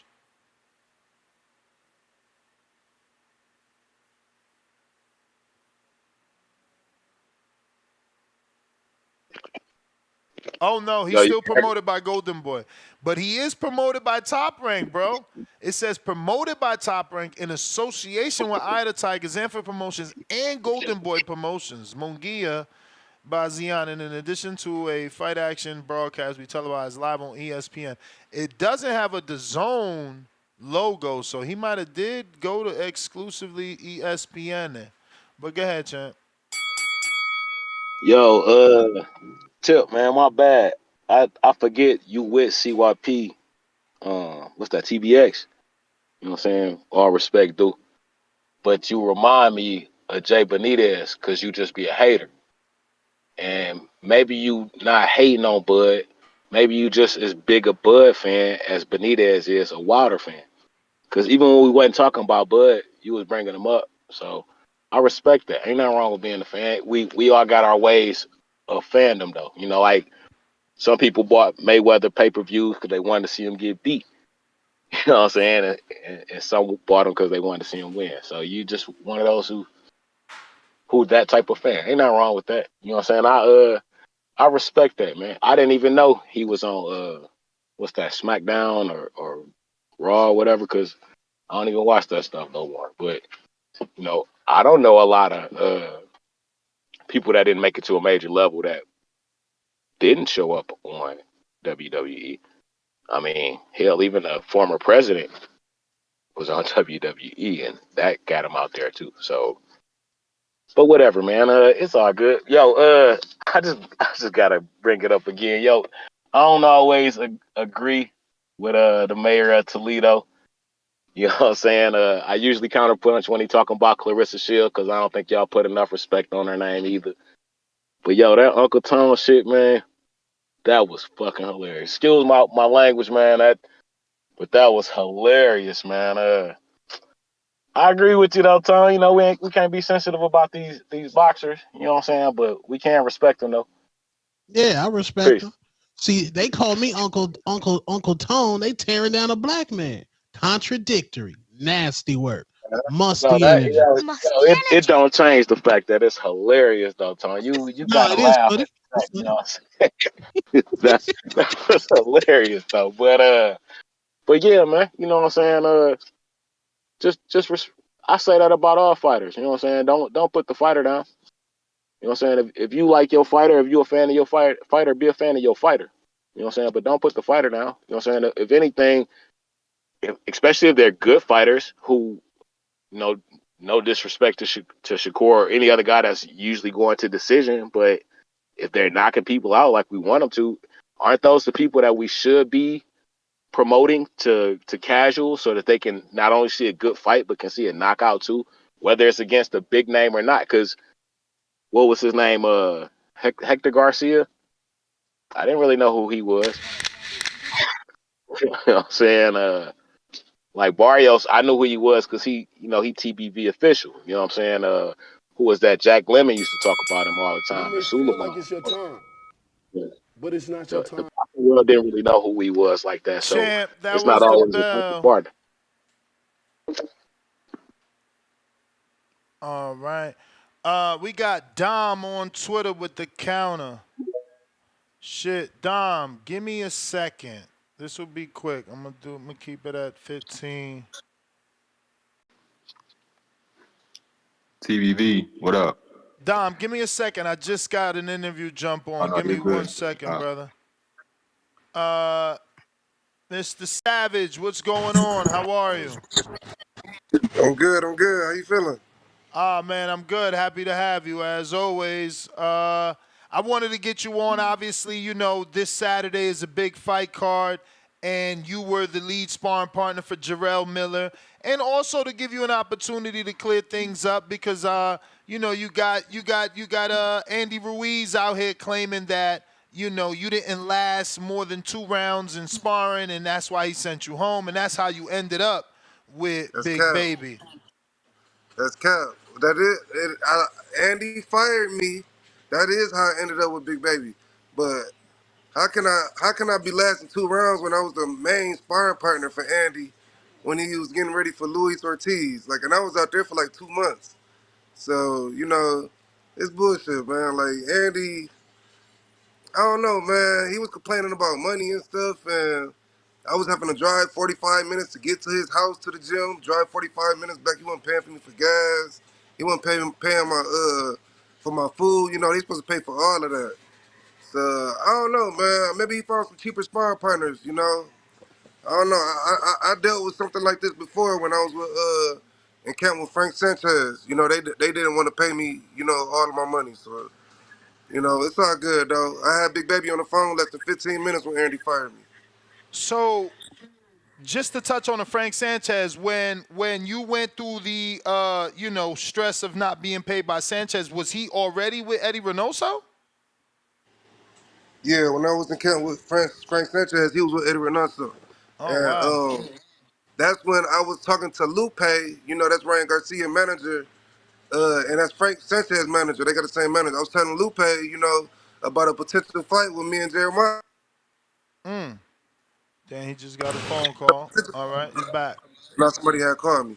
Yeah. About a potential fight. I was telling Lupe about a potential fight with me and Jeremiah. And they must have ended up reaching out to Jeremiah and got him for a cheaper price. Mm. So yeah, I believe that's what happened.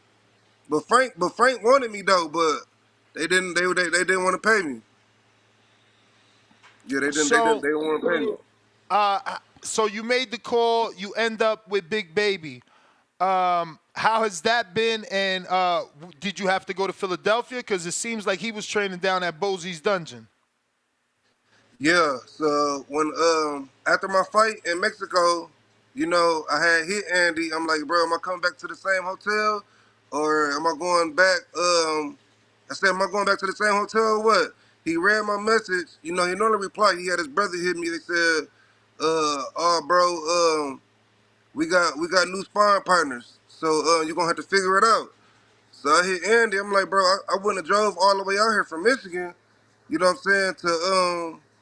I went drove all the way out here from Michigan to San Diego. So when I hit the baby up, he like, come on. You know what I'm saying? He like, I fuck with you. So I'm like, all right, I'll be out there less than 48 hours. And I drove from San Diego to I stopped in Michigan for 2 days, and then I drove straight to Philly. And you know, Yo, it was amazing camp with it was amazing camp with Big Baby, man. For real, I dropped down on my weight. You know what I'm saying? I took off 30 pounds in like 4 weeks. damn. Yeah, I mean, I was already dropping weight when I was in camp with Andy, but you know what I'm saying? It all came off. I've been in camp this whole summer. I've been in camp. I've been in boxing camp since the end of May. Bro, I just want to shout you out for driving to San Diego and then putting your foot down and turning around and driving to another financial Man, situation. You know, that's hunger. grind, I love it. I love it. That is the grind, man. I can't wait. I grind. had wanted to get you on because I seen you was fighting the number 3 in Argentina. So I'm like, damn, my dog's finally getting a shot. Now you tell me Yeah, that fight is being canceled and you fighting the number 13 from Argentina. yeah, But so it's definitely not the same, but at least you staying active. And that fight is August August 23rd. 23rd.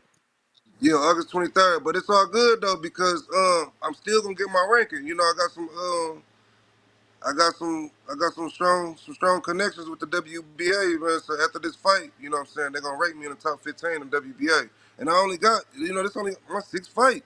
You know what I'm saying? Ain't nobody ranked in the WBA with only 6 fights. You know what I'm saying? I'm moving pretty fast, man. Like it's crazy, man, but it's working out for me though. For It's working out sure. for me. Yeah, it's working out for me. So Yeah. you stood 4 weeks with Big Baby. Yup. That's I was 4 weeks with Big Baby, yup. Philadelphia? Yup, at Bosi Gym, man. It's a great gym, man. Stephen Fulton was in the gym, Andy Cruz, Boots was in the gym. You know, we went to the fight. You know, man, so I had a good time, man, for real. Like, it was all positive energy, everybody pushing each other.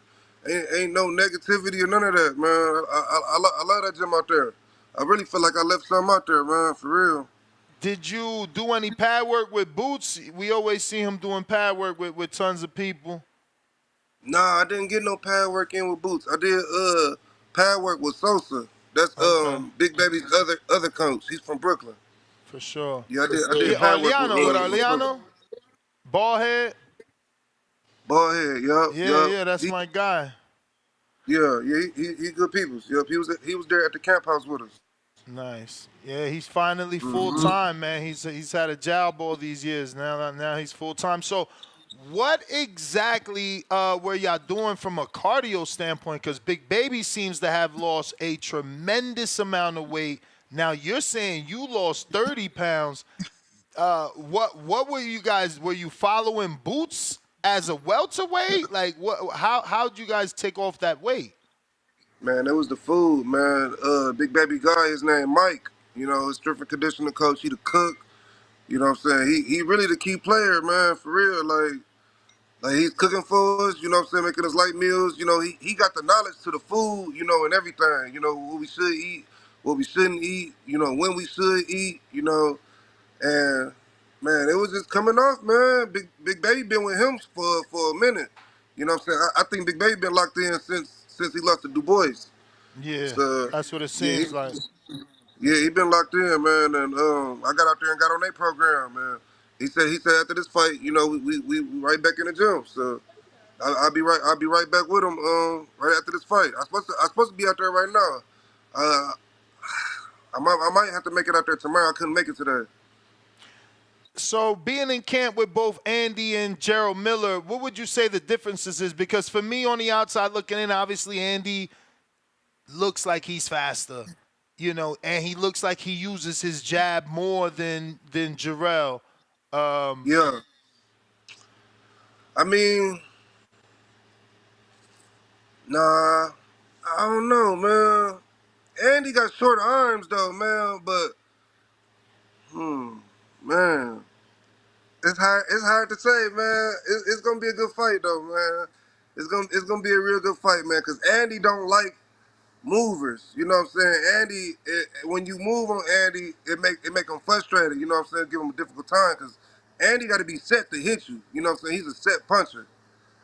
And Big Baby been moving real good in the camp, man. Big Baby been moving real good. He light on his feet. You know, he bouncing around. You know, so it's gonna be an interesting But fight, man. he a big target, and can he move for 12 rounds? Because that's what AJ did to get the win. He stood away from Andy.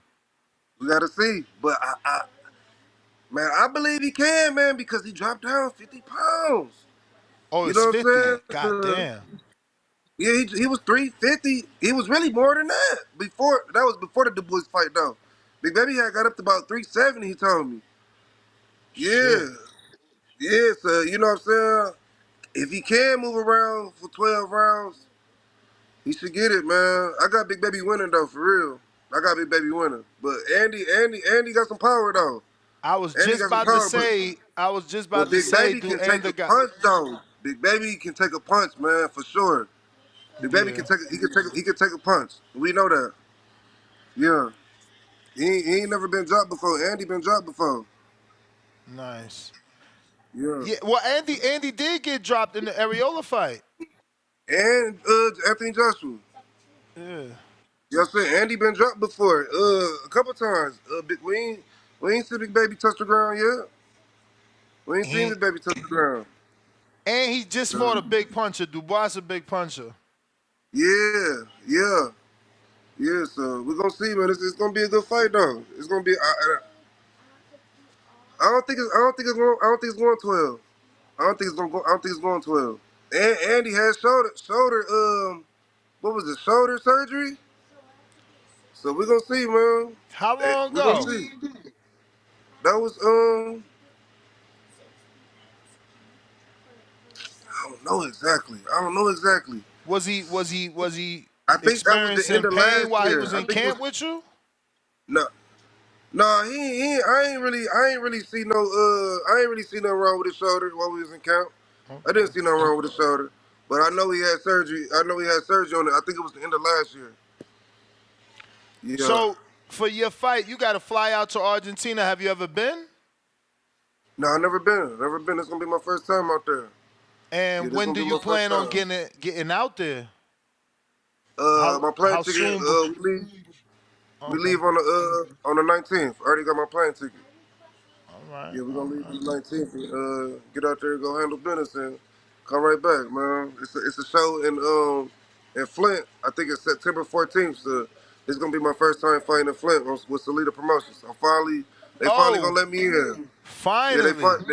they finally gonna let me in, man. I'm like, is they trying to box me out or what? Like this my hometown. But Damn, that's what's up. they finally gonna let me in, man. They So should have had you on the Clarissa card.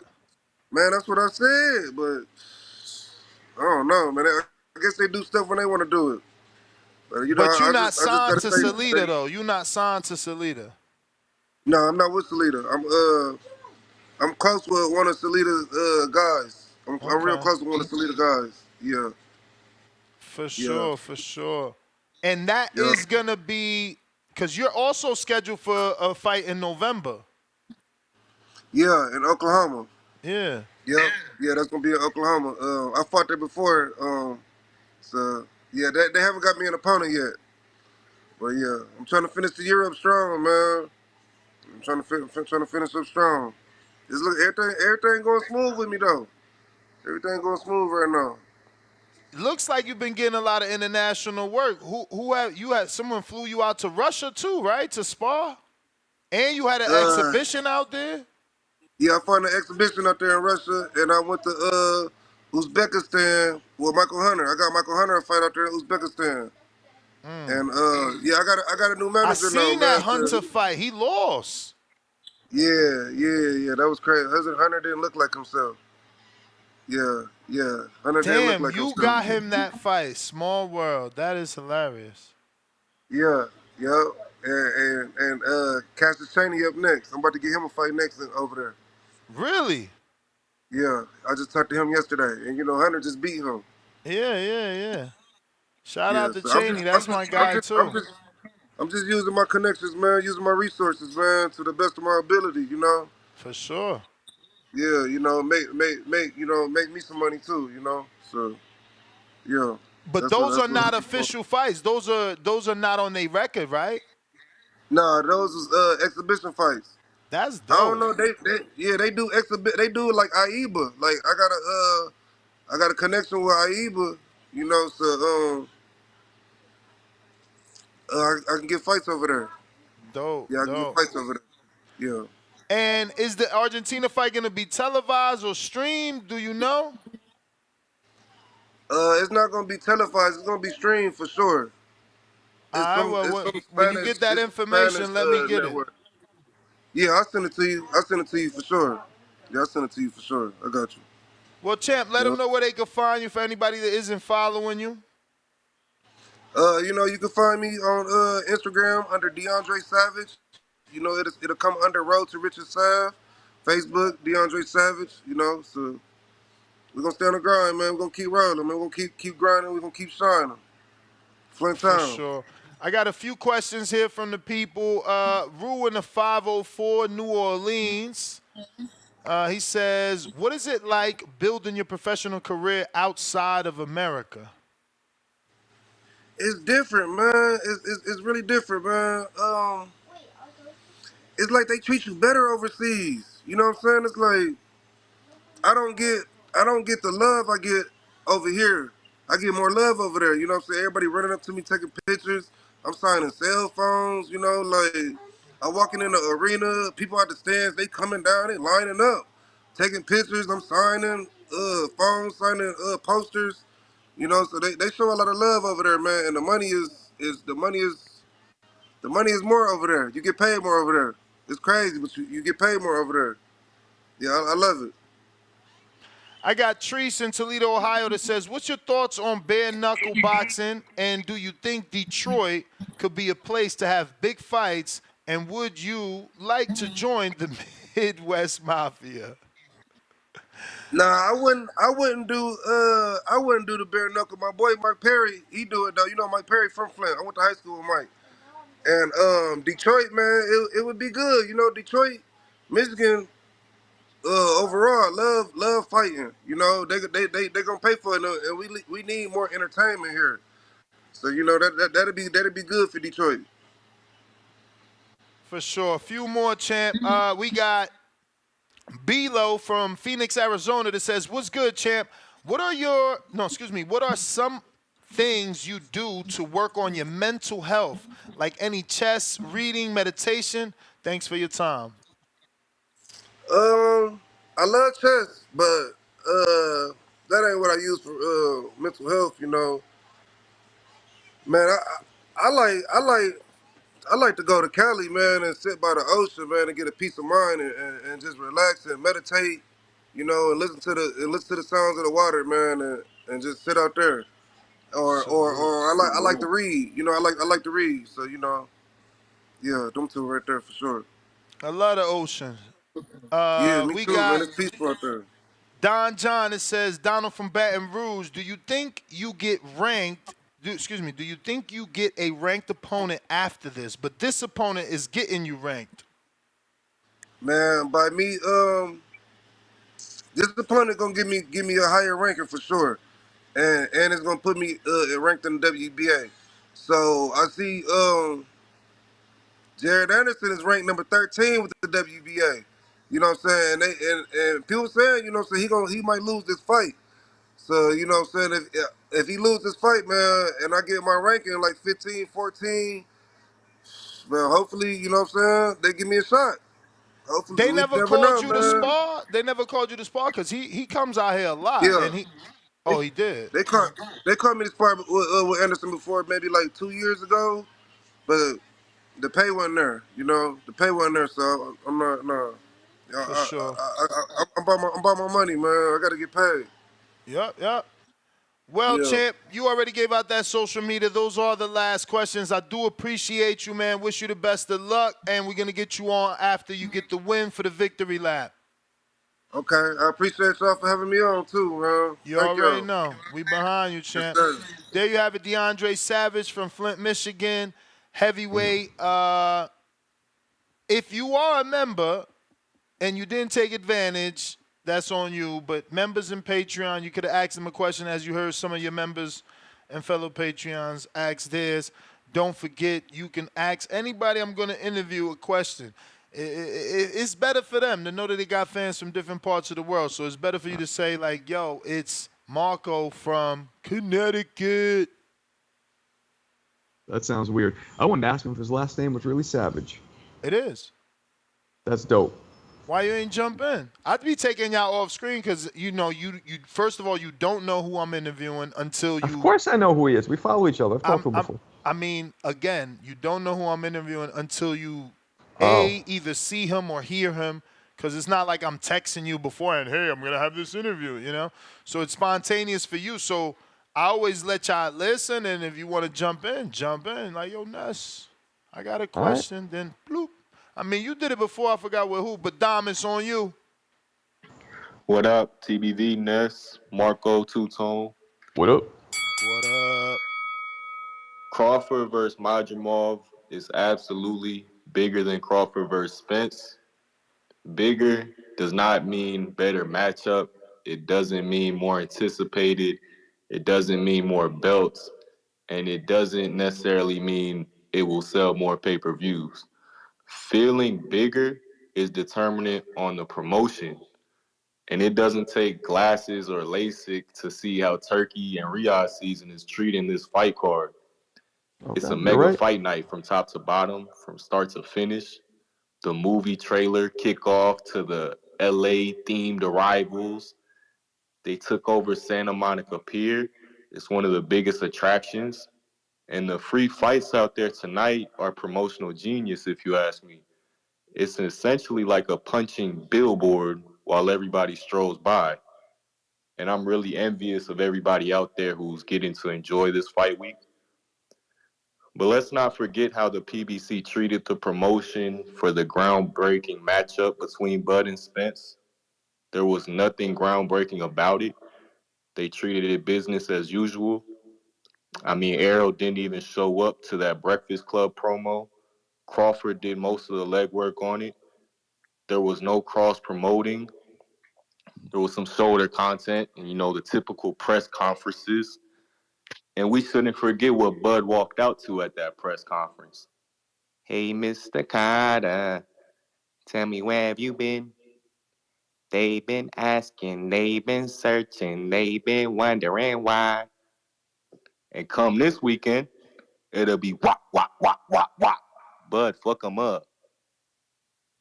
And let's not forget that Bud had to reach out to Eminem himself for that walkout. And now he's parlayed that into an entire mini concert before he walks out on Saturday. Bud has surpassed any and all expectations when it comes to his star power. And with the help of Turkey, he's just collecting his spoils, and rightfully so. Don't get mad at him because he notices the differences, how his career is being handled and respected now. And if you don't notice it too, you're just a hater. But yeah, we got Crawford KO. It was at negative 145 last I checked on DraftKings. I'm taking that all day. I think he makes it happen in 6 rounds or less. It'll be light work. I think Madrimov shows some fight. Those lunging punches will give anybody problems until they won't with Crawford. I see a counter 1-2, KO, maybe an uppercut through the fire. But yeah, I'm excited, man. This Saturday. Bet on Bud.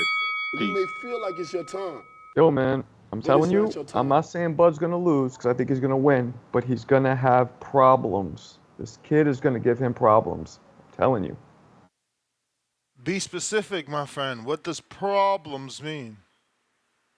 Problems means he's also a switch hitter. He has power. He's explosive. And don't forget, yeah, he only had 11 fights, but he has like 3 hundo amateur fights. So, people don't realize that when you're an amateur at the elite level, you're sparring world champions, you're sparring pros, from when you're young. So your experience level isn't as bad as it seems on paper when you look at Bud 40 fights, this dude 11 fights. I think his power and his explosiveness and his switch hitting is going to give Bud problems. I think Bud will probably stop him, but it's not going to be the walk in the park like everybody talks about. Probably beat him, probably stop him, but give him problems. Doesn't sound like a tough fight. I don't know about stop him. Beat him, yes. You said I'm going to go with Bud beating him, but stopping him, I don't know. But it's not going to be easy. We might get a couple of jammies. All right. Top Rank officially sent their times for the events. And at 4:20, it will be on the ESPN app, Steven Nelson versus Marcos Ramon Vasquez. And Ziad, whatever.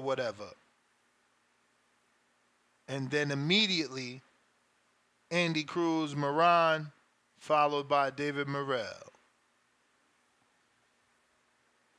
But there will be a big amount of fluff in between Moran and Morel. Who's Morel fighting? 2 hours worth of fluff, I believe. Who's Morel fighting? This guy is not. I swear, you're really trying to take Enrique's name. You're a fucking casual, bro.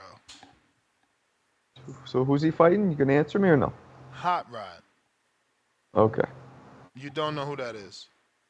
I've heard of him. He's only Bulgarian. Yeah, right.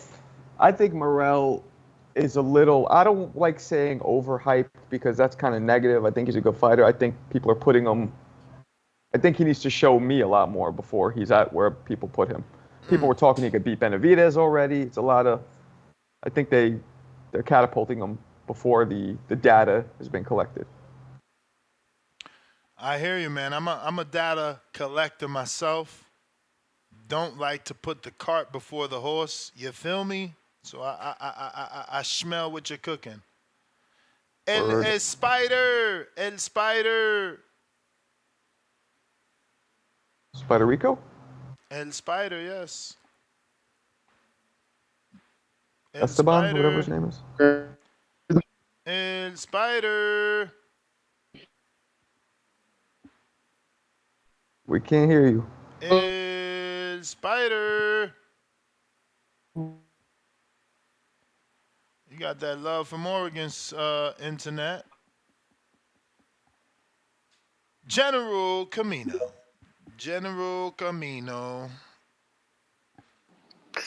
Yo, Nas, what's good, man? Another day, another podcast. Nah, I feel you. I feel you. Yeah, I mean, the last caller kind of made a point. As far as like the promotion is concerned, this is looking to be a bigger fight. Optics wise, is really not. I mean, Errol Spence and Bud Crawford at 140. He got a call. While he comes back, don't forget to hit the thumbs up button.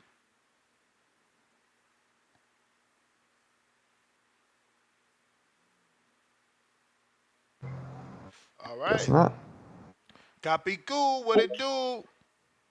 For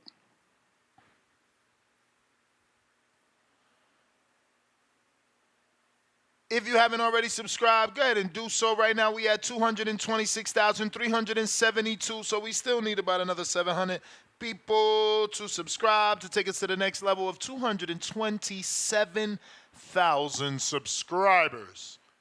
Copy cool. What it do? Hey, what's good, Chan? What's going on, man? Chilling. Yep. Yeah, man. Shout out to a fight that should have happened a very long time ago during their prime. Uh, Jensen Rosario and Jared Hurd. That fight would have been crazy during their prime. Um, Very entertaining fight. I wish it would have happened earlier. Shout out to Juanita. Although he got the L in the Olympics, that's one my son, by the way, if nobody knew. He got the L during the Olympics, but nothing. I It's all thought that good was though. Juan my son because of the name. I'm like, that gotta be Juan my Lopez son. Yeah, he looked good. He I just ain't got trying to out be experience. disrespectful at all. I just hope he didn't get his father's chin. Nah. He took some hellacious shots. The kid is only 18 years old, and he fought a 31-year-old, and the dude caught him with some big shots. I mean, he do got his father's style, but he boxed way better than Juanma. He took some hellacious ass shots, and my man, he just looked at my man and just laughed at him like, you got him with something better than that. So I mean, the kid looks good. He looks promising. I just, he got to keep his hands up. He's still young. He's only 18 years old, so it's a lot to see what the kid's gonna do. But yeah, as far as the Crawford, the predictions, I got Crawford by knockout. I got Big Baby losing by knockout. I got Bacoli winning. Who else? This kid, Cruz. I got Cruz by knockout. So let's see what's up, man. And who's my man that be calling for the West Mafia, whatever, West? Trees, Trees. Toledo, Ohio. Trees. Yeah, he talking about his boy Albert Bell. Don't worry, my boy Tevin coming back in November at 1:30, so you can get that work real quick. You heard? So don't worry about that. That's gonna happen soon. He looking for an opponent. We looking for an opponent. So it is what it is. But yeah, man, I think the whole thing with Bud not getting the credit due is because he's not a flashy dude, man. It's like Two Tone said earlier. He about his business. He ain't walking around with purses and and pearl necklaces, none of that bullshit, getting into the drama. He about fighting, and for some reason, the audience doesn't like that. You know, they want him to be flamboyant. The kid brings you back to one of those old school fighters that gets in there and fights, and that's all he want to do. He ain't worrying about none of the outside shit, none of the outside fame. It's like we were saying earlier, one of those other days, you know, he drive a fucking caddy or Oldsmobile. No, he ain't worrying about that. He worrying about making his money, going in and do what he got to do and keep it moving, you know? And I think the audience doesn't like that, you know? That's why he ain't out there selling that shit. Yo, excuse me, damn, I'm fucking out of shape. Son of a bitch, I'm out here walking out of Walmart, and I'm fucking dying. What the fuck, bro? That's being fat and fluffy, 280 pounds, bro. Damn, That's, 280. Damn. Yeah, I'm 280. I hope you're But, tall. say again? I hope you're tall. Yeah, I'm 6. I'm not tall, so I'm 6. But I still move like a featherweight. I'll tell you that, man. I still get on my toes. Here we go. Yeah, you But sent me anyway, some footage the other day. I'm about to show Oh, that word? He yeah, I shit. said, fights? Copy cool fights? Yeah, he fight. He's yeah. from around my way, I think, right? New Yorker? Nah, I'm from Jersey. I'm from Patterson. Oh, okay. Well, nah, I'm just playing. Yeah. Nah, but yeah, man. I'm excited for this weekend fights. A hell of a lot. I wish I could get on those fucking water wars, but I'm in the process of getting cleared and shit. They found some shit going on with me, so it is what it is. But we're gonna figure You it got a out. different name on Instagram? No, it's gonna be cool. But it's a black flag on Instagram, though, right? The black Puerto Yeah, Rican I think flag. you left a comment on one of my posts, right, yesterday? Yeah. Yeah, appreciate it. That shit got buried, bro. No doubt. I gotta find it. Nah, it's a I think it's a pic of me. I think you sent me footage of Copy you cool you 84. you you shadow boxing or something, right? I There want you to see go. it. Send There it you to me, go. Ness. Yeah. What? I want to see it. What you want to see, bro? Shadow boxing. What you mean? What Bro, you just bro, said? bro, bro. You don't want to see? You Okay. trying to box, yo? You trying to pick a fight or something? No, I'm not trying to pick a fight. What's wrong with you? You keep wanting to see people's footage, but you ain't submitting no footage. I'm not submitting footage? Okay. Oh boy. But Cobb, what you were saying about Crawford is true, but it's weird because you had a guy like Marvin Hagler who had a similar personality, didn't talk much shit, did but drew a lot of fanfare. So there's something about the way Crawford carries himself, I think, that might turn some people off. Because you do have fighters, He's Sonny hum. Liston, another one, guys who didn't talk a lot of shit but were super famous, and sold. Yeah, no, I mean he's a humble dude, and that's what it is, man. We live in an era where a lot of these guys like the flamboyant shit, and it's unfortunately that's what people feel like what sells, you know. And Bud ain't about that, you know. Bud like you said, Bud does remind me of a Marvin Hagler, where he wasn't about none of that flamboyant stuff, you know. He became about his money after he retired. Then he started getting flashy and things like that, and even then you really didn't hear much about him. He was a family man, you know, and that's why I feel like I think Bud got too much going on where he's pretty much raising up a village. You know what I'm saying? He remind me of that kid, that bronze medalist back in the day. I think his name is Rashid. I forget his name, but he came out of Ohio, I think too. He was a bronze medalist, and that's You what may happened feel with like him. it's your time, but He it's was not your raising time. a whole bunch of people. And nobody, and he went into the win. Everybody That's the forgot about him. You know bell, what I'm saying? player. That's the bell. But I did find the footage. Here we go. Here we go. Here we go. Here we go. Copy cool. What it do? I can't see this shit, but I'll try.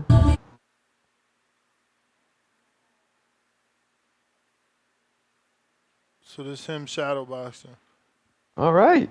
But he can move. Doesn't You look can tell. 280 Yeah. for starters at No, all. no, you can tell he knows how to move though. It's good left hook, Yeah, pivoting snapping. well, catching Yeah, and no, not bad. shooting. Copy cool. You had any fights? He's no longer on. He's gone. He said he's 5'8". I think I called him 5'8". and he showed me. He sent like, He said he's 6 foot. I thought. yeah, no, I seen a message. But he like, here it goes right here. He's like, damn, champ, you call me 5'8". Yeah, no, he's 6. Well, Fuck, shit disappeared. that's like you like Right calling here, right everybody here, right short because here, you're right here. 1,000 feet tall. So Oh, he measured damn. himself. Damn, he went all the way up.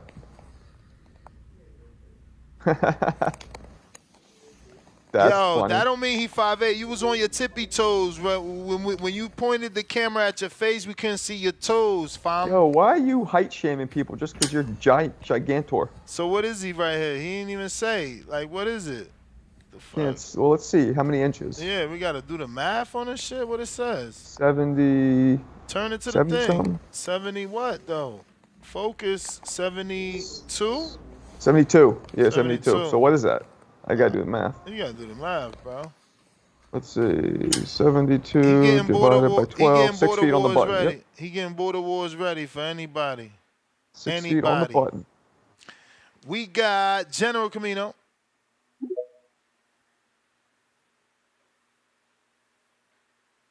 Yeah, he could move. That's what I tried to tell y'all. Yo. You. Yeah, I don't know what happened. I didn't have a call. I think Twitter Spaces is acting up a little bit. But what I was basically saying is I think Crawford is saying it's a bigger fight because I think he's starting to see that like his career is starting to be defined by that Errol Spence win because it's the biggest fight in his career. So it's defining his career, especially casuals. When casuals look at Crawford, the only thing they see is that big win over Errol. So I think he's pushing that this fight is a bigger fight narrative to kind of break himself of that. But it's hard because I'm gonna be honest. I don't know this a 47 narrative, fam. I think it's more about big fight feel and what Turkey and the money of Turkey is doing. Like he was asked, does it feel bigger? And he said, yeah, this feels bigger. And it could feel bigger even though the opponent isn't bigger because of all the promotion. Like he was also asked on the Andre Ward interview and he explained like the commercial alone, he said, you don't see that in boxing. You know how much money they spent on that commercial? So he feels like the promotion feels bigger. They invested more into this fight, in his opinion. Well, yes. They did. They probably did put more money into the fight, but from an outside casual standpoint, looking at it, it's just not a bigger fight. Not in the States. It can't be. Not with 47 being the legendary weight class. Of course it's not, because you're comparing it to undisputed. You're comparing it to all the belts. That's not what this is. This is that former undisputed champ continuing his legacy in another division. Yeah, I hear you. But it's also hard to say it's a bigger fight because when Crawford won that Errol fight, after the fight, he said it's the Terence Bud Crawford era. Now, it's been over a year since he said that, and we get in one fight at 154 against some dude we wasn't even looking at. But look at the card, though. That's why it's Bud's era.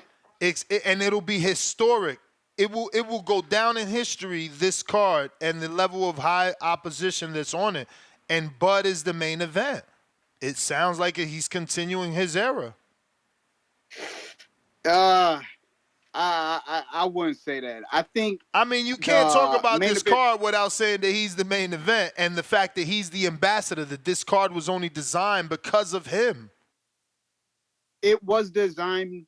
It's tough. It was designed because of him, but they put a lot of support under him. You had three Mexicans at one point. Yeah, but you see, as a boxing fan, what do we want? You got a boxing fan like yourself that today chooses to say he's being supported. Then you got boxing fans like myself that say, I don't want to pay for that main event. Give me a goddamn undercard. So we can't have it both ways. Like, we want a good you don't card. Want to pay for this. You don't want to pay for this. You don't want to pay for this card, do you? Like, really? Wow.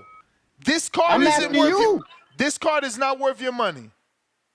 I said, do you want to pay for this card on the zone, or do you think it should be a part of your subscription? This is how I'm gonna answer it. Look, I'm literally screen sharing. Now y'all can see me showing Marcos. I'm going to the zone. Look, I'm going to my account. Where is the pay-per-view? I just bought it, bro. Like y'all tripping. I don't know what y'all talking about. You know what? I'm gonna stop screen sharing until I find it in case I share the wrong information. But I already bought the pay-per-view. Did you want to pay for this fight? I bought the pay-per-view already, and once I find it, I'm going to show it. But did you want to pay for it? Do you think it should have been free, or do you think it's, you really wanted to buy that? That's a tricky question. There you go, right there. And that's As the a answer I was boxer, looking for, Marco. as a Thank you, boxing my fan, CC veteran. as a boxing fan, being a boxing fan this long, I know there's no way possible I can have this level of a card be free. If I want to lie to myself that this should be part of my subscription, then we just lying to ourselves. But as you can see, it says $731, and it says I already paid plus my $11 tax. I don't know what you're talking about. This is a phenomenal card that'll go down in history like Don King cards, if not better. But one can argue that we've just been fed such shitty cards that this is a good card, but we've also been fed such shitty cards. Yeah, but that it's not comparison. It's not the Zone and Turkey Al-Sheikh and everybody involved in this card's fault that you've gotten worthless and meaningless pay-per-views all year, and now they need to give you this for free because other entities stole money from you. That's not their problem. Yeah, no, I don't know if it should be free. But I guess it's because, when you initially subscribe to DAZN, they didn't tell nobody to buy the PBC March pay-per-view. Nobody. You guys bought that because you wanted to, They didn't tell you to buy the Jaime Munguia Canelo. You bought it because you wanted to. None of those pay-per-views compared to this pay-per-view. None of these. Boxing's really a unicorn. It's the only sport where we got to do pay-per-views. I mean, I guess wrestling too, but, basketball, football, all that, it's on free TV. That's just what we got to deal with. Yeah, that's the sad part about this sport, that the championships fights cost money. Jerry, we at the point where we like, man, I'll pay $100 if they give us that fight. That's how desperate we are. Yeah. Soriano? Let him cook. There he is. There's gonna be a lot of slow singing and flower bringing when El Moreno, Terence Bud Crawford, steps in the ring. Ding, ding. My friends, I had someone reach out to me and ask me, what is it about Terence Bud Crawford that you like so much? I'm a character on the Boxing Voice, but in reality, I am a voice of reason and voice of inspiration to many. Terence Bud Crawford, and I'm a guy from the Bronx, New York, I've seen it all. Terence Bud Crawford was that dark-skinned kid, hardhead, hardly spoke. That if I have to break it down, I'll tell you, he did suffer through some racism. Cameron Duncan didn't know who the hell he had. He was on a shelf until Bradley told him, if you ain't gonna do something with Terence Bud Crawford, I will sign him and I'll get him in the ring. You have a champion in the ring. And the rest is history. But in 2018 and in 2021, there was a Saudi Arabian monarch across the country that saw the same type of discrimination that Terence Bud Crawford suffered throughout his whole career. Iced out because nobody wanted to fight him, yet they painted him to look like somebody that was ducking. That's your boy Danny Garcia in 2019 when they were offering him his biggest payday, and he turned him down.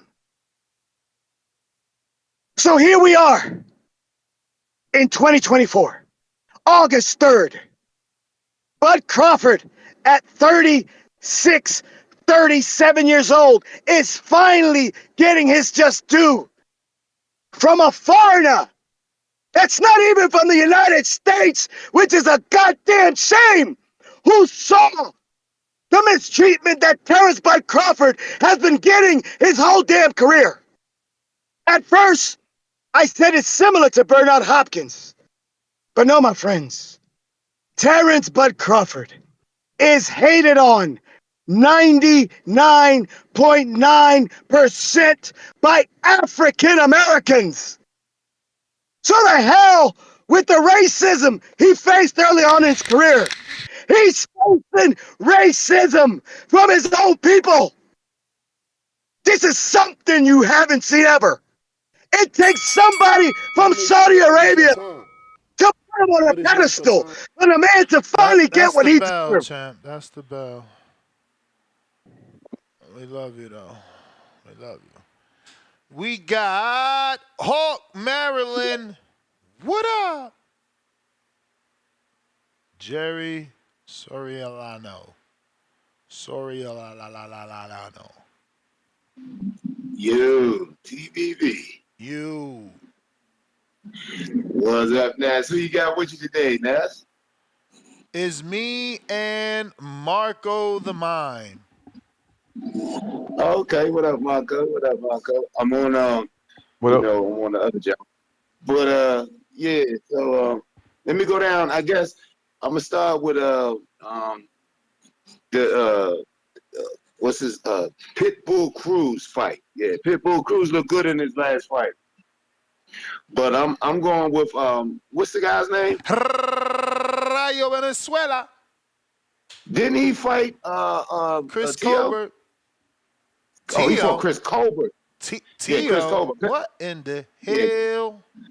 Now I know Tio got outboxed in his last fight, and they gave it to him. I can't remember the guy. They said the guy was moving too much, but I thought he won that fight. But anyway, I thought that was him. But I remember the one he stopped Chris Colbert. He made Chris look real.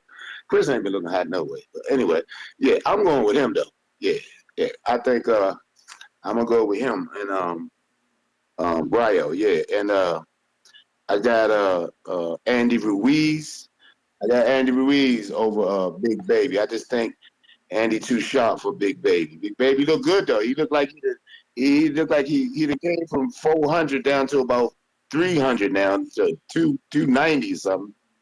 So yeah, We just it's had gonna be his a good fight. spawn partner on say he lost 50 pounds. That's what Big Baby told him. Oh. Yeah, I mean I saw him. He looked good.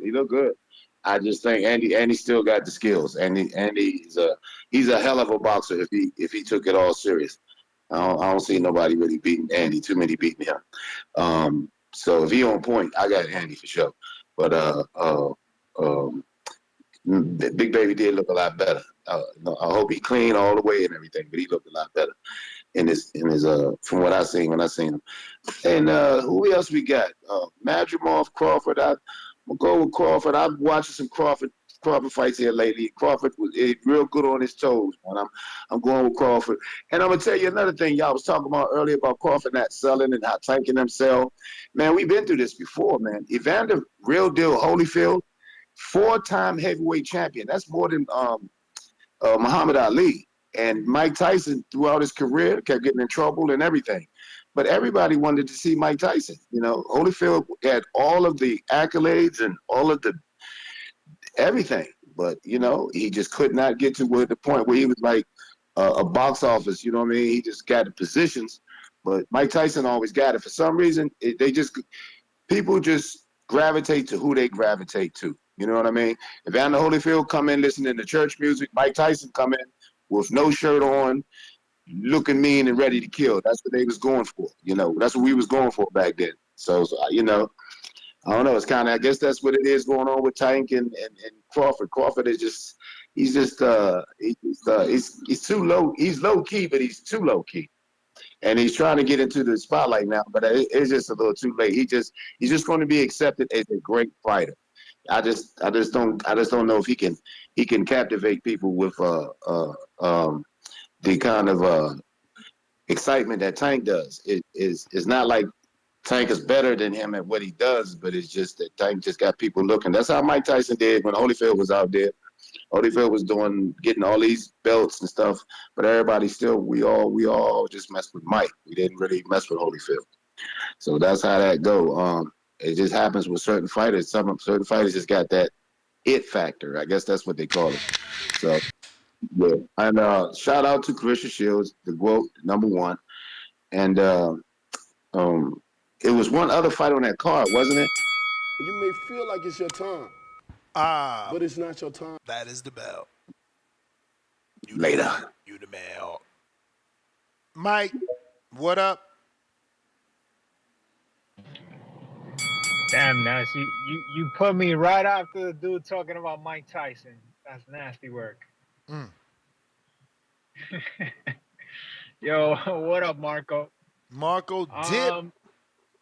Damn, son. Nah, Ness, just have two questions for you, man.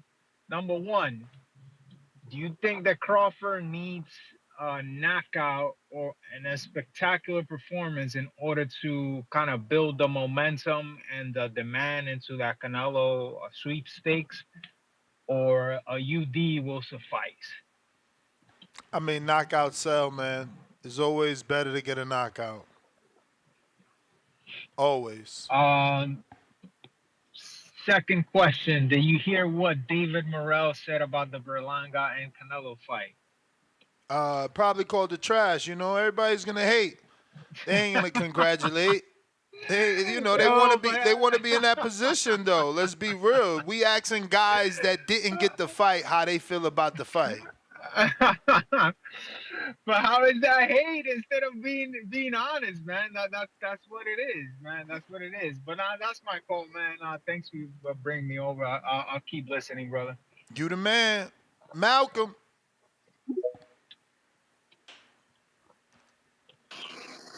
Yo, you hear me? Yep. Shout outs to Boxing Voice. Shout outs to you, Ness. Yeah, I tuned in late, man. So everybody else who was on the panel, man, they dipped off. Kind of fucking sucks, man. I'm gonna just go through this real quick. With Gerald Miller and Ruiz, I'm going for my boy Miller, man.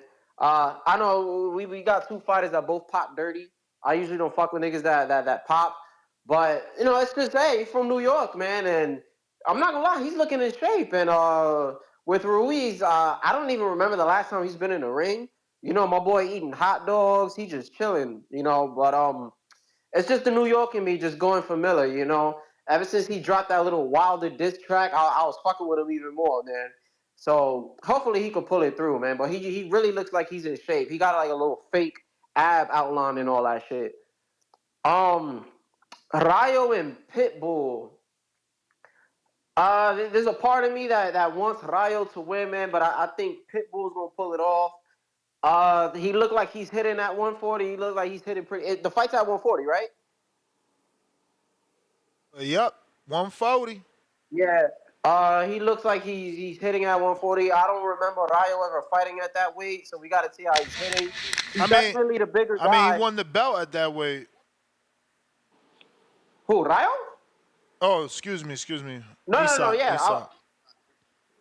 I was saying Pitbull, yeah. But the thing about it is Pitbull don't fucking throw no jabs. That's my problem. He only just really throws hooks. And we got a glimpse of the Ryochenko, in that last fight. But I was thinking that'll probably be the X factor with the foot movement. But his feet are fucking slow.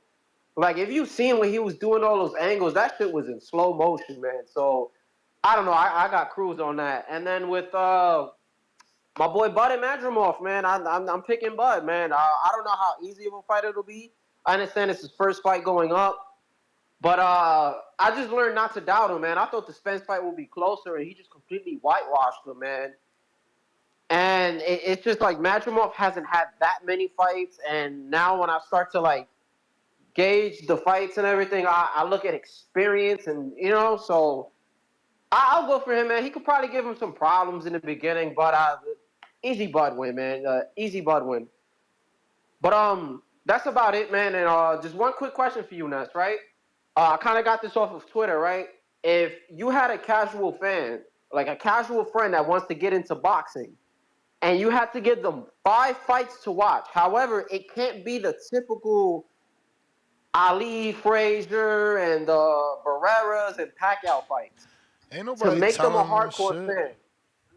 I ain't sending What them was there. that? I ain't sending them there. I'm sending them to Brona Maidana.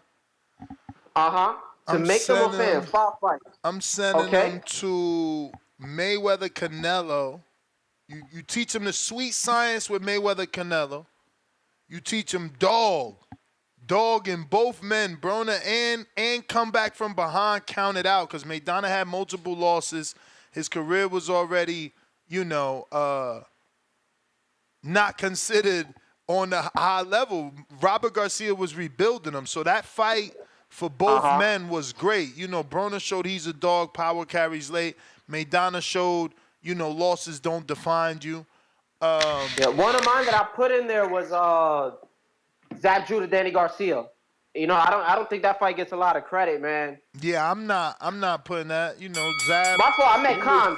My fault, Khan. Yeah, nah, for sure. That's different. That's the underdog story. 7-1, land that beautiful left hook. I was tight with Danny too, bro. Like, they gave me the exclusive. Like, bro, Golden Boy didn't even have a transportation for them. They had the Uber to the fucking arena. Shit. They was meant to lose, and then he lands that punch and life changes, man. Yo, so Boxer is promoting the Crawford card too. This is beautiful. I mean, I'm glad that I didn't die and I was able to live and see a day where all the promoters are promoting one fight together. You know what it is to scroll through your social media and everybody's promoting the same shit? But Boxer has another angle of the Bacoli and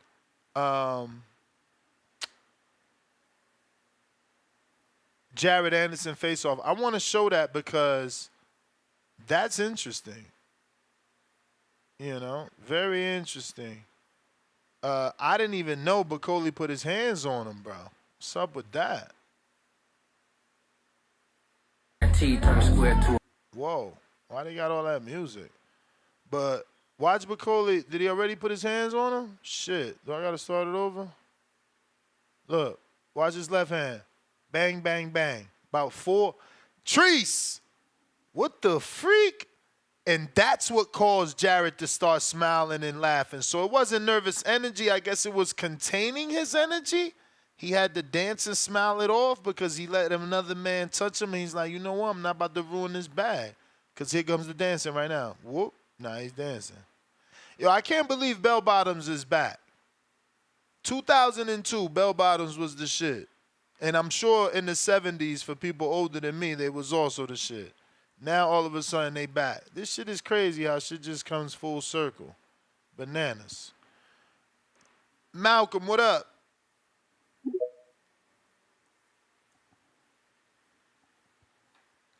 Obviously, I'm saying that because Big Baby had on bell bottoms at that weigh-in.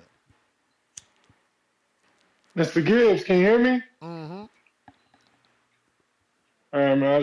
I'm touching in real late, but I want to call in and give my little piece on the Terence Crawford and Madrimov fight.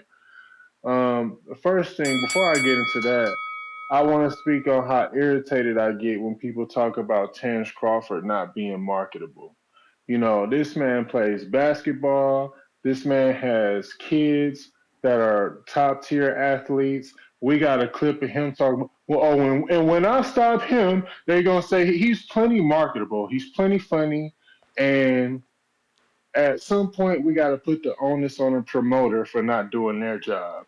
Terence Crawford fought on ESPN for I don't know how many years, and they had one of the biggest viewerships for morning shows, but they chose to every morning talk about LeBron James and the Cowboys when they got pound for pound fighters fighting on their network. So, man, I don't even understand why they have promoters. At this point, I feel like a lot of these fighters should just get bank loans, and just put on the shows themselves. What are the promoters even doing outside of introducing the fighters at the press conference? You know what I'm saying? But I think that this is going to be a great fight. I anticipate this being maybe the toughest fight of Bud's career. I think this fight is going to be a lot like what they expected the Spence fight to be like. I think it's a 50-50. Well, I give maybe a 55-45 edge to Bud just because of the experience. I watched the fight. I thought Madrimov had a real good shot, but then I saw him fighting a black dude, and I don't remember the black guy's name, but he was touching Madrimov up, and that's when I really decided to give the edge to Crawford because he was getting hit too easily, you know. And I do like his athleticism, and he does seem a little strong, but I just think that defense is going to get him touched up. I thought one of the Bud's toughest fights was Mean Machine, and I just look at Madrimov like he's a bigger, stronger, more athletic version of Mean Machine. So that's just what made me think Crawford was going to have trouble. And the fact that as much as I love Bud and I give credit to him for his career, but I do think his last few fights were against compromised fighters. So I think this is going to be the first time in a few years where he's actually fighting somebody who's young, who's strong, who's uncompromised. You know, we had Errol Spence with the accidents. We had Kell Brook, who had got battered by Spence and by Triple G. We had Benavidez, who had the knee brace. We had Sean Porter, who they were saying wasn't even training full force for the fight. You know, so I think this is going to be the first time somebody really actually gives him a run, and I expect it to be the fight of the You may year, feel like it's your and time, that's my call. but it's not your time. Malcolm, you the man. Appreciate you as always.